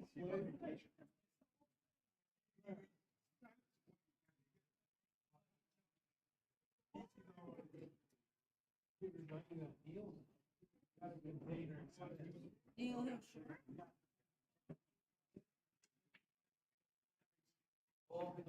It's so sad when we get to the point we have to do that, eh? We have diabetes.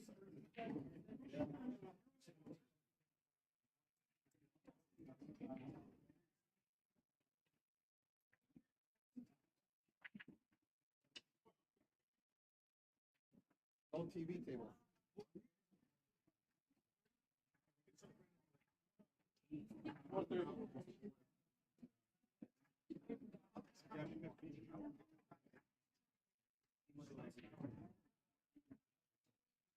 Because some of them are gonna last longer. Mine is years.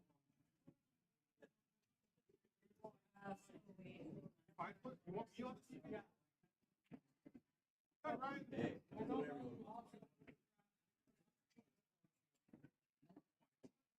Let's do that. Okay, fine. I'll leave you here.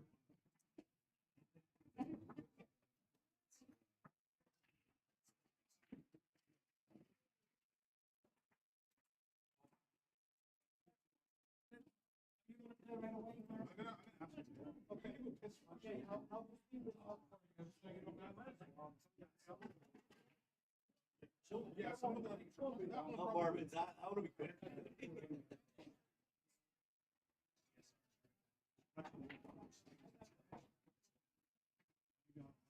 I'll be on the mic. Now I know lots of shit about Marvin, right? That's Marvin. He's serving Manitoba in the last 50 years. And then he just gets razzed on the mic.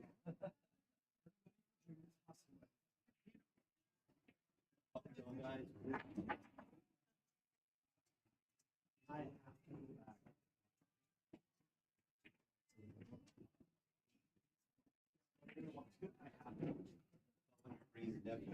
go back.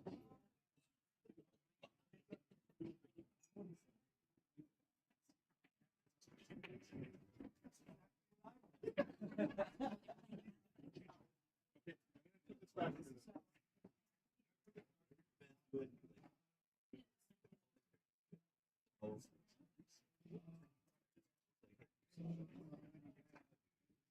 I know. Be good to know.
Fourth.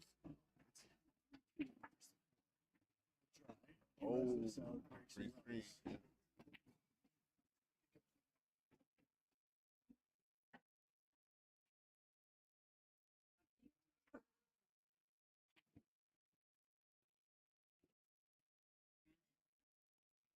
Yeah.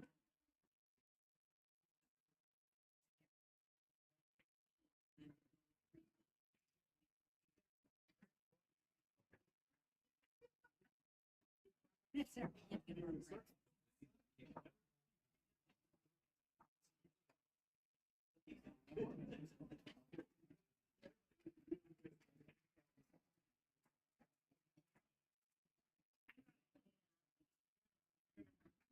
Oh, yes, yes.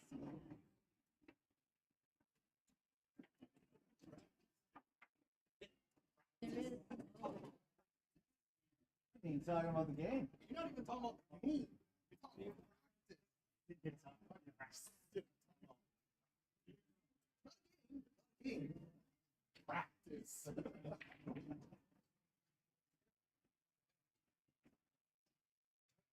Actually, no.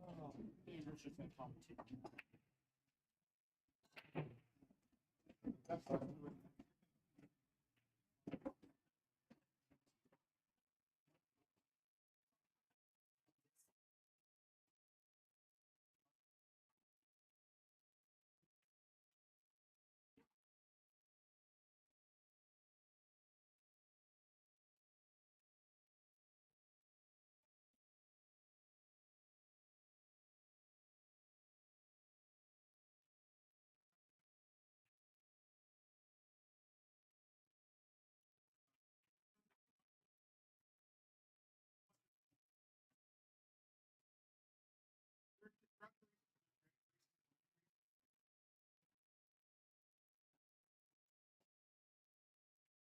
That's the only. That might be my only chance.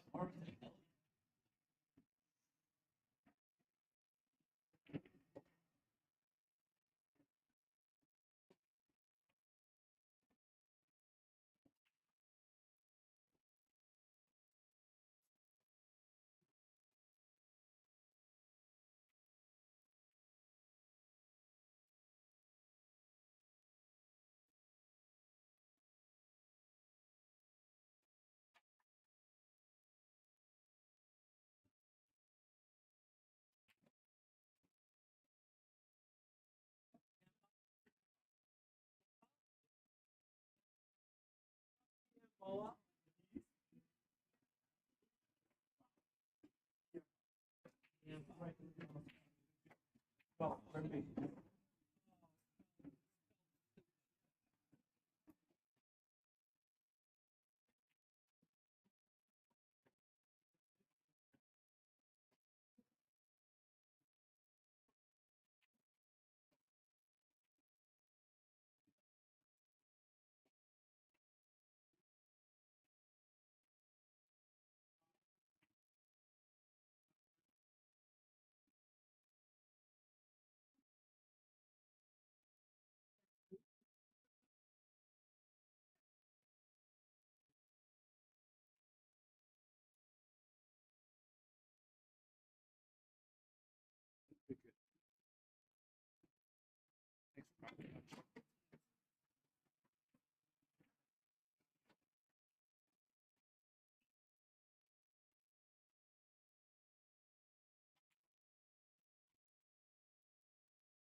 Yeah.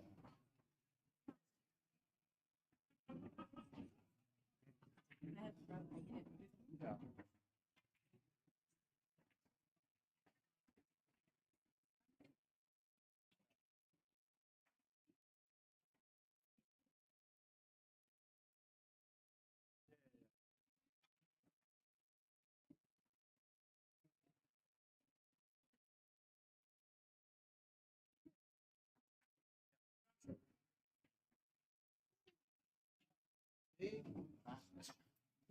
Yep.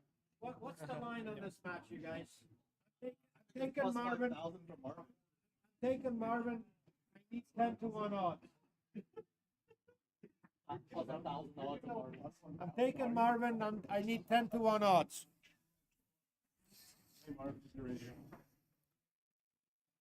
You're on the mic? IR. All right. Here, but punch this in for me, okay? Because I don't have my glasses. You want? Okay, Marvin, just first names. That's all. Yeah, I can do that. Okay. Just do. Or if it, oh, it's caps lock. Yeah. Okay. And Cornell Jr.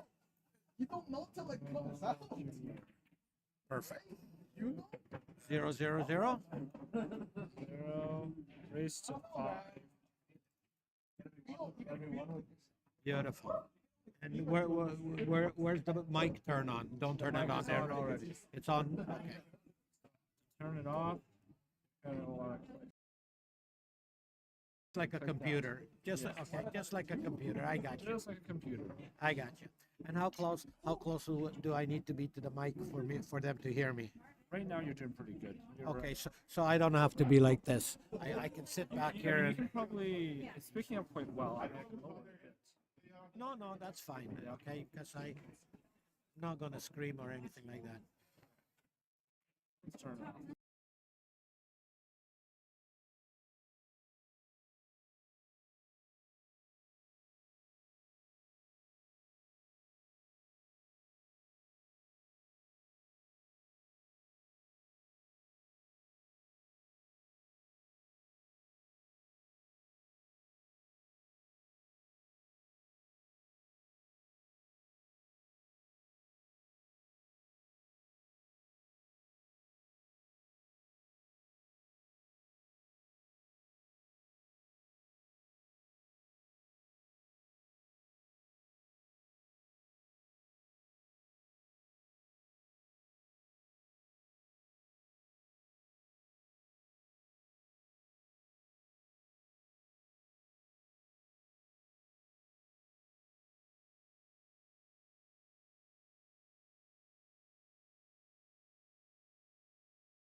Hello, everyone, or is it good evening?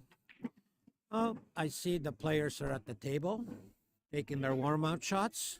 Pretty soon, we'll be able to start a match between Cornell Jr. and Marvin. If somebody doesn't know, Marvin is he runs this tournament, and this is an A-side match, and we'll see how things work out here. Actually, these two guys played each other in the first Rice Cup final. I do believe that Cornell was the winner with a score of 5-2, 5-1 or 5-2. So basically, he hammered Marvin, and I don't foresee anything different happening here. And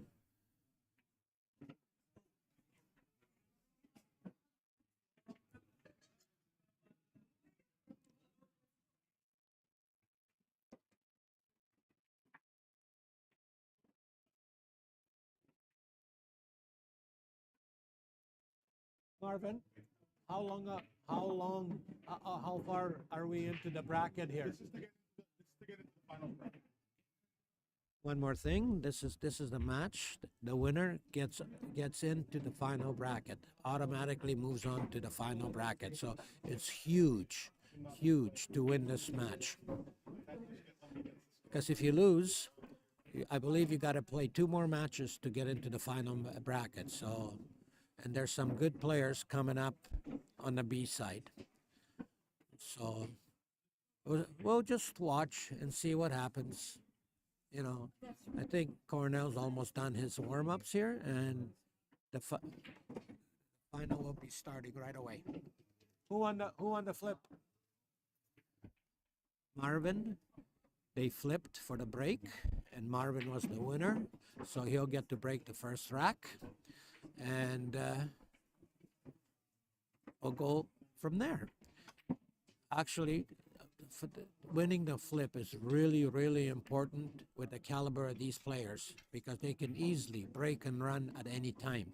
So just think, if it goes hill, then Marvin will have the break, and he'll be the favorite to win the bracket, to win the match.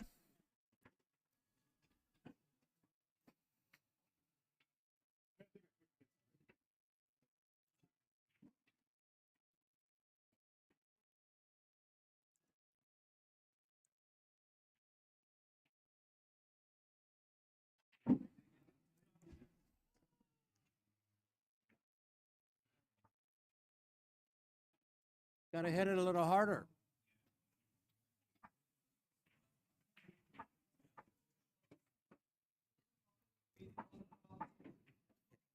So he hits it like that. He's just trying to find out how the table's rolling, which is also a big part of this game. The speed of the table, rolls on the table. Most of these tables here are pretty good. Like, I mean, I haven't seen any huge rolls. There's obviously the odd little subtle roll, but that's from shooting the ball slowly. And you know what? I wouldn't be shooting the ball slow, especially in a distance like this, because you know what? All that cue ball has to drift is a couple of millimeters offline, and then you miss the shot.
Okay, I believe we're almost ready to start. They said their final play well words to each other. And Marvin is at the table. He's going to rack and he's going to break, and we'll get the match underway. There's a few people here gathering to watch this match because we know how important the match is, and actually it should be a really, really good match because we know about Junior and his skill level. He can run out at any time, and Marvin is not far behind. He's actually a really, really good player. Never beats me though. Okay, he says he does, but that's just him trash talking, and he loves it. He just loves it. He's got nice hair anyways.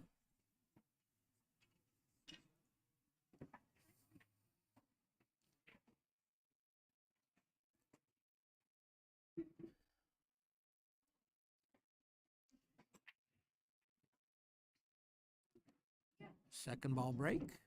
He's made the ball. He's got a perfect shot on the next ball on the table. And with any type of luck here, he shouldn't have any trouble running this out.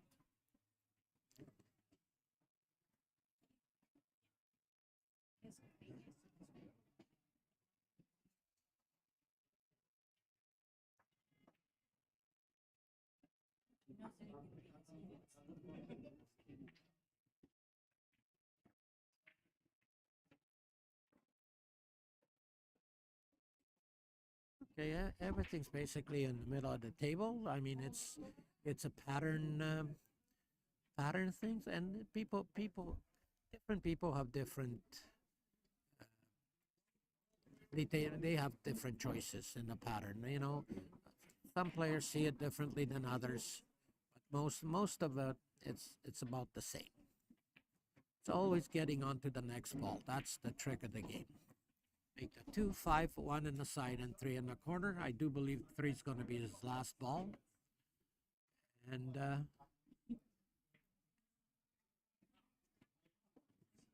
oh, I forgot about the 7. Okay, he's still got the 7 there. Okay, but still,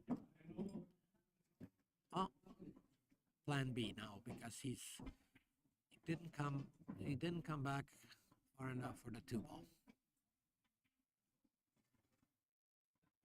But he can easily shoot the 3, come off the side rail, and have the 2 on the side. You know, that's an option also.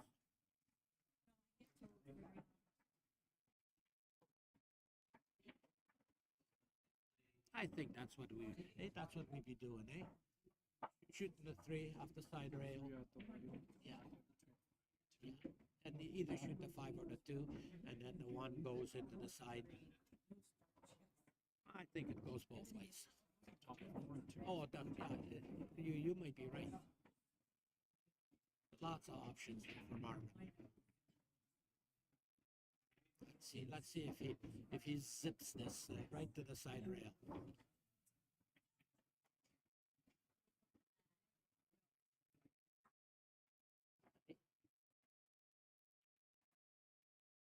Do we shoot the 2 in the corner? I think we do.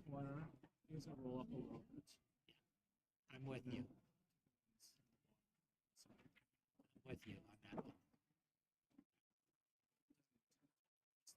Yeah, got lots of pocket to work with, so he can hit it to the right side of the pocket. Depends which way you're looking at it, right or left. Come off the rail with a little bit of spin, and it'll be a perfect out.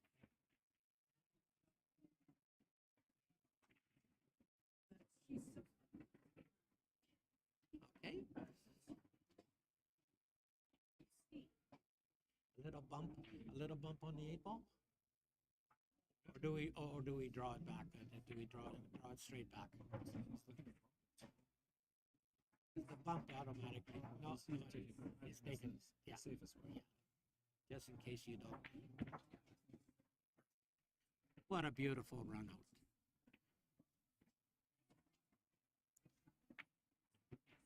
Listen, these guys can play. Don't be fooled just because he's lower ranked than Cornell and everything else. These guys can run out at any time.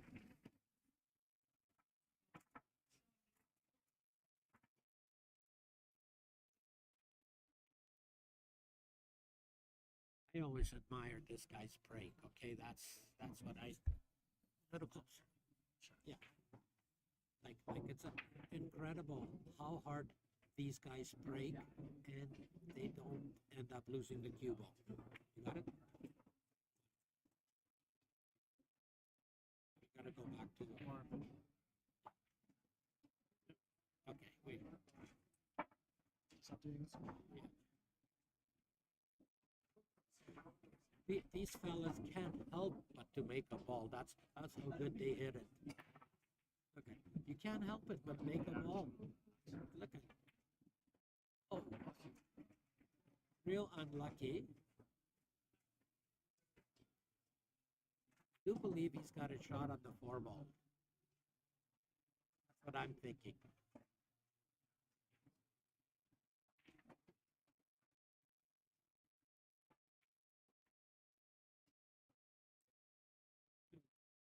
Look at Marvin now. He's sitting there like he won a lottery. He wins one rack and he thinks, hey, he's God.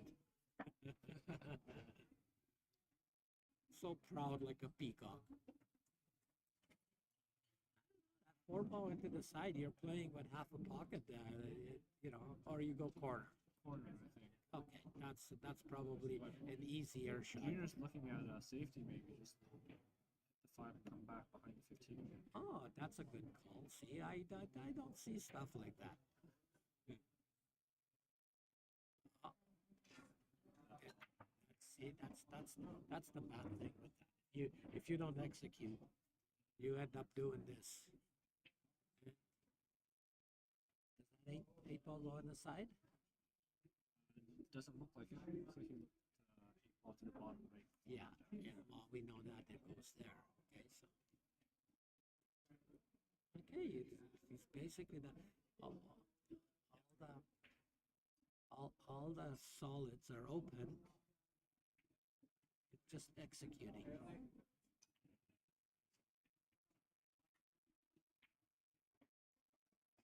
He just has to decide which ball he's going to use to get back to the. But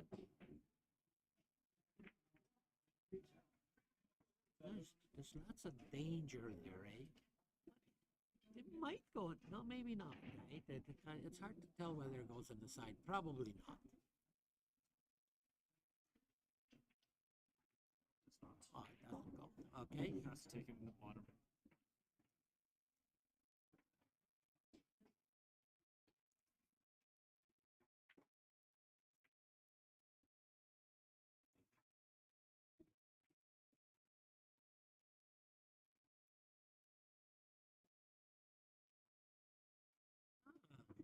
Mind you, he's not bad. Not bad. Can he kind of just downstroke the 6 and go behind the 2? Looks like it's pretty close, right? It's a tricky one. It's hard to tell. He can also nip off the 6 and just go behind the 50 or 11 ball, is it? Yeah. He could do that. He's got a bad touch on him. Or even nicking the. Oh, I don't like those shots. Just trying to hit the 2 ball. Just tap the 2. Yeah, tap the 2. You can easily double stroke that.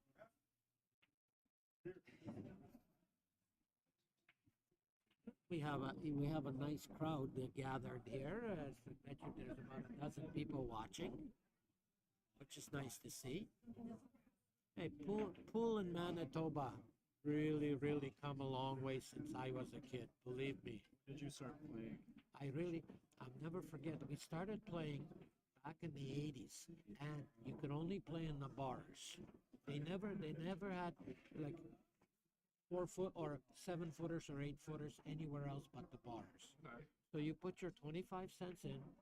That's how much it was back then, and you played for $1 or 2 type of thing, you know, and you made enough to buy a couple of beers, so you were happy. But my real came in 94. I got involved with active. Then 97 was my first hurrah.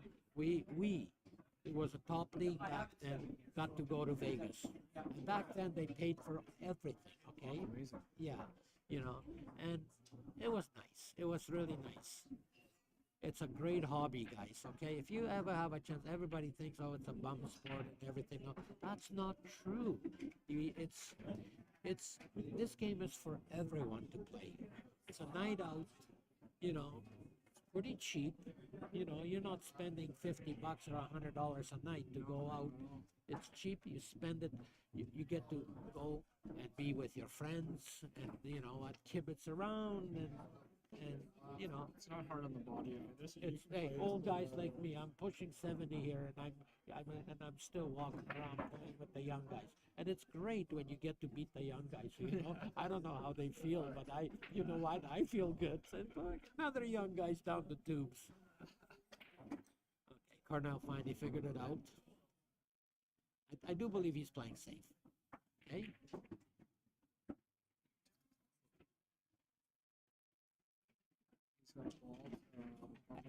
And it's right now, or is he a little too wide on it? He might be a little too wide on it. Might be a little too wide on it. It'll miss. It will go by the wall.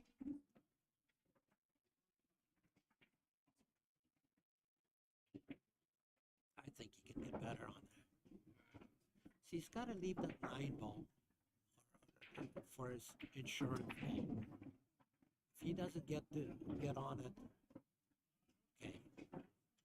Like right now, if he doesn't break it, or that doesn't land for him the way he wants to, he's always got the 10. Is that the 10 ball? That's the 10 ball, yeah. I think he's looking to get underneath the so he can shoot the. Oh yeah, it does go there, okay? It does go there, okay?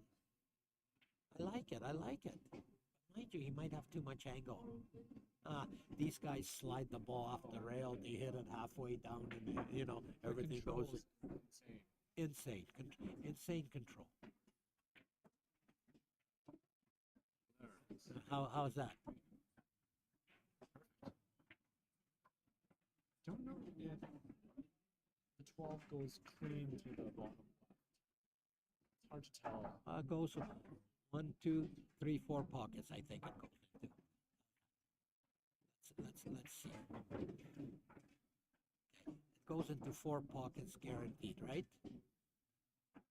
The two top pockets, the side, and the corner. The Also, bottom. He's gonna play into that, right? I think so.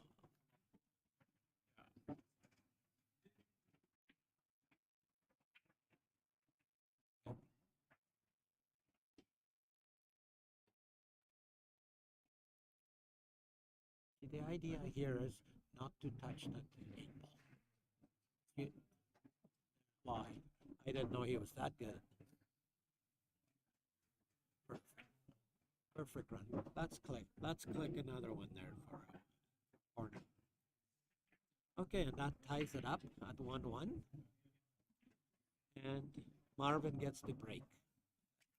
Let's see if he can follow up with his first break. First break he broke and ran. ERO. Right up his alley.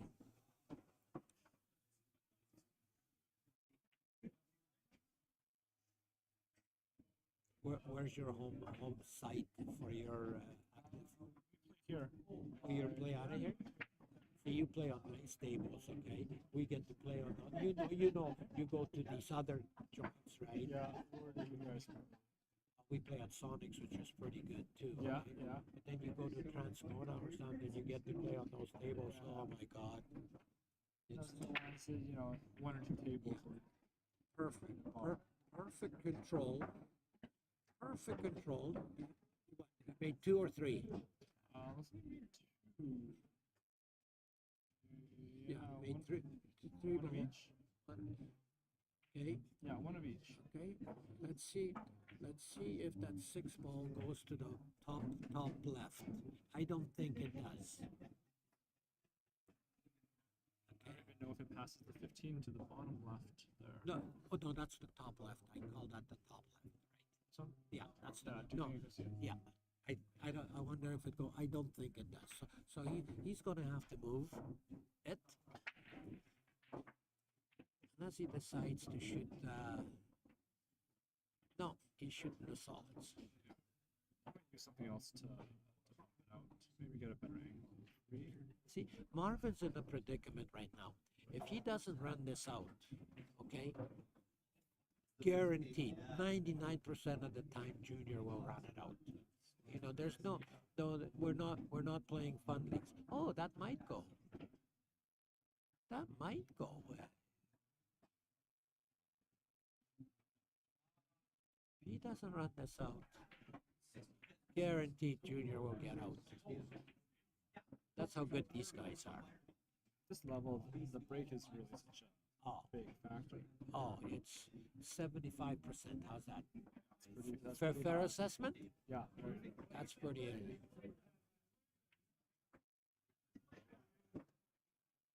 Marvin also's got nice touch, okay, for a big guy like that. No, he does. Yeah. He's got nice touch. You just look at him. Look at how steady he is. He'll go down. The only part the stroke that moves is his arm. Nothing else moves. His head, his body stays the same until until the ball is gone. And look how the follows. Look where the tip ends up on this one. Okay, you have to kind of stun that over, but still, good shot. Well, he's in a little bit of a predicament unless he can see the four ball. Can he see the four ball? I think it goes.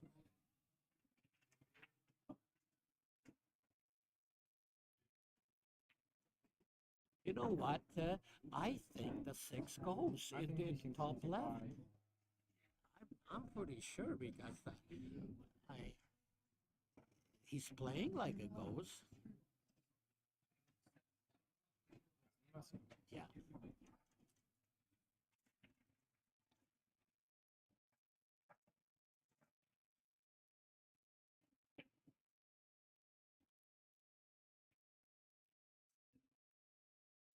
Oh, perfect shape, but I heard the word skidded. Oh, I'm just gonna trust him that that's probably what happened. Okay, there's two ways to do this for Cornell. You can easily safety Marvin up, or go run him out. He's gonna run him out. Okay, he's not even thinking. He's not even thinking safety here. Oh, oh, he's got the 10. I think so. Yeah, he sees the nine. You see the 9? It was hard to It's a tell. little distortion on the camera. Yeah, yeah. Okay, he's good now. He's good now. Just has to figure out which balls he wants to hit, but it's pretty distorted. One more thing, I like to give a big shout out to Marvin and his crew that put this tournament on. That's one of the biggest tournaments, like in Manitoba, anyways. 94 players. That's mind-boggling. That's mind-boggling. 94 players playing a tournament like this. Hey, good for him. So Huey, what's he do here? I don't know if he's looking to come around or straight up and down. Or is he sliding over to shoot that 11 ball? Is it? Okay, Oh, wow. that's pretty. Okay, that's Right pretty. it through the 10 and the 6. That's pretty.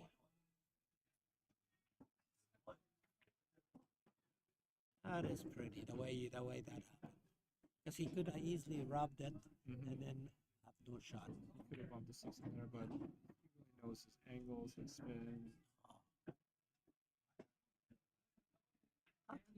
How do you get this good? That's the thing. You know what? It's not just what Marcus score. I mean these guys. I know you practice, but obviously you have to practice the right things, right? Yeah. Practice doesn't do you any good if you don't practice the right things.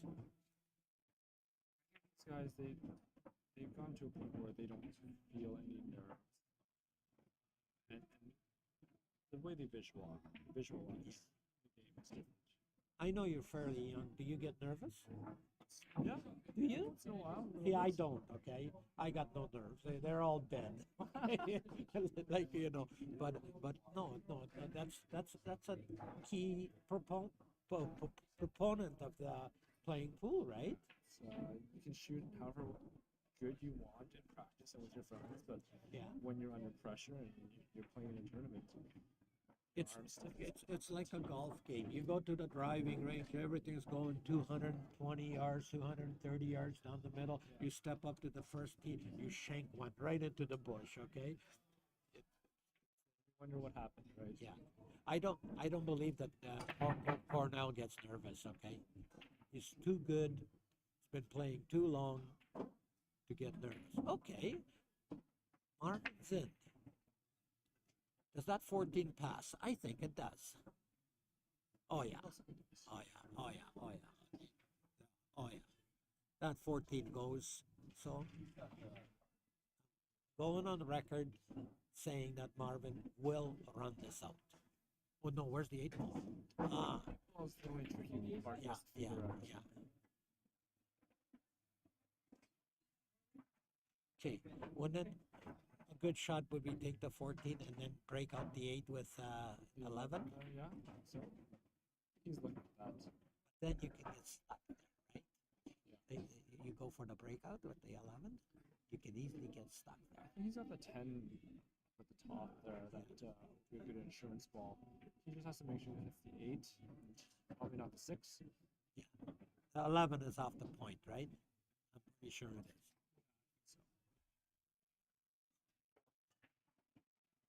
So. Looks like the 11's on the rail.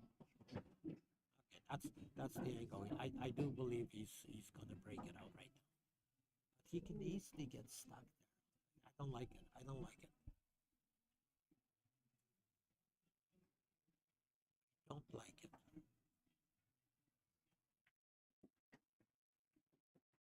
Now I like it. There we go. Nah. Yeah, he's got the 10, he's got that Yeah. 18 if he chooses to shoot it down corner. I think just pull back on the 11. Pull back 6 inches on This the one, 11. Yeah. the 13 there. Oh, that's a 13? Yeah. Okay, my bad. Or go forward. Yeah, Yeah. yeah, that's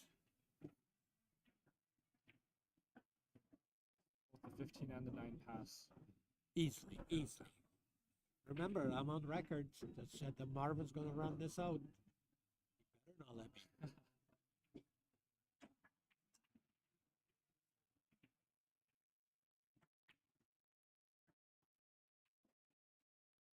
Okay, maybe a little too, but he'll shoot the 11. Right? 11, 2 rails come out.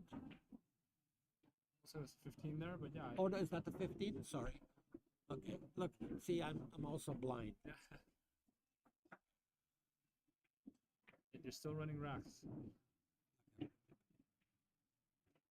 Oh, Slow down a little bit. that's okay. That's okay. Just land on top of the 4 ball and you're good to go. You don't need to. You don't want to skip. You don't want to slide off the 4 ball onto the 1. It's one thing you don't want to do.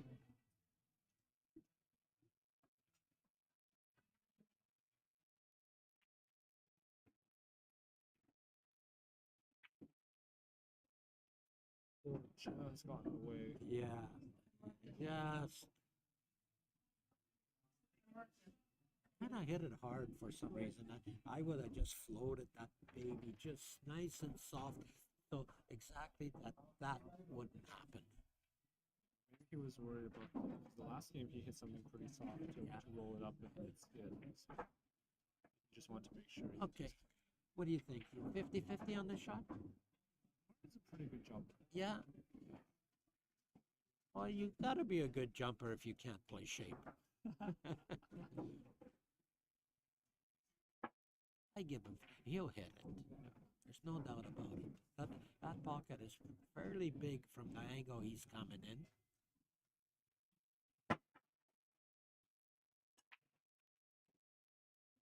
The unfortunate thing here is it's Cornell at the table for Marvin.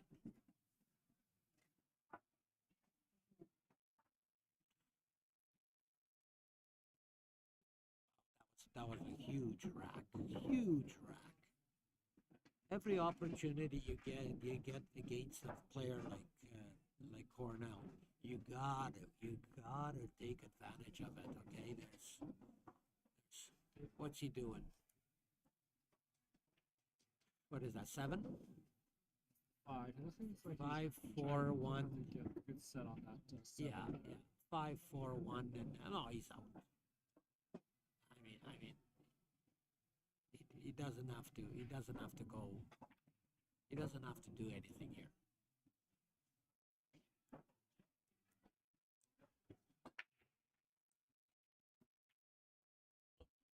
We always say that he's out, and then when he screws up, oops. He just wants to land right on the rail. Yeah, just by oh, how good is that? Little fortunate, but I mean, hey, fortune is good. We have fortune cookies. You know, that's why we have fortune cookies. Fortune is good. Oh, just perfect. Just stop the ball right there. Okay, well, Even easier for himself. yeah, yeah.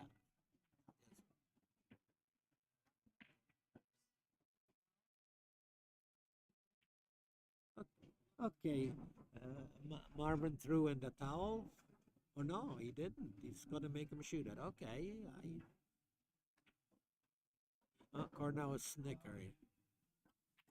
I can't believe he made him shoot that. Hey, I don't even think he's paying attention over there. 3-1. We got 3-1 for Cornell.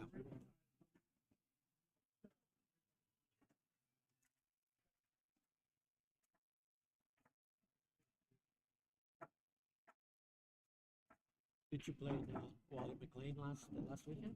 Yeah, I did. Who did you play with? With Sunny and Oh, that's right too. That's right too. we played That's with right. you actually. Yeah, what a good game that last game, eh? Do you remember what happened? We had you. It was tied. You guys were up the whole game. We're up two games in the last round. I think it was 11-9. Me and Alif managed to bring it back to 11-11. Guy got us to the hill first at 12-11. And one of our other guys was on the 8 ball, could have finished it. Oh, he was dead on, almost dead on it, on the bottom rail there. We talk about nerves. Yeah, that's People exactly that right. haven't played the tournaments. That's exactly right, especially with the young guys. Yeah. All right, they haven't been in that league. I'm pretty sure like Shane Van Boning or something. I doubt it if they get nervous. Okay, he's been in every situation you can think of. I doubt it. Okay, Marvin, let's make this work for you. Very good.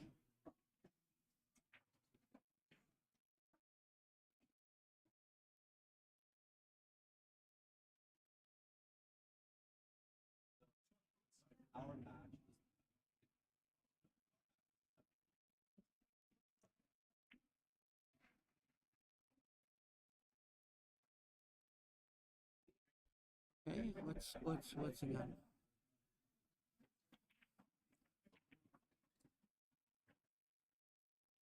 Okay, he's got the five to the bottom right, left actually, because when you're looking at the table, that's you go left and right. So he's got the five. He's got to float this because oh, he's got the 6 ball on the table still. Okay, Marvin.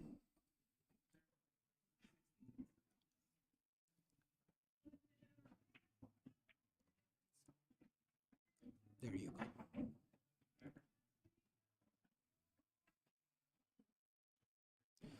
Now with this shot, what you do is you check the white ball into the white into the yellow. You check it. Therefore, it slides off the 3 and it deadens the 3 when it hits the rail. So therefore, you're looking at a shot on your next shot. You don't want to play bottoms on this. Okay, that's fine. I figured he had more room than I thought. Okay, so. Okay.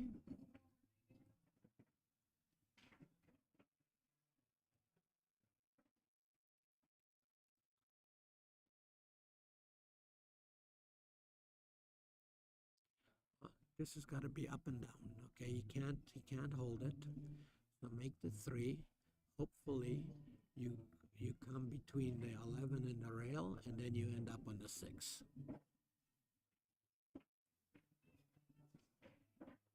I wouldn't be shooting the 6 because that 9 ball is a pretty big ball.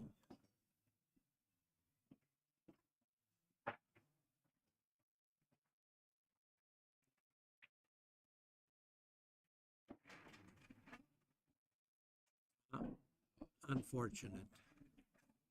Unfortunate. He got through there nicely, but contact. Something on the ceiling there. What's that? Is there something on the ceiling? Marvin was looking up at the sky. Oh yeah. He's looking for God to help him. Okay. Listen, pool gods only help good people. Okay, not like Marvin. Hey, Dave, what do you think? I like that comment. Yeah. Yeah. Yeah. See, wait, I used to play active with a fella. We named him Six Ball Wally, okay? And figure it out why we called him Six Ball Wally, okay? Six balls. So, I have a story for you. Like the first time not the first time. Get over here so we can all listen to this. The story. Yeah, listen to the story. So I'm talking to I had a package for Randy Prude when he was still around. So this is going outside. They're outside. And he's with Chuck DeJarlis. Talk a little louder. And I'm playing like at the time just playing like making two balls and just missing two balls. I said, you might as well just fucking call me. Can I swear on this? Okay. You might as well just call me Three Ball Dave. Chuck DeJarlis, without missing a beat, looks at me with this fucking deadpan face and goes, "At least they don't call you Two Ball Dave." Yeah, you're one up. You're one up, eh? Oh, Randy was Randy's still around, but he was a character. We used to go to the shooters for the tournaments. You remember those days, eh? He'd stand there, Frank Richardson shooting, Randy would be standing there and drop his cue, eh? Oops. Sorry, Frank, he says. Eh? Yeah. Oh, it's just he's a character. He was. He's a character. Oh, doesn't look like Cornell will have a problem here. 11 ball last.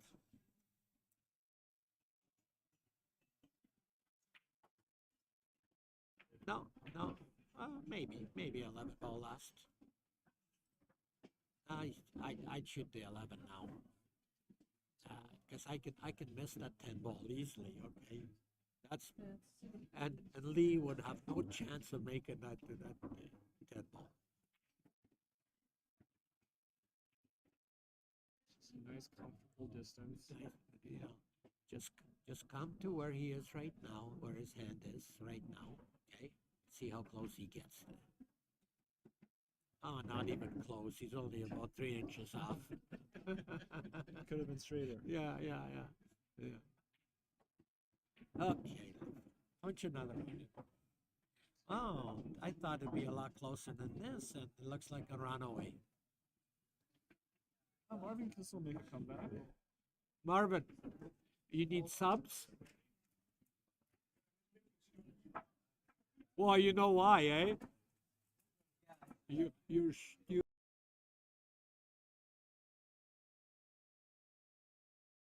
Hey, Cornell, you're absolutely right. Okay. Yeah. Oh, doesn't want to take the 2% tougher shot. He takes the easy ones first. Fun league. Cornell, that's fun league. Okay. You shoot the one over the hole.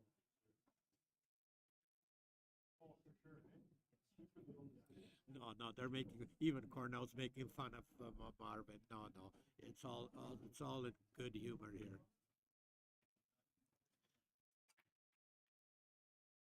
See, with playing Cornell, there's no holding back. Okay, there's no when you come to the table, you cannot think safe.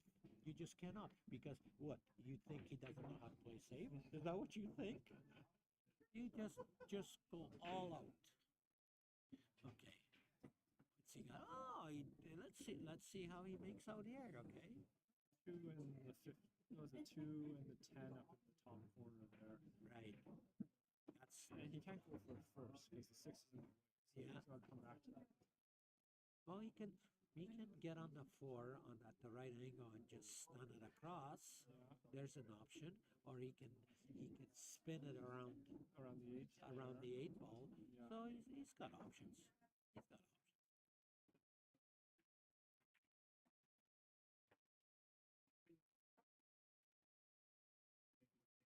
See, the cool thing is, he even told you where he was going to put the cue ball. Pointed Yeah, right at the yeah. cue. He's like, No, yeah, no, this is what I no, wanted. no, no. Yeah, you have to tell you, these guys. Hey, that's one about top end players. That's one thing. There, I always have a B shot in my game. You know, if I don't execute my A shot, which means the ball I want to get on, I don't get on. I'm improvising. Okay, Right. the game is changes, and with these guys, sure they do improvise too. Okay, they you know they're not perfect all the time. Okay, but 90% of the time they're like dead on. Okay, I'm pretty sure he wanted to play for the one in the side. Okay? I'm pretty sure. Okay, what's he up to now?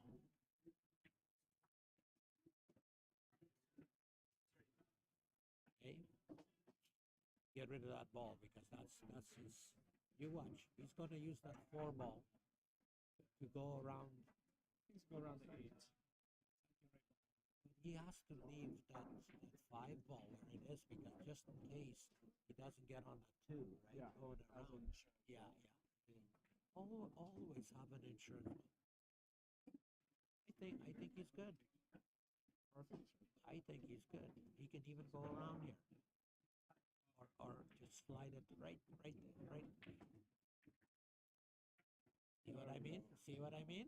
That's why you leave the insurance ball. Always.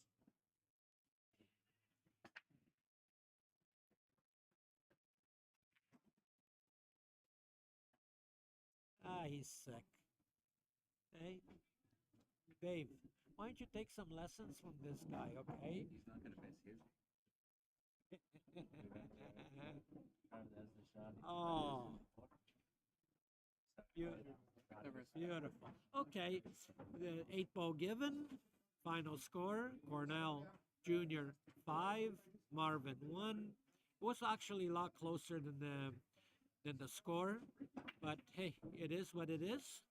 So we're going to shut the, well, we're not shutting the stream down, but the mic down, and we're going to wait for another set of matches. And we got some good lineups coming. We got some good matches coming up. Good night, everybody, for now.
sorry folks, 1-0 for Ryan versus Rolly here.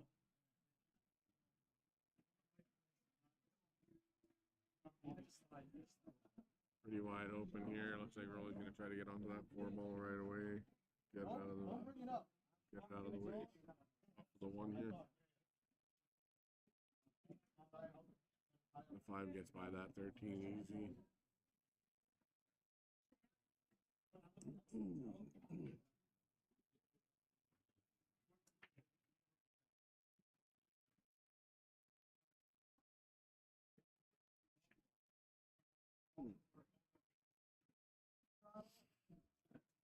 I guess Rolly didn't like trying to get past that 11, so he's gonna roll it up off the 2 here instead. Play to the top left corner instead for the 4 ball there.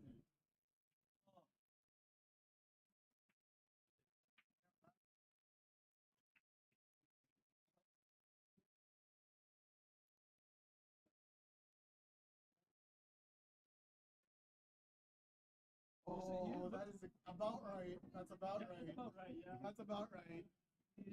Wife's not here Oh, to that's show up about with us. right. I was telling you. It's about right.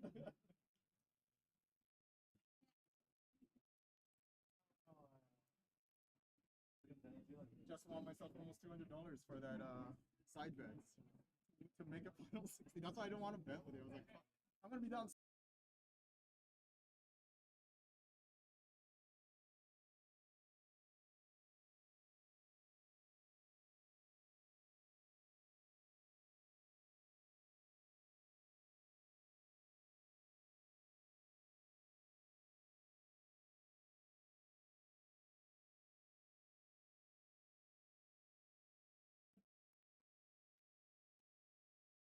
Well, Rolly's got to come off this bottom rail here.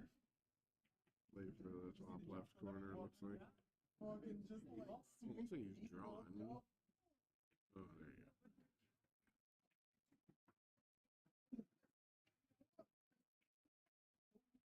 Oh, brother.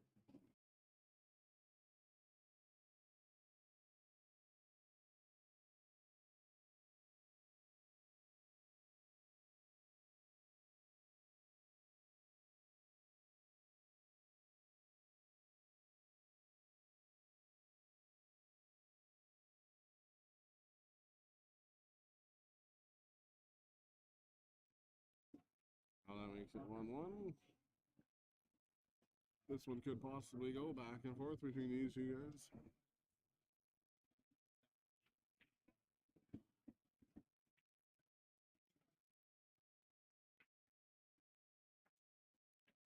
On 1, Ryan's break.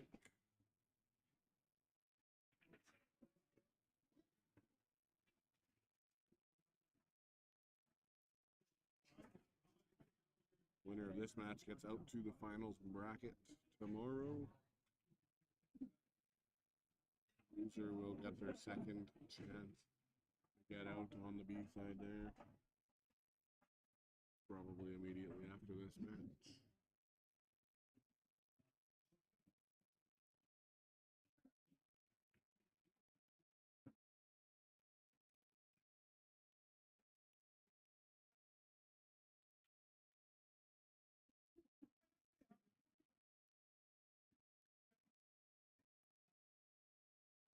Good break by Ryan. Other than the 2 ball, everything seems to go for the solids. Stripes are there as well. That 12 ball squeezes by that corner.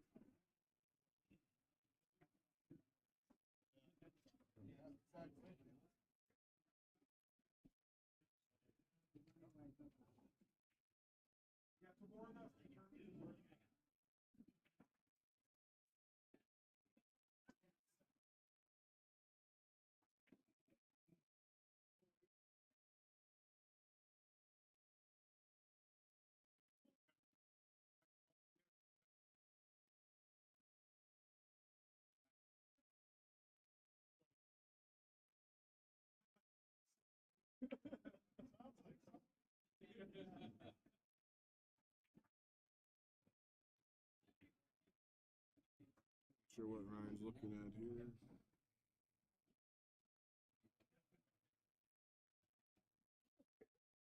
I don't think he feels comfortable shooting the 4 right now over that ball. He's half over the 13 ball.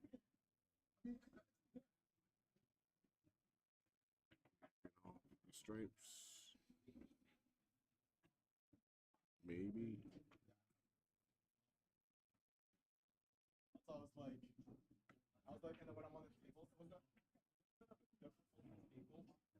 Not so much, but get a ball. You guys are all sides gonna pull.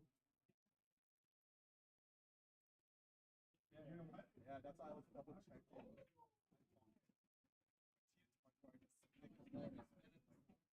You got Sherry Smoke playing against it's Jason Newbert on table 4.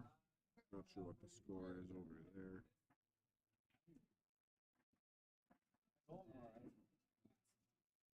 What's all racist with that, baby?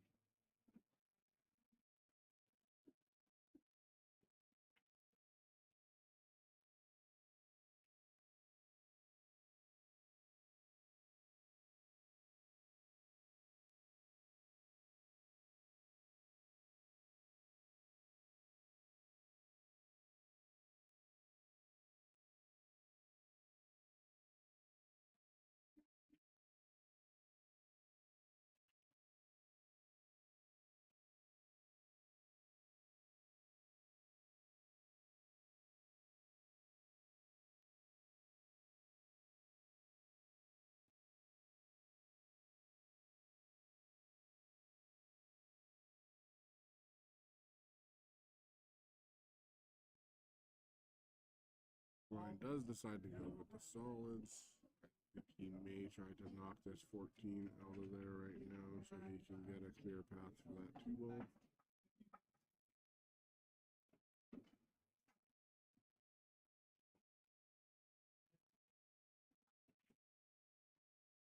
Oh, he's gonna scratch in a second. Wow. No reward. Now Rolly gets the ball in hand, everything goes. I believe that ball goes past the 2 ball. If not, he may try to address that right away. He'll take a look at it right now and might as well get it out of the way with the ball in hand.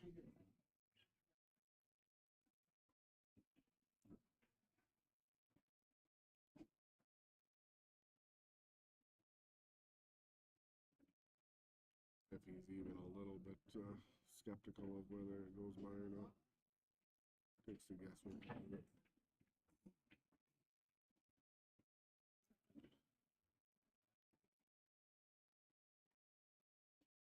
Probably roll it up for the 14.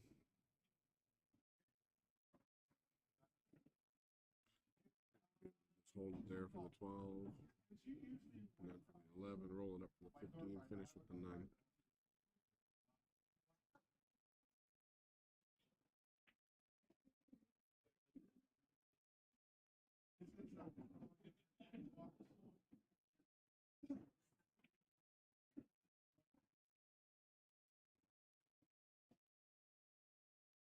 Not yet. Don't feel that yet. I'll let you know tomorrow. It ain't what it is.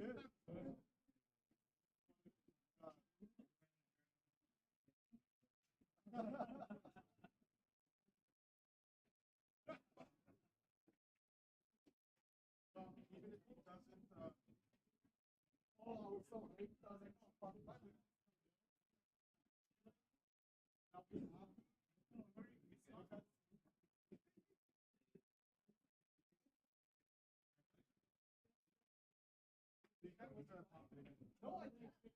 All you gotta do is make sure that you're rolling it up and knocking it over to the side. Probably just do a little bit of a stun shot over.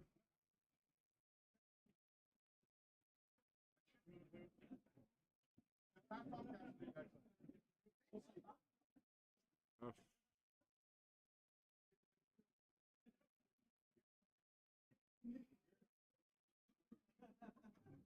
Trying to get onto this 9 ball.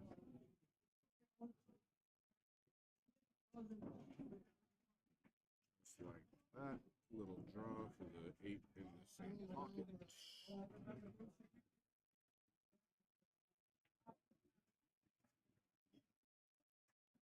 Just like that. 2-1 Rolly.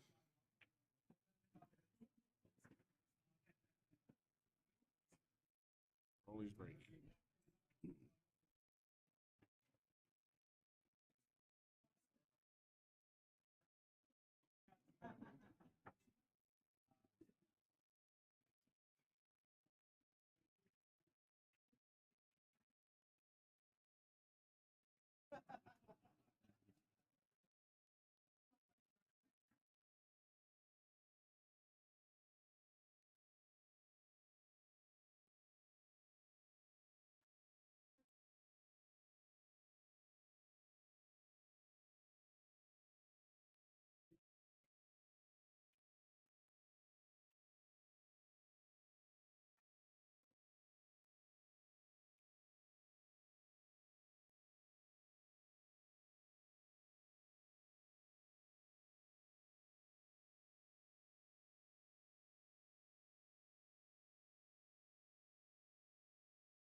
Welcome back. It's Emmanuel again.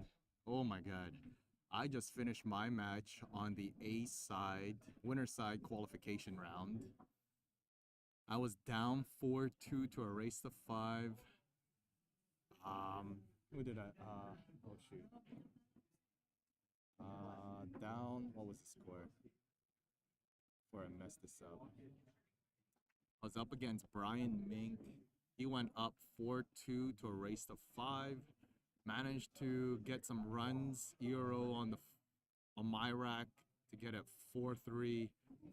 Probably first or second attempt on the next track to get it hill. Huge safety battle.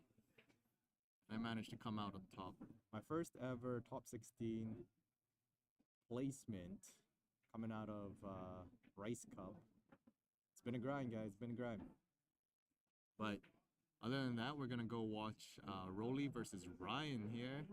I believe this is a. Thanks, bro. All the beating you gave me, man. Made sure I don't fucking lose one more time. Make sure. Thanks, man. You lost to Richard? Yeah.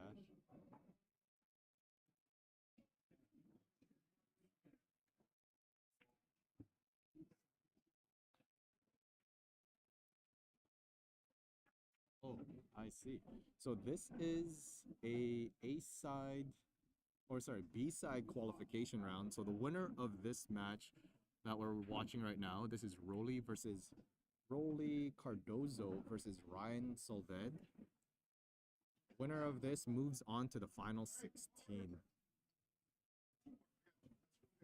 Moves on to the final 16. So this is a crucial match. Right now, Rolly is leading 2 racks to 1. Is this a Marvin?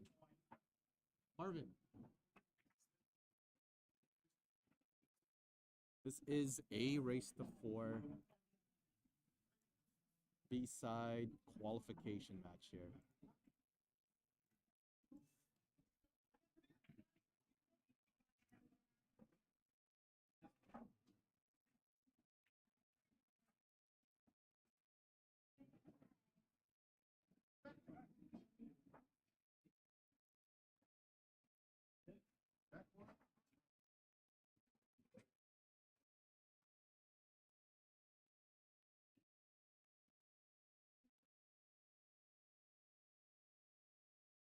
We're actually gonna finish the night quite early here today, guys.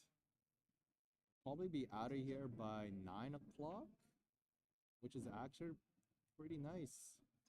Not gonna lie, 9 o'clock. We have a couple more 7 o'clock matches, a couple more winner bracket matches that needs to finish up.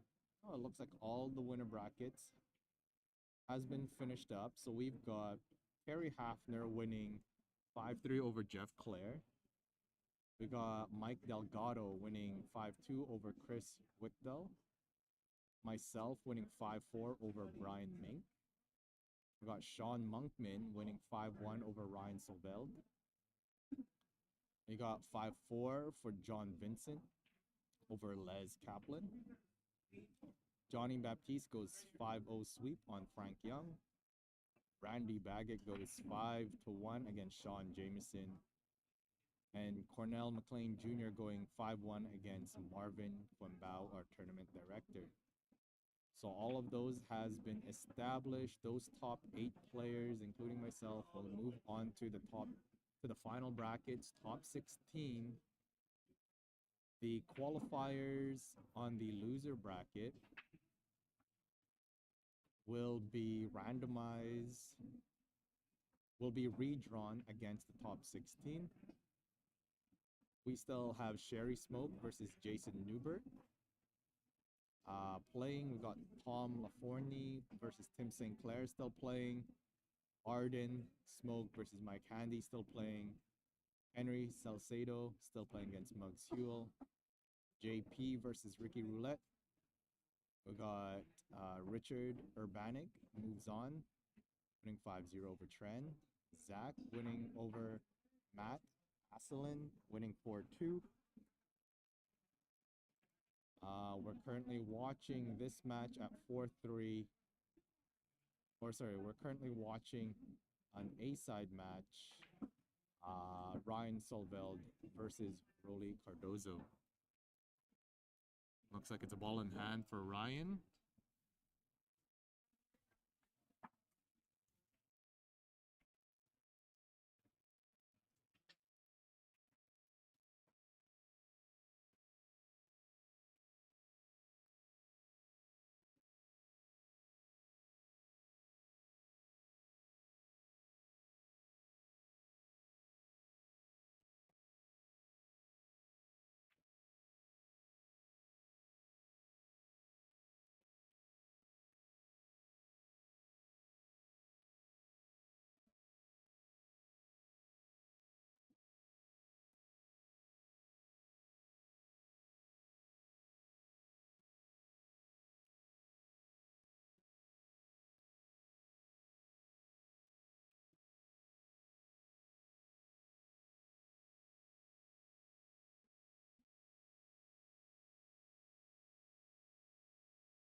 Take a Leafs money and Jello's money, they're 20.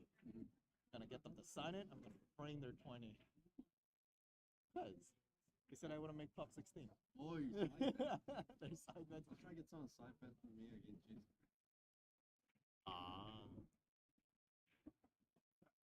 Well, you swept them.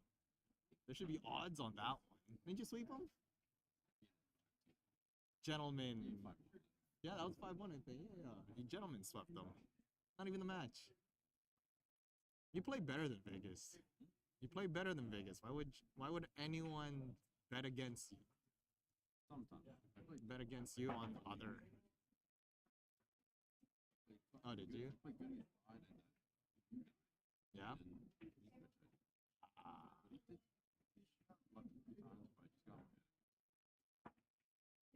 No, whenever we play sets together, you've been shooting really good. I wouldn't bet against you. If it was like Vegas or under. You too, man. Me and you, bro. We're doing it. We're killing it. Right beside me is Tren Len. We play quite a bit of sets together. And we just been constantly just playing sets after sets. All tides raise the boats, or all boats raise rises in all tides, whatever that saying is. But me and him has been practicing quite a bit. He's improved his game quite a lot. Trendland. So if you ever match up against him in a tournament, you can't take him for granted, that's for sure. We got Ryan here in a little bit of a weird position.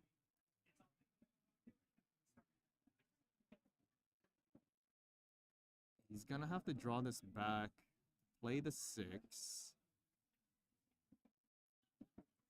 Now this got, unless the 7 passes the 13. It's hard to tell from my angle, but it should pass the 13. You could use a lot more of the top half of that pocket to just kind of throw it in, or just pot it in, sorry, not really throw it in. There's no need to throw it in. But now he's got to put a stroke on this. You're hitting top side of that pocket. You got to put a stroke on it to not hook yourself on the 14. This has a possibility to bobble on those corner jaws. Oh no, it went clean. He had a full pocket. Full pocket. No need to cheat that ball whatsoever. Very good shot by Ryan. This will tie up the game with one more ball down to the side pocket. All tied up. Ryan versus Rolly.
Oh, he didn't. He hasn't missed a shot against me.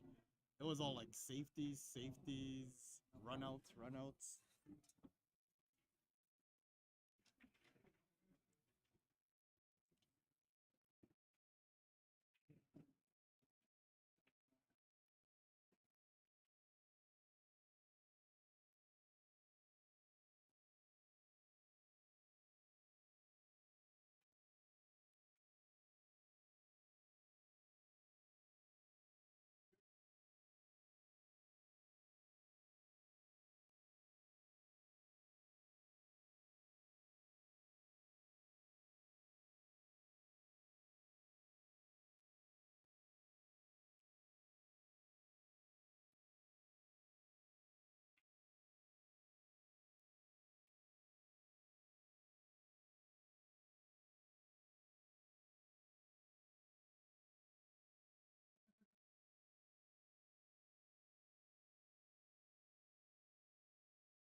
Huh? Yeah, we side betted. Whoever goes the deepest, like $20. So I won that one. And for every premier player we knock out, it's like $10 or something. So I knocked out 4. And he knocked out no one, so I'm up $60 and going. Because there's all premiers on the next round. So free roll. And Jello and Alif has $20 against me for not making.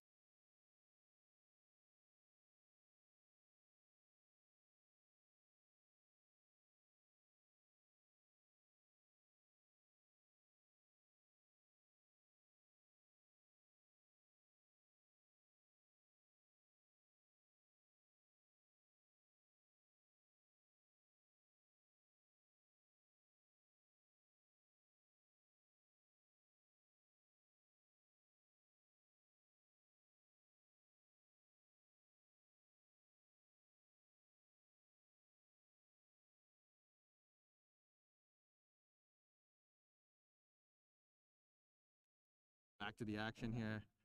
Coming in and out, just chatting with all the players that's coming to see and talk while we were chatting, while we're streaming here.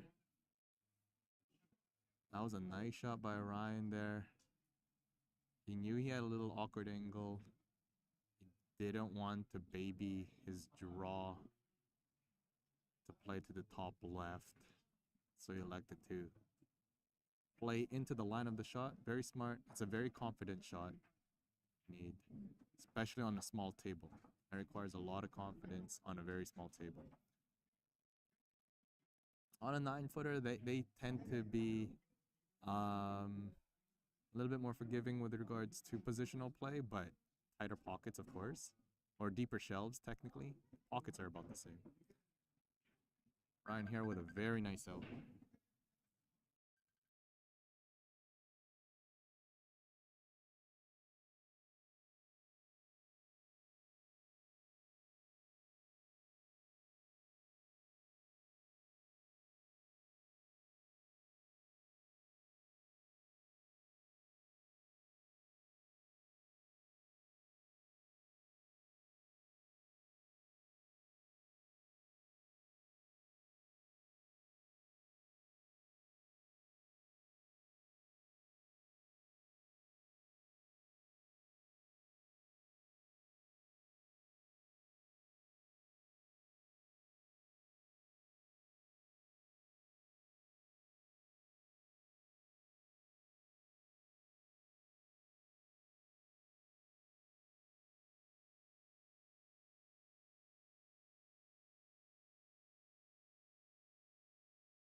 We're back in the action here. This is losers bracket. This is a qualifying match to make it out to the final brackets here. It is Marvin Quimbao versus Henry Salcedo. Race to 4. Alternate break. Tournament director versus another Filipino. Marvin will have to kind of draw this back, I think. Got the draw. Does he get the bump? He gets his bump. It is still a little bit of a tricky situation here. It looks like he has to bump most likely that ball to get out the 14. Or what is that? 12 ball? Close to that top rail. I don't think he could avoid it. Oh, he did. Nice shot. Well judged. That was harder than it looked. It looks like Marvin has a decent out here. You may want to take the 13, then 14. And then depending on how you play, he's gonna take the 12. Okay.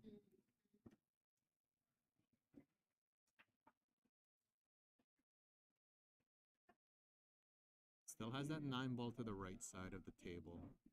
He still has to maneuver these 2 balls to determine how he wants his key ball to be established. Because if you use the 9 ball as your key ball, you've got a little bit of traffic on that spot, unless you want to settle for a back cut on the 8. And that back cut on the 8, coming from the 9, isn't always the easiest shot. Wonder if he's gonna take the 9 next. We'll see. He's looking at the 9. Yeah, because if you're using the 9 ball as your key ball to the 8, you are most likely gonna have to back cut the 8 from distance. Versus if you take the 9 now, you have a good enough position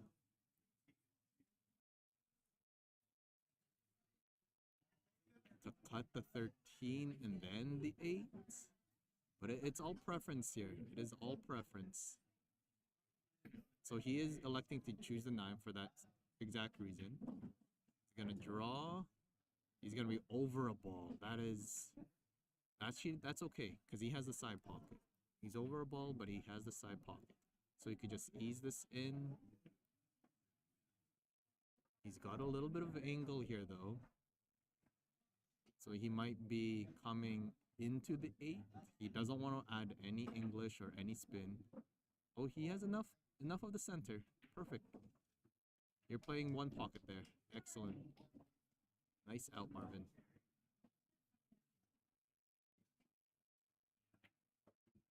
Nice out. That's what I did last time. I lost the match.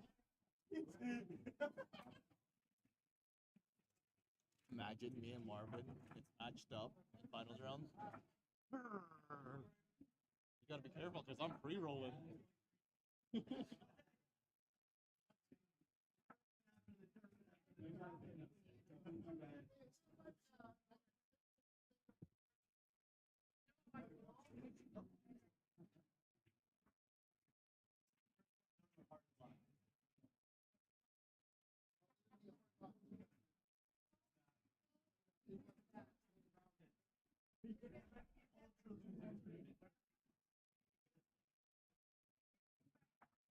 Henry to the break. He goes second ball. There's been quite a number of players going second ball in this tournament. He ends up dry, however. He did control his cue ball to the second diamond, which is always the objective. Marvin back on the table with options. I wonder if he elects to go stripes here, actually. Like your 3 ball, I mean, you could pot the 3 ball. The 5 ball is a little bit of a tricky situation.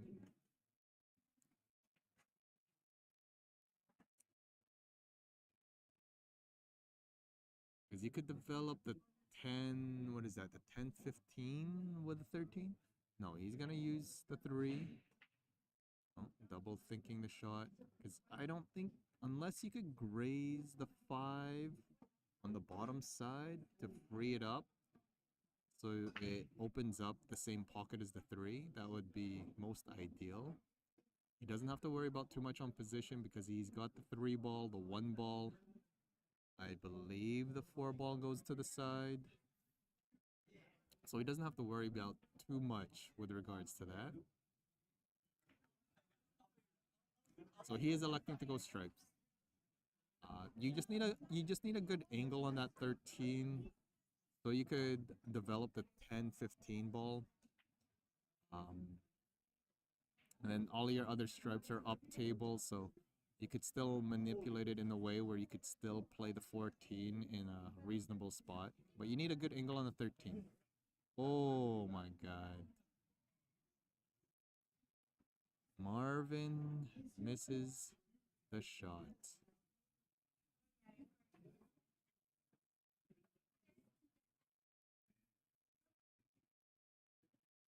A little bit of body movement by Marvin. But I think he was trying to play for the 9 ball the way he played the top spin there. You've got Henry with a little bit of a tough first shot, actually. He doesn't really have a ball to shoot. Unless he has the 13, which it's hard to tell from my angle. No, he's got the 11. Okay. He's got the 11. Actually, the way that the 10 ball is now positioned allows him to get onto the 14 no problem.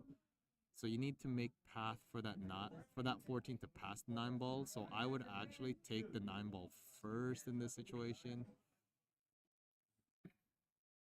Because you want to give the 14 options to be played on a side pocket or a corner pocket, depending on the position you get on the 10 ball. So he's electing to play the 9. He doesn't want that to go too far. That might be too far. He wanted a cutting angle on that 13 so he can run into that 10 ball. Now he's kind of going away, so this one's tough now. This one's tough. He plays a combo. Inside English and not rewarded. Not rewarded with the inside English, unfortunately.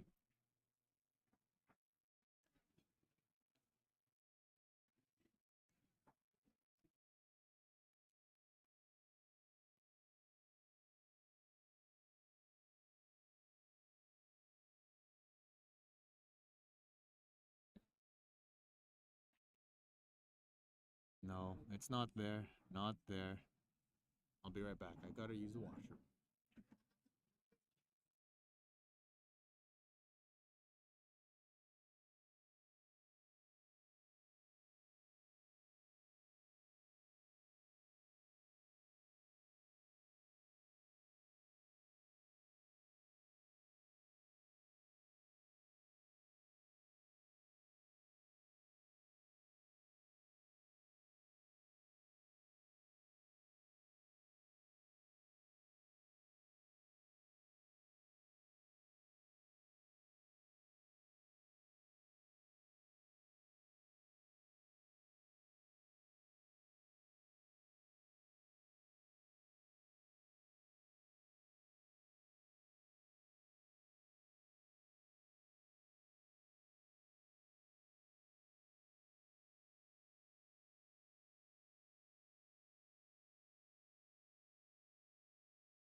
coming back to Henry taking rack number 2. What did Marvin do? I thought he had Henry missed that out. I don't know. Just lose money here, Marvin.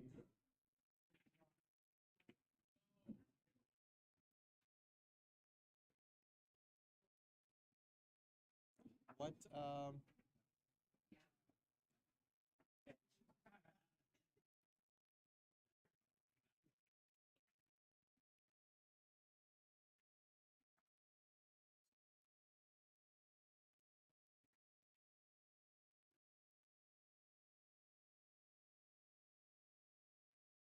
what treadmill brand did you use? Julie's asking. You have to ask Kim. Shows. She's had that for a while.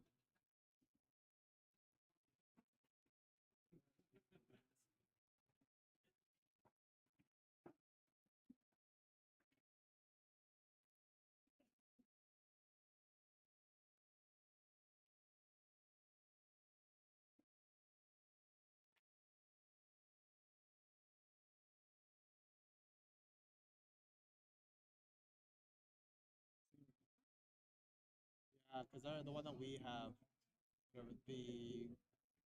interface, the electronic interface is all glitchy. So it won't. I think it still runs, but you have to troubleshoot the interface and try calling tech support, but the company is out of business, Oh. so there's no one to call. Our the channel we have is Yeah, it's like yeah, because it's been a while. We've had that for a long, long time since the apartment, even longer maybe. I just Right? had that weird.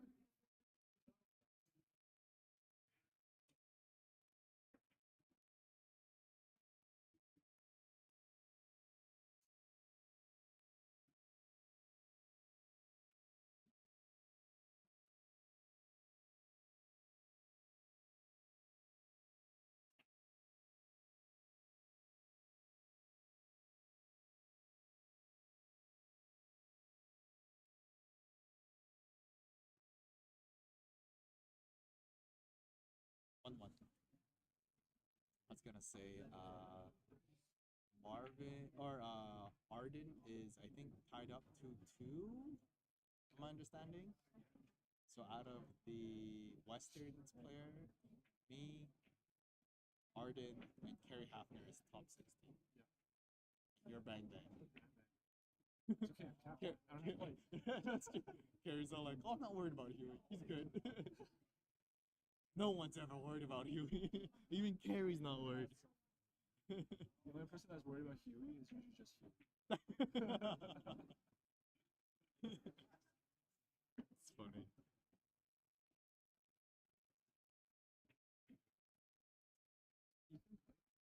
That's what I. Let's see.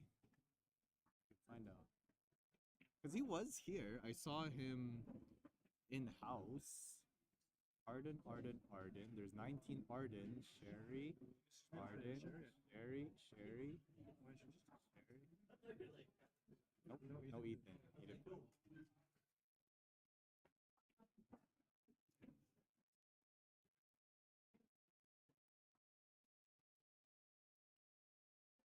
A little bit of a tricky shot here by Marvin. Very finessey off the 13, off the 10. I mean, it's high risk. Actually, it's a very rewarding shot because even if you miss, it does block the pocket for that 10 ball that he's got. He tried to develop something there. It was not fortunate, however.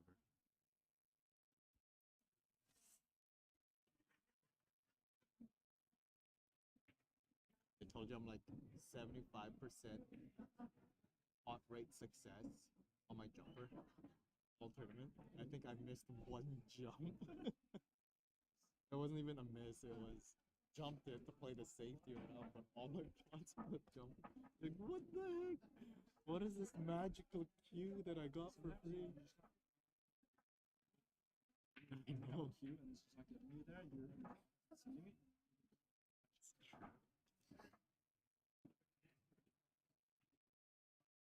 There's a gamble play here by Marvin. Not deciding to. It is a big gamble. It is high risk, high reward for Marvin. He's gonna cut the 6 in, clip the 5, and hopefully have position on a shot. That actually worked out to his favor. Because that 15, 14, I believe that's the 14 ball or the 12 ball, is not wired. So Henry will have to develop that. He could choose to do it right now, actually. Little bit of top spin, come on the underside of it. But he missed. He missed that. This gives Marvin a chance to pot the 6. Maybe the 1 passes. Oh, it does pass. Marv has the 1 ball free and clear. I'd like to take this. I'd like to see him take 6 ball next.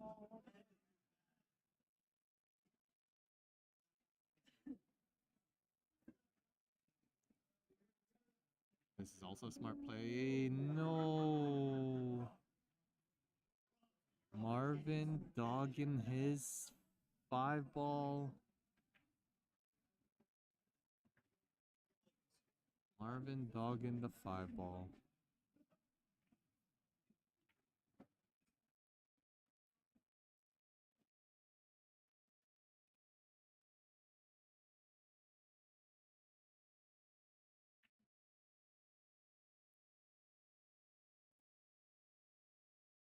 This needs to come off the rail. Oh. Everyone is dogging their shots right now.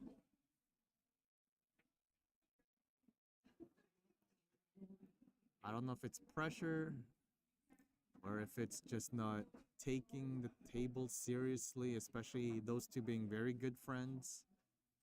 But either way, let's see who can make the next shot here. Someone wants to win it. Whoever wants to win it more badly than the other is going to win this match to a race to 4. A little bit awkward for Marvin. He can draw it out. Play 1 pocket style. Don't bump. He bumped it on the way out. He got himself in a bad spot.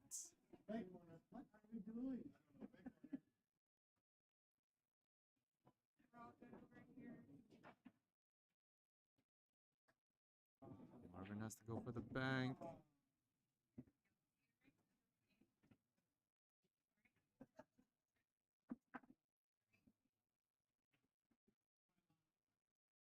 Oh, okay. I was gonna say. No, so now.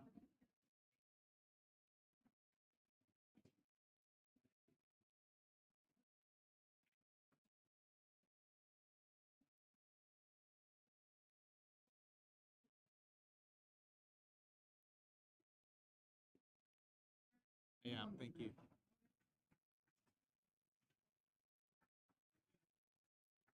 Marvin. Oh.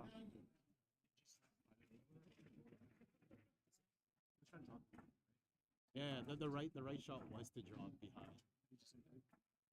He clipped the 8 on the way out. You need to really put draw. The right shot is the draw because you are so straight. Oh, he was straight. He was pretty straight. Yeah, the right shot was to draw because he was We so. thought he had a little bit of angle to kind of just roll up. If he did, he'd have to cheat on the outside pocket, which is very missable because you gotta play pops. And even then, you're playing a back cut on the 8, like, and your cue ball's over here. We couldn't see it from our side. He had some angle. No, very little angle. The right shot was the draw.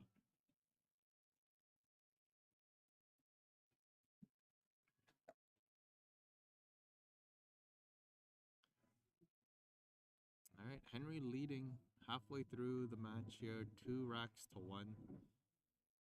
Good break. His first option here is the 14 ball.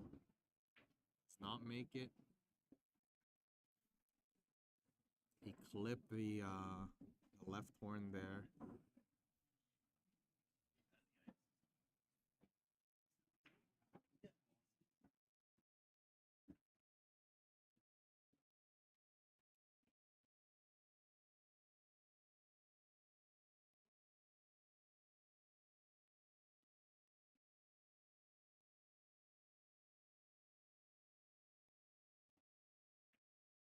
Marvin needs a shot on the 4. I think he's got it. He's fine there. He could play under the 11 or play the gap, whichever he's comfortable with. He bumped 2 balls and he got a long pot on the 1 on the rail, which is okay. You gotta stay down.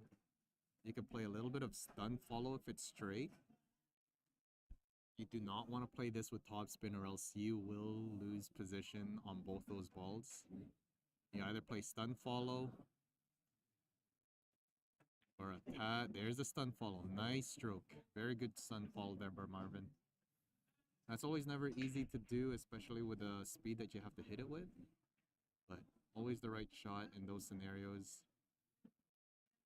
He wants to get a little straighter on this 5. That's why he chose to play that 3 ball first. Now you just gotta draw back. That is perfect.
You need match up with me.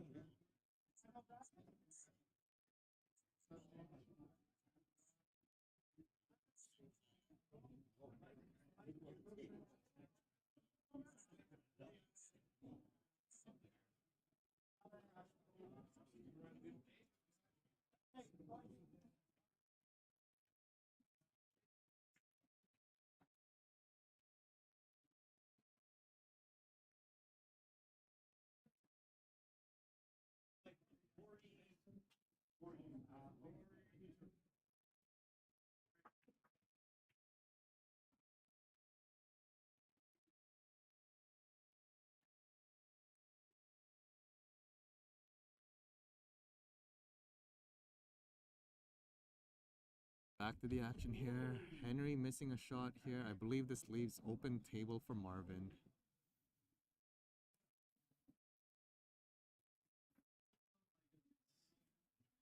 I think Marvin may elect to go solids here. Unless he sees a stripe to play, but I don't think he's got a... I don't think he sees that 12 nicely, so he's got a... Oh no, he is striped. Oh, never mind. Oh, never mind. I take that back. It's already established that Marvin is striped, so Marvin's gonna just play safety here. Squeeze. Oh, he opens up that one ball. That one ball never went. Now it has an opportunity to go to the side pocket.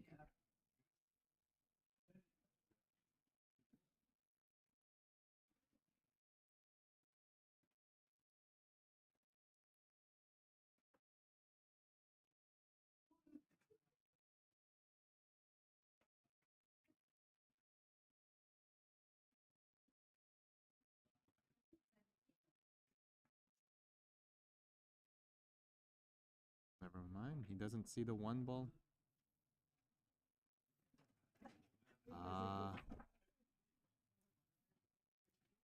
Marvin, I think, will elect to play another safety here. That shot on the one ball did not result in a great outcome for Henry. He just tied up more balls to that little 1-3-8 ball. Don't scratch though. Do not scratch. He's okay. He's okay.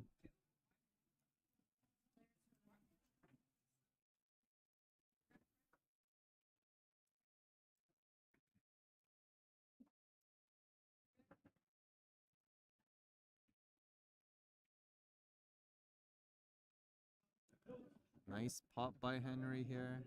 He's actually has an opportunity to get to the one. I don't think the one passes the 10 or that 12 ball there to the bottom right. So he is in a little bit of a weird spot. So he's, I don't know, he'd have to develop one of those balls by breaking it out, putting some stroke and draw into the rail and out. Ooh, that one's also nice if he can see the one ball to the top right. No. I don't think the three is a back cut, so you'll still be left with a tough reset on the one ball. Oh, he's playing the combo. That is tough. This will be a shot of the match. If he makes that combo, this will be a shot of the tournament as well. Not an easy feat to do.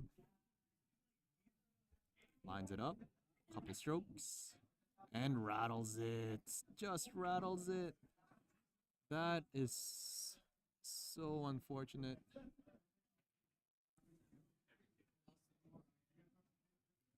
With that speed, it was always hard for it to go in, but Henry was also worried about positional play where his cue ball will end up, so he still needed to come out a little bit. Marvin is busy as a tournament director, shaking hands. Oh, Marvin coming out of his zone on an ace for a qualifier match just to ref a shot. He is a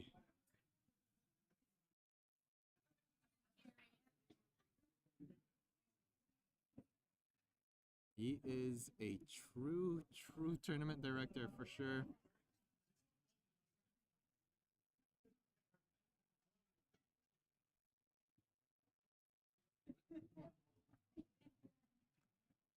Here it is from Marv.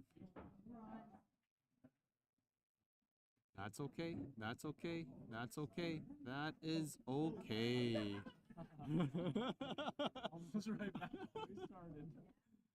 Oh my goodness, he's laughing about that, but it was always okay because even if you overshot that, you still have the 15 ball to work with. He knew he was corner, yeah. He needs a shot here. He needs a shot here. He needed a shot here. He needed a shot here. He does not want to play that back cut to the 9 because that's gonna make that 14 ball all weird and effed up. He's playing the back cut on the 9. And you gotta take what the table gives you, but he could have gotten in better position with that shot. But here we go. Lucky. Oh my gosh. One problem after the next. This is actually not too bad. He doesn't have to set for the 14 yet. He can play up and down table, hopefully set for that 13 next. Up and down the table. Ooh, friendly bump. But it's still a hard shot. Over a ball. This is not getting easier for Marvin. Grinding away. Just pot making and pot making. That's okay. As long as you control the table, you have the opportunity to just find your recovery shot. It's all about that recovery shot. And after that, it feels nice when you have an open table. Then you get your back arm loose. And you start to understand the speed of the table a little bit more. But one controlled shot right here. 13 to the side.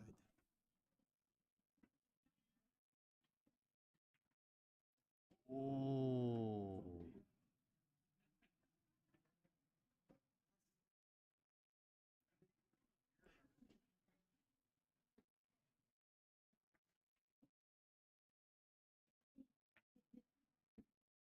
Bobbled that one. He's in an awkward position as well. Oh my goodness, what is going on? I don't think Henry has a shot to the side pocket, and he can't take that 3 ball. I don't even think he could draw that 3. That's too sharp to draw.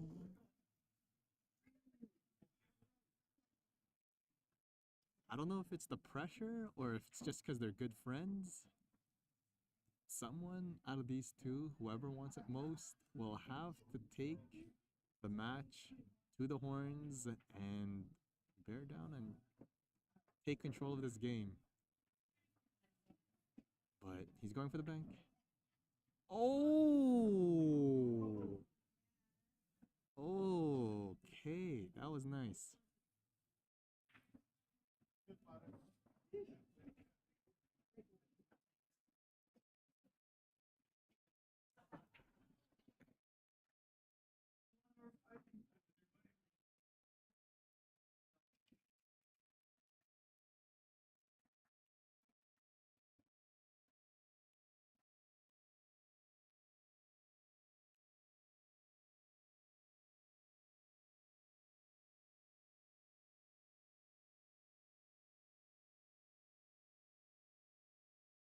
All right, it's Henry's to break. He's on the hill first. Race to 4 on the B-side qualification match to make it out to the final 16. Second ball again. Any friends? No friends here.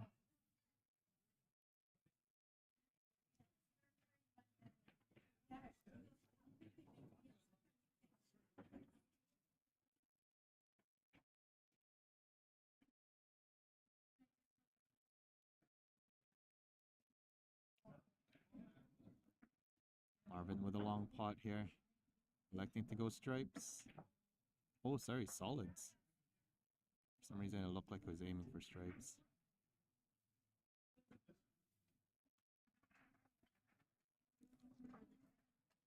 Tournament director doesn't look like he's 100% into the game yet. I wonder if that changes as this frame kind of spreads along. He's a little bit distracted with a lot of friends and family and coordinating the tournament, so to be expected that Marvin's not at his tip-top concentrated form. But Henry also dogged another ball. This is turning out to be a very scrappy game. Let's see if Marvin pulls this out because it is still an open table. Don't pot the 8. Okay.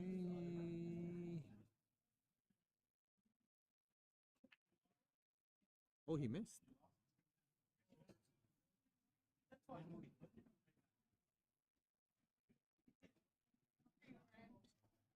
Lose this tournament, man.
sticking around?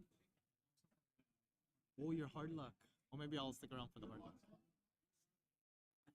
You don't want to order any more food here? I should order. I think I'm good for ordering food. I think I'm quick pulls. What? How many players are in the hard luck? I don't know, there's like Single elimination? double. Race of 3, race of 2. Oh, okay. That's okay. Because once you guys are Yeah, all done, that's it. That's it for the main tournament. Then that's the final 16 now. Yeah. Yeah, race to 3, race to 2. Yeah, okay. That could go. Martin said it might go to tomorrow. Oh, for the hard luck? Because tomorrow is final 16, so you got 8 matches. Yeah. And there's lots of tables. Yeah. And it's only single elimination, so. How's the barbecue? Yeah, it depends on what time you get it. When Huey got it around lunchtime, it was really good because it was still fresh.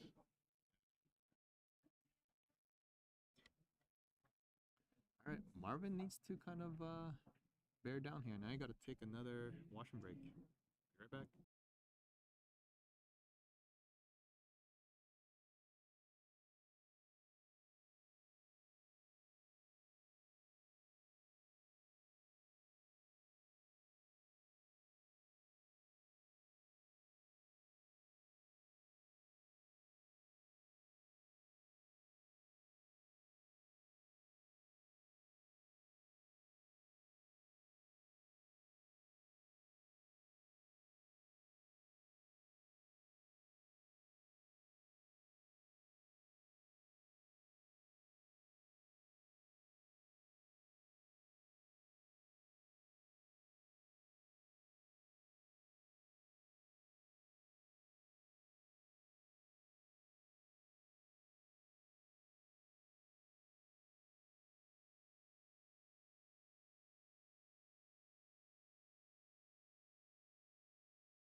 We've got a hard luck matchup here with the junior champion of the 2024 Rice Cup Championship, Beck versus Jennifer. 50-50's up. Woo! Junior's beside me commentating. Mr. Champ himself.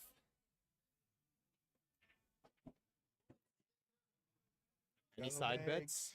Any side bets? I'll take the kid for 5. Kid for 5? I was gonna double down on the kid too. I can't go against the kid, man. I can't. I actually can't go. But the odds for the kid, man, it's shooting good. Shooting good.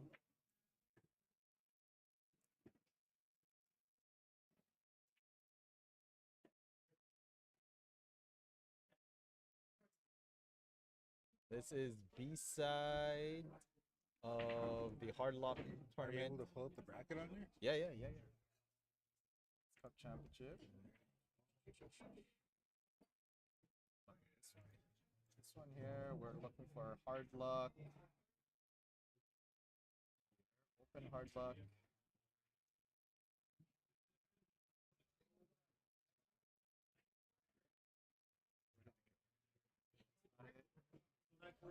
Rice Cup. Hard Luck. We're gonna look for Beck. Beck versus Jennifer is over here. Round 2. It's the round 2 of the losers bracket. Hey man, you pull out a yellow ticket, I'm gonna be pissed off.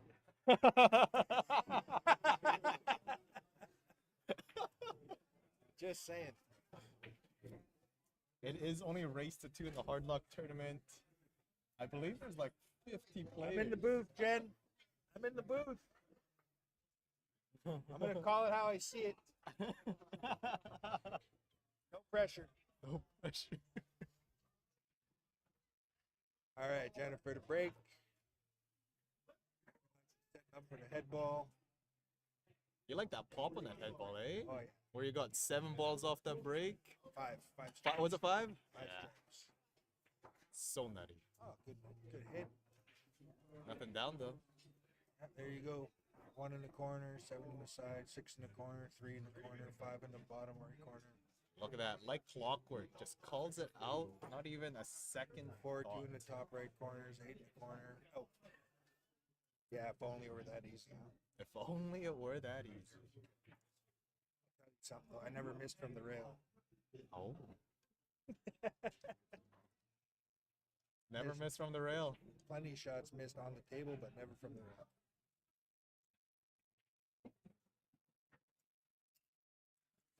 A little bit of a stunt shot there. You can hold this though, that'd be a good shot. 6 in the corner. Stop shot for the 3 possibly. I think you'd have to play the 5 to the top right, no? It's gonna have to come back for that 7 sooner than later though. Yeah, nice and early on the 7 would be nice. After the 5, possibly. It's a good stroke. A little bit of stunt follow, but that's okay. That's all right. Yeah, that's okay. You can still take the 5 next if you'd like. Go for another walk here. Take a look at your angles. There you go, where you want to be. Visualize your pattern. The little things. Minor parts of the game. Stay in your line. Nice little follow through here. I like going off the rail and back up. It's a pretty good shot too. Little stun. You get the 5. Would you play the 7 on the side pocket? I'm gonna try to hold it and shoot the 3. You'd hold it and shoot the 3. Go take a look back there.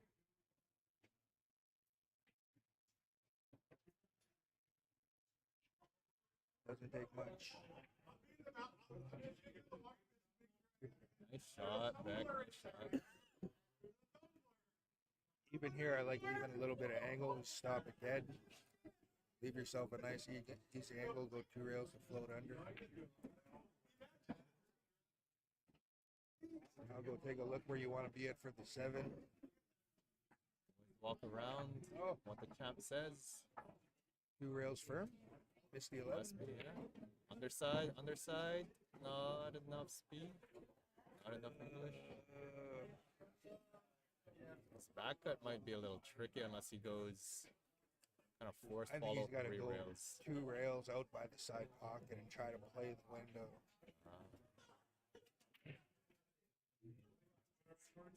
You know what I mean? Like come this way. Oh, that way. I see. I was thinking of coming up, Looks but like he's lots of trying traffic. looks Yeah. like he's playing a back cut and swinging. It's always a tough back cut to play, but he stroked it well though. Might have a piece. Back cut in the opposite corner.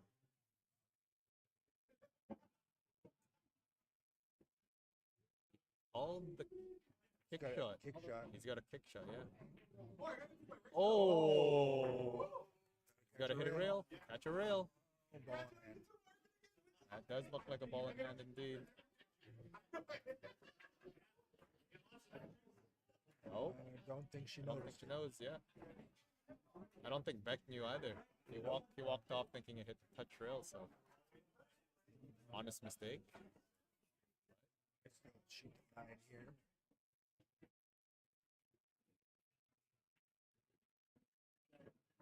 Oh.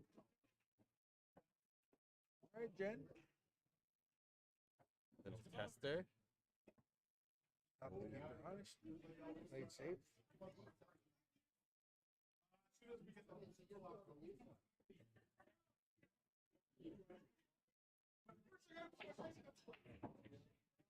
Just calling it right in the corner.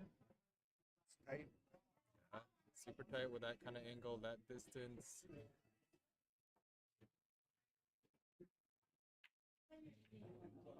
Did she get She luck? makes it. She makes it! Woo! She makes it!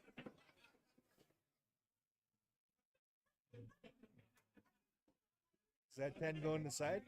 It's tough to say. I think that 13's a little too much in front. Yeah, 11 looks dead in at least.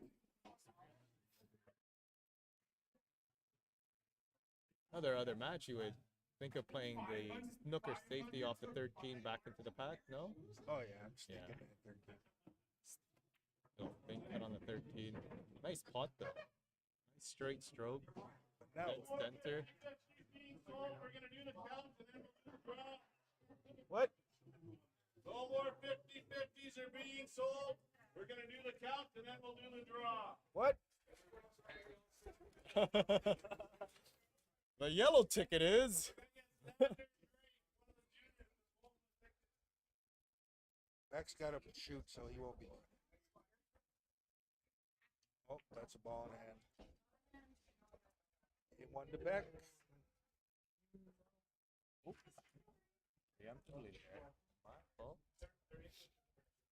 I was looking at his cue. It looks like the same one that Carlo Beato uses. Is it really? And I asked him. He's like, who's Carlo Beato? Oh no! It's like, you don't know who Carlo Beato is? That's unfortunate. That is unfortunate. Who is Carlo Beato?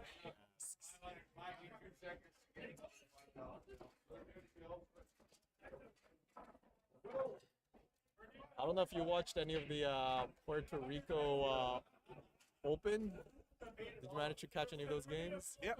Carlo wasn't able to get any wins out of Filler or Federer. Was having a little trouble with against those two guys. Didn't he beat one of them? He lost No, to, he made it to the finals automatic for 10 ball. Yeah, his reigning champion goes straight to the finals. Good. Nice break. Second ball. Cue ball got lost and got kicked all the way up table here. I don't like taking solids, but it's kind of the only shot he has. Yeah, and then if there's a name on it, Phil, if there's a name on it, then I'll 5 on the side. Try to leave an angle to try to get the separation on the 3. Setting up for a combination. Wonder if he's gambling for the stripes. Yeah, he Nice gambled for the shot. stripes. Nice shot. Even got a little window there to get back there on the 11 if he doesn't like Yeah, it. he's got a very small window there. He could probably get there now off the 12 if it goes by. Draw into there. Oh, it looks tighter than it does on the screen, actually. Yeah, the angle it's kind of like off. He's probably have to come up and down or swing to the right a little bit. Good pace. Oh, he put unwanted insides. Safe though. Combo in that ball and sticker behind it. Just don't want that cue ball to leak out too much. Oh. Oh. Attempt. Nice try.